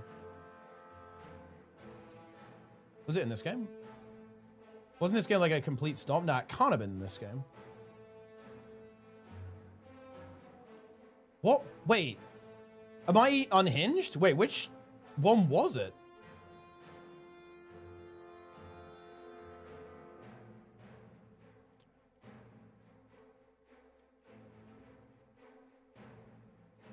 I can't recall, but I'll try and replicate the bug anyway, because I noticed that, like, I noticed this from MOTA 1. Like this has been in the game since launch, I think, actually, but I noticed it, and I also know why it happens because of MOTA 1. It was Cranel versus Taco Cat. Okay, let's see if we can locate that game. Wait, did it happen later then? Wait, did it happen in Ilims? Must have been Ilims. Yeah. Ah, yeah, here. Here's the bug. Okay. So let's talk about what's happening here. Here. Okay. So... yeah, you can see it here. Look at this node. This node is blue, right? But that's not right. That's incorrect. Oh, I know this is no. That is actually that is also wrong. You can see it's wrong here as well. But that's not the entire bug. So basically, here's the thing. Look at this node, guys. This node is blue, but why is it showing as red? The reason for this happening is because when you get Tranquility, what happens is that the node flips color, so the ring changes, but the capture progress doesn't. However, the game doesn't actually care about that. So what you'll see here is that if a red player stands here, they'll be appearing to decap their own node. And we're going to replicate that now. So if we do this, we have to, well, we'll go and capture... I guess we can just capture one node. it should be fine with one node. It shouldn't require all of them. So now if we swap to blue and wait for Tranquility to spawn, you guys have no fucking idea how long it took me to perfectly mirror ANET's buggy ass PvP code. Like every time I wanted to test how Stillness works, by the way, Trick, there's actually a really bad bug with Stillness 2 that has absolutely lost people games. That's kind of interesting to note. You might find this interesting. So the way Stillness works, I have fully reverse engineered Stillness.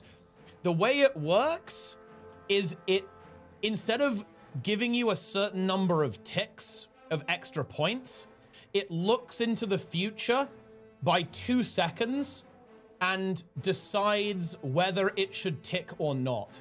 The problem with this is the way the game timer works, because depending on what half of an initial tick you cap on, you'll actually get either one or you'll either get an extra tick or one less tick.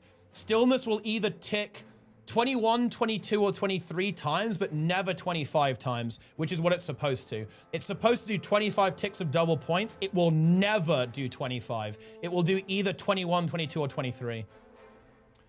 And yeah, the reason for that is because of how it decides when to stop ticking. I have this, look, I have Stillness perfectly mirrored, reverse engineered for my overlay, right?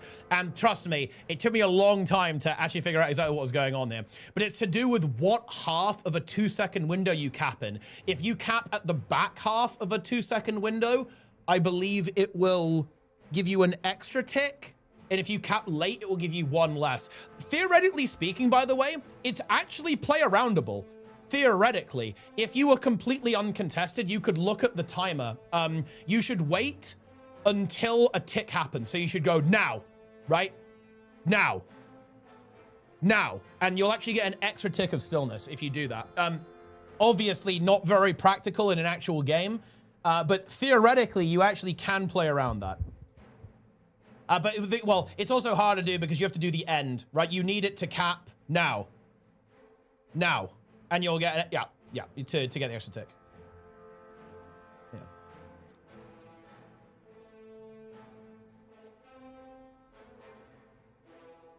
It also might be the other way around, by the way. I don't actually recall if it's you want to cap late or early. I think it's you want to cap early, but I'm not sure. Okay, so let's just do the bug here. Oh, wait, actually, Trig, did you fix the timer on Skyhammer? I can't recall if you fixed that or not, because Skyhammer's timer is wrong. And actually, by the way, almost every objective counts its timer differently, which is rather interesting, by the way. Some of them, when the timer hits 0, they spawn. Some of them, when the timer hits -1, they spawn. And Skyhammer actually gets offset by 1 second every cap. Very interesting, actually. So in other words, every Skyhammer, it will be like 1 second later. It's supposed to be every 3 minutes, but it's actually every 301, then every 301 again. So the timer gets offset by 1 with every increment. But I seem to recall that got fixed. I could be wrong though. I'd have to check. But anyway, so here's the thing. And look, this is gonna look really stupid if this isn't how it works, but I think this is how it works. So now if I go back to red, this node should actually still display as red, but it is owned by blue. And also when I do this, it should look like I'm decapping the node, even though I am, but it should look like I'm decapping my own node.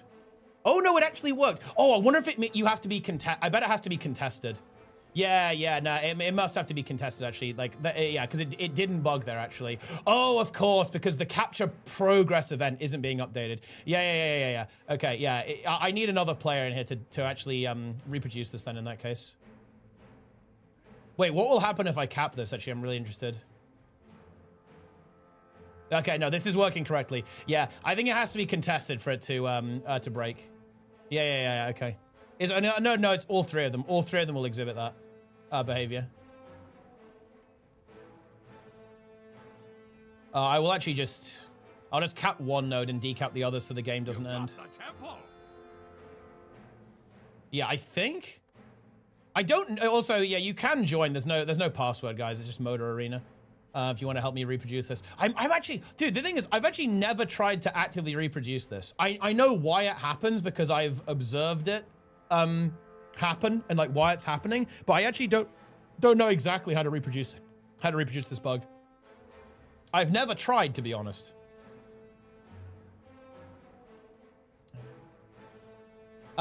Tick logic must note where it only applies to the state of being contested a global tick rather than immediately. What's really interesting, actually, by the way, this is cool. This is actually a really cool detail. And this does make sense, by the way. The devs did this on purpose. Check this out. The global tick only starts after the first node is captured. That's rather interesting. And you'll notice that the global tick is disconnected from the timer. There's a separate tick timer that only starts after the first node is captured. And that's why it's actually not synchronized with the main timer. Yeah.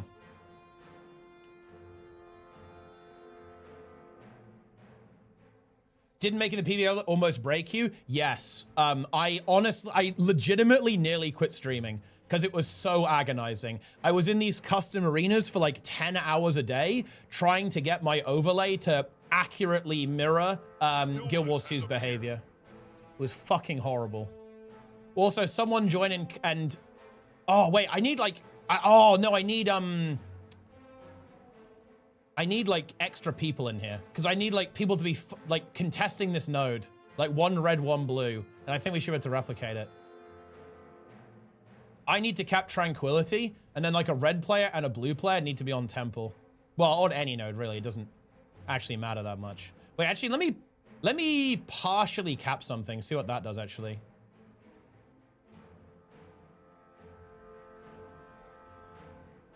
Let's see what happens. Oh, yeah, this one actually already is partially capped. Maybe I have partial prayers. Yeah. It's because the reason why this happens is because capture progress is not the same thing as the captured state. It's actually very interesting, by the way, Trig. Skyhammer doesn't have this bug because Skyhammer is coded quote unquote correctly. Skyhammer directly interfaces with the progress as well. It's it is implemented differently. Like Tranquility does not work the same way that Skyhammer works, which is very interesting. But that's because Skyhammer is newer, right?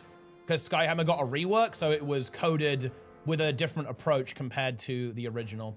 Oh, wait, are you kidding me? I can't fucking swap. Okay, that's fine though, actually. Cole has to go get Tranquility when it spawns. And I will...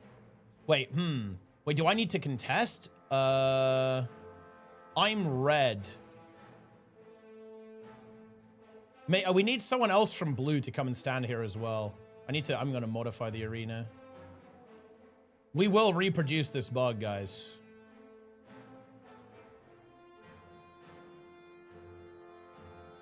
The bug will be reproduced.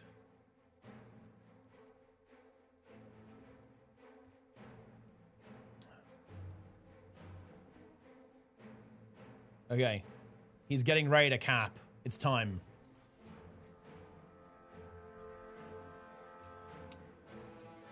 "30 seconds.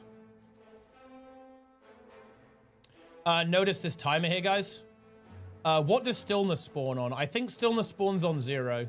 Let's see if it does. Oh, I think they're both spawning. So let me actually grab this real quick. Oh, wait. Will it? It won't spawn another one, will it? 5, 4, 3, 2, 1, 0. Yeah. See? Yeah. See that, guys? Notice how Tranquility spawns on -1. Right? It doesn't spawn on 0. It spawns on -1. I believe the weapons on Colosseum spawn on 0, not -1. And I'm going to contest, I guess. Let's see if this actually does it this time.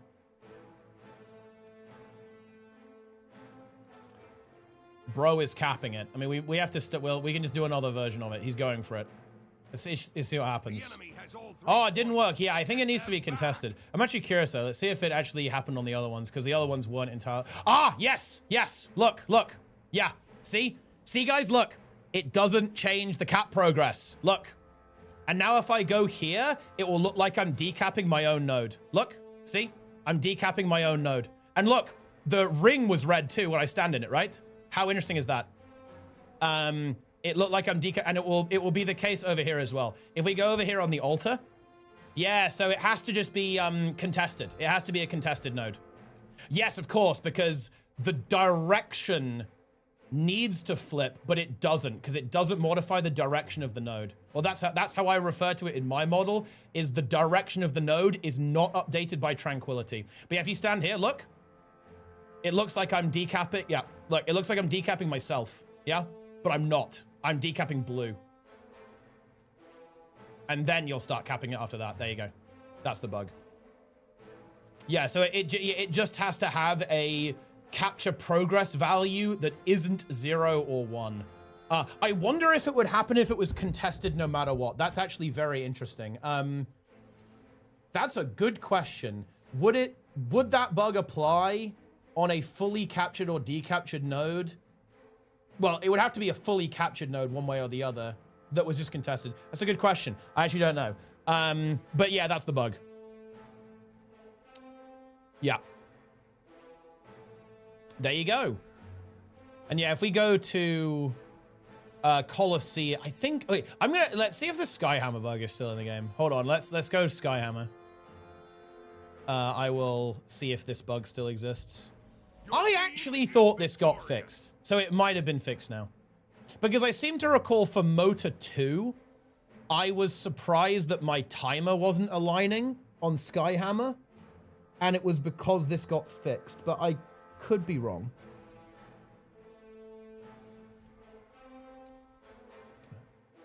Let's actually see.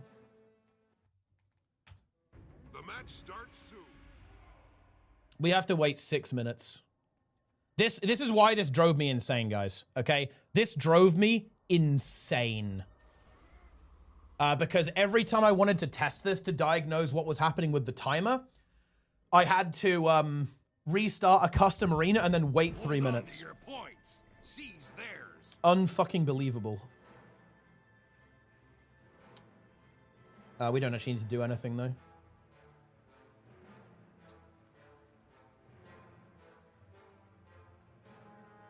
We do not need to do anything.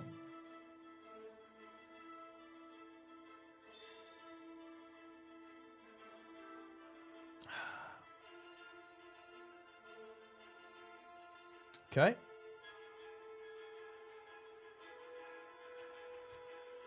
So the first Skyhammer, I believe, spawns correctly.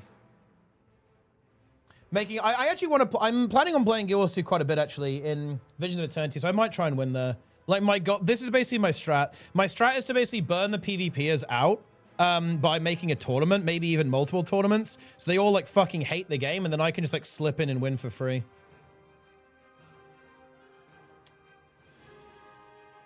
Or just DDoS Abindo again and just take his spot for the pumpkin monthly AT.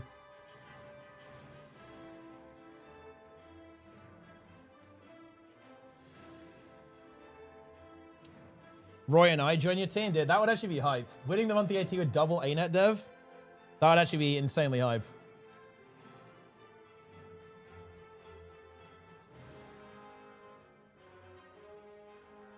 Look at the Skyhammer. Where even is this, by the way, guys? Is this a place? Where is Skyhammer? In the lore. It's in the mist, but I mean, like, yeah, but the mist's reference is like some kind of location, right? Like, what is this?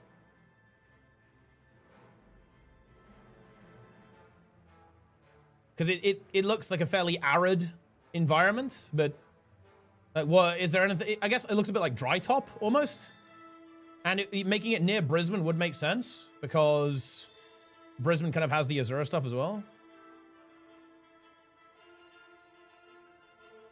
Okay.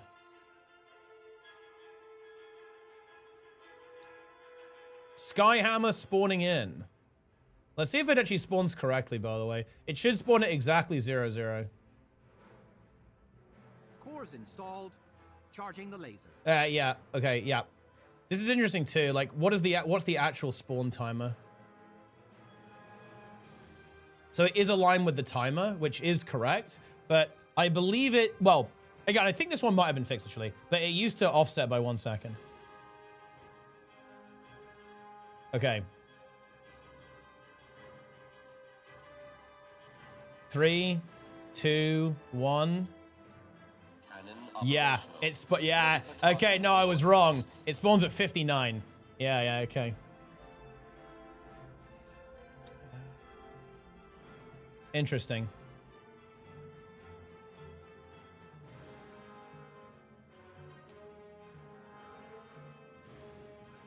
And, okay, if the bug is still in, the next one will spawn at 58. 858 specifically. But if the bug's been fixed, it will just spawn at 59 again. Let's see if it does. Doesn't show on the minimap node as being decapped. Yeah, it's point A, isn't it? Point A is broken. Did they fix that, though, actually? I actually don't know. You know what's really interesting, by the way, guys? That... Oh! I do know why that is, actually. Yes, I do know why that is. It's because point A and C are flipped. They are not where you'd expect them to be. Yes, that is why. And weirdly enough, actually, it shouldn't be bugged. I can't possibly speak to why I know that this shouldn't be bugged. But actually, the data is correct. This should work, actually. Wait, let's see if it shows as contested. I did think they fixed this one, though. Yeah, they fixed it. Yeah, they did fix it. It's because there was an issue. Okay, I'm aware of the issue. I know why this was broken, but this one they fixed. And it's because these two nodes were in the incorrect position, basically. But they fixed that.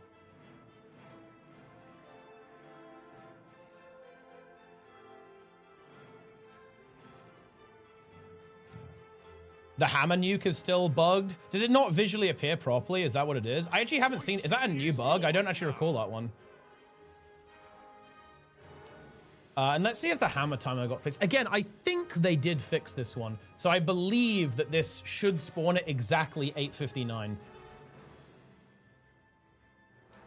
Let's see if it does.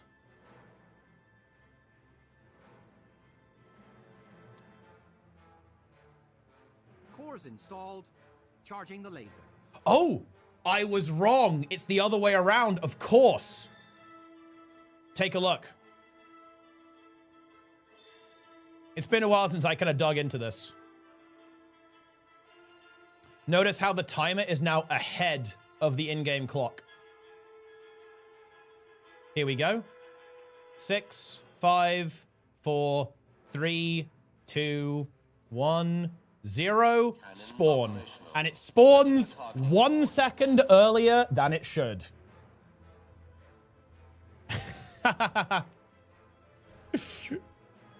And the next one will spawn 2 seconds earlier than it should. They didn't fix it. That just means that I put the code in wrong when I was waking up for MOTA 2. Skyhammer calibrated to red. Go well, because the thing is, guys, look, you guys know me, right? I would settle for nothing less than perfect simulation, right? Like the MOTA 2 overlay was almost perfect simulation of Guild Wars 2 PvP. Almost perfect. And could I have got away with it being like a second off? Actually, yeah, I could have done. You know, does it really matter that much? Not really. But I was not willing to put this stuff into onto the stream, onto the overlay, if it was anything less than 100% accurate.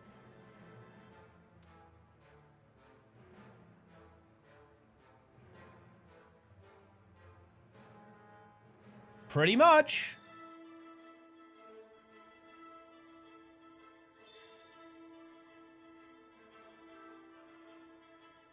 Memory read it and said it was a simulation. Well, the interesting thing is that memory reading actually wouldn't have necessarily done anything about that, because when you memory read, all you're doing is getting the information. You still have to actually crunch what it means.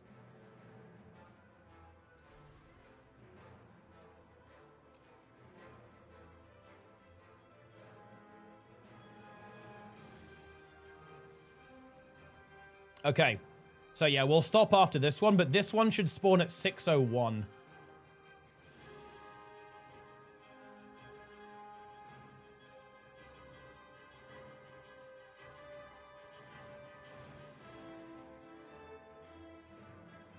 Here we go.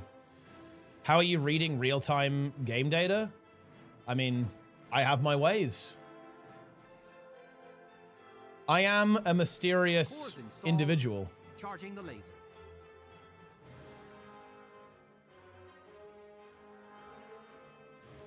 So here we go. And look. That's actually rather interesting. Oh, wait. Is it not going to offset more? Wait, maybe this did change. I'd have to really dig into this. I have very dim recollection of this. Wait, is it going to spawn too early? Is it going to spawn at 1? Oh, it is. Yeah, okay, no. Yeah, there you go. 1. 6:01. So it's now offset by 2 seconds, right? And then the final one, we offset by 3 seconds. Yeah, so the time is wrong here on this map. Dude, I should be in QA. Okay? I should be in QA, guys. ArenaNet, I would snap your game in half. Ha ha ha ha. Very good. But yeah, there's actually a bunch of bugs on all the PvP maps, actually. I have, in my simulation of Guild Wars 2 PvP, I have a whole bunch of, curiosities coded in. The stillness one is the most interesting. Let me actually verify the oh, I can't be bothered to verify the stillness one. Fucking test it yourself. I want to go. I'm tired. I want food. But hold on. Let me actually open up my code real quick. And I'll tell you what the logic is. I'll tell you what the logic is, and you can take my word for it, or you can go test it yourself. I can't be bothered to do it now. But maybe I'll do it another time if people are interested. Let me quickly have a look.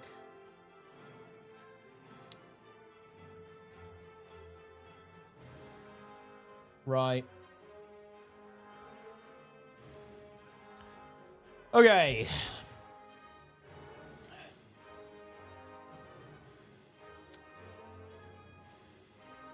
Oh, yeah. Okay. Yeah. So this is what it does. This is the logic, guys. So stillness. Look. Okay. It says, is the total time since it was captured plus 2,000 ms bigger than 45,000? So in other words, is the time that it evaluates this every tick. Every time there's a tick of this event, it stops it if it's if the time taken plus 2,000 is greater than 45,000. Like, that's the way it works.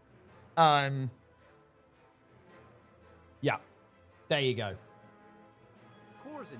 And because of some really interesting shenanigans, because the key detail here is because that event only fires every 2,000 ms, and also check this out, it's because it's an odd number, right? Because it's checking against an odd number, it actually depends what half of the tick you initially captured it on. So if I get so this is what it's doing, right?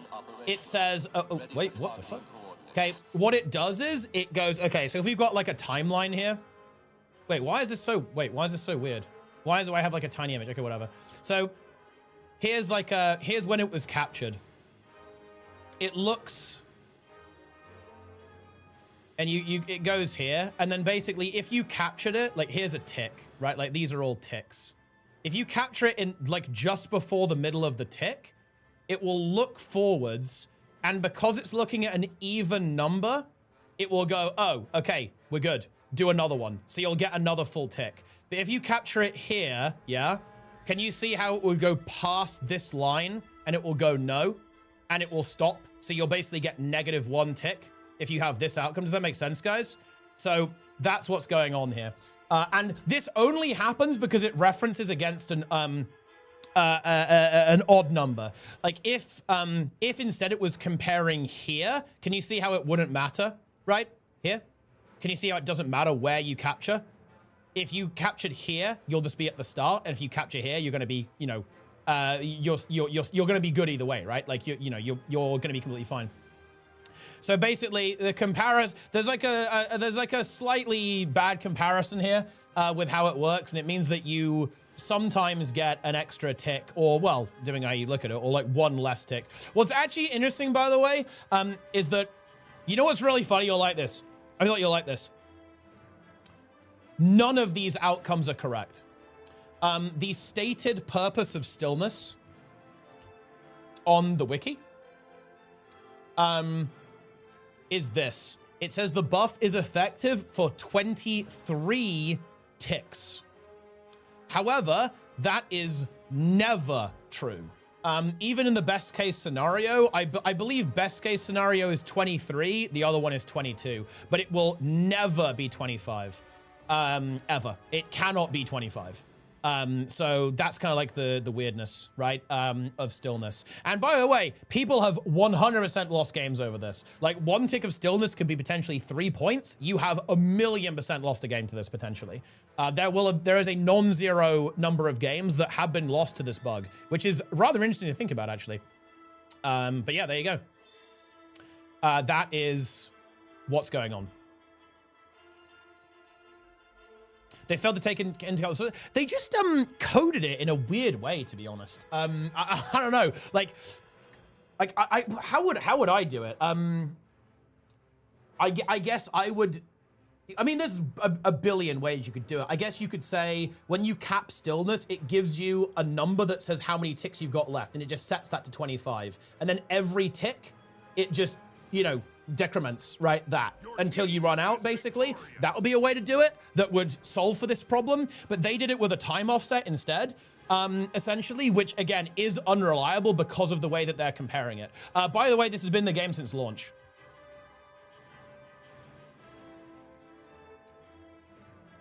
So yeah, there you go.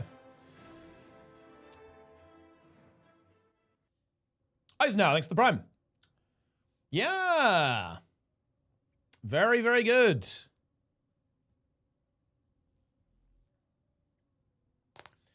But the simulation's being done with OCR, optical character recognition. Capturing injure, countdown against will be the easiest fix. Yeah, that's probably the way that I would go about approaching it. Is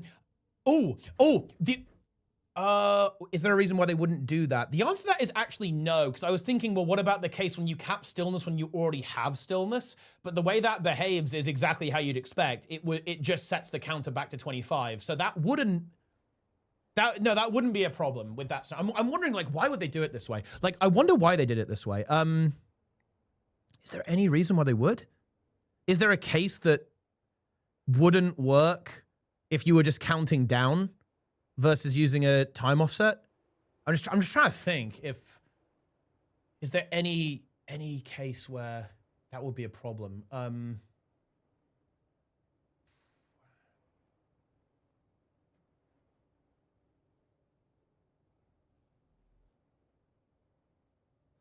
Would this create problems the other way? No, it wouldn't. You'd always get 25. Because the server would just count down. You'd always get 25 ticks of it. No matter where you start, no matter what side of this, what end of the tick is irrelevant, because you always get 25. It would just start later, but it does that anyway. I don't think it makes any difference. It might just be like a weird quirk, like a weird gimmick, maybe, of how they did it. I mean, I guess that's the situation, to be honest. I'm sure they had a reason, obviously. It's just that it's hard to know that reason unless you're in that, you're in that code base when it was being developed like 10 years ago, right? So there's obviously going to be some kind of logic or like rationale why they took that approach. It's just that there was a bug that they didn't notice. Because it's fixable. I'm pretty sure if you just compare it to any even number, I think that bug disappears. But because they're comparing a even number to an odd number, it matters what side of the block of 2 that you started on, right? But it wouldn't if you were comparing it to an even number. And you know what's weird? If they'd set the value correctly, this bug wouldn't exist. But for some reason, they set the time for stillness as 45 seconds, not 50. So if they actually had the value that it's supposed to be, it would work, actually. Like, their implementation would actually work. But they've got the wrong value in there. It's just the wrong number. It's just wrong. Like it should be 25 and it's not. So yeah, I don't know. I don't know what to tell you. It is what it is, my friends. What if ArenaNet just made a mistake? Well, I mean, it could be a mistake, yeah, but I mean, I tend to assume that like there was some reason behind it. I guess it's not. I guess I don't have to assume that, but. You know, that is my current assumption. A lot of thought about a thing that was done by one dev in 7 minutes 10 years ago. He just goofed. Very possible, yeah. Well, look, you guys have no idea, okay? So before MOTA 1, I had to basically build up the model for this. I was in these fucking custom arenas for 10 to 12 hours a day, resetting them and running them, okay? Making sure that every single possible scenario, kills, point modeling, right? Like captures, decap events, everything was working correctly so I could make the UI better for PvP tournaments. I will talk about this, okay? I will speak. I will not be silent, okay? Like, what was your highest rank in PvP? I played Legend. I was on Legend. I was Legend in 2 accounts, like 1850 rating with Nico when I was playing PvP actively.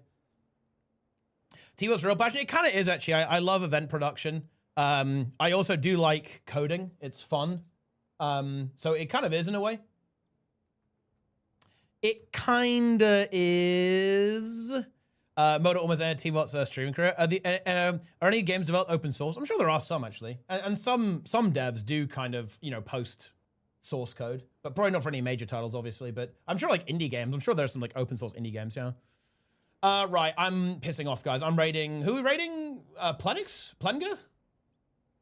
Every single fucking millisecond I plen my gun, it feels good. Let's go. All right. I'll see you guys later. I'm back tomorrow. We're finishing up the Zero to Hero account preparation tomorrow. Brief interlude for a WoW alt raid if we have people for that, and then back to preparation. Then early night so I can actually hard reset. Okay, good. I'll see you then, guys. Thanks for watching. I'll see you guys tomorrow. Oh yeah, buy the game using my referral link, guys. Buy the game using my referral link. Okay. Do it now. !GW2 in the chat. Buy. Okay, follow, subscribe, watch everything. I'll see you guys tomorrow. Take it easy. I'm typing !GW2. Boom. Shout out Bot V5. Dude, Bot V5 is based, man. Shout out to Bot V5.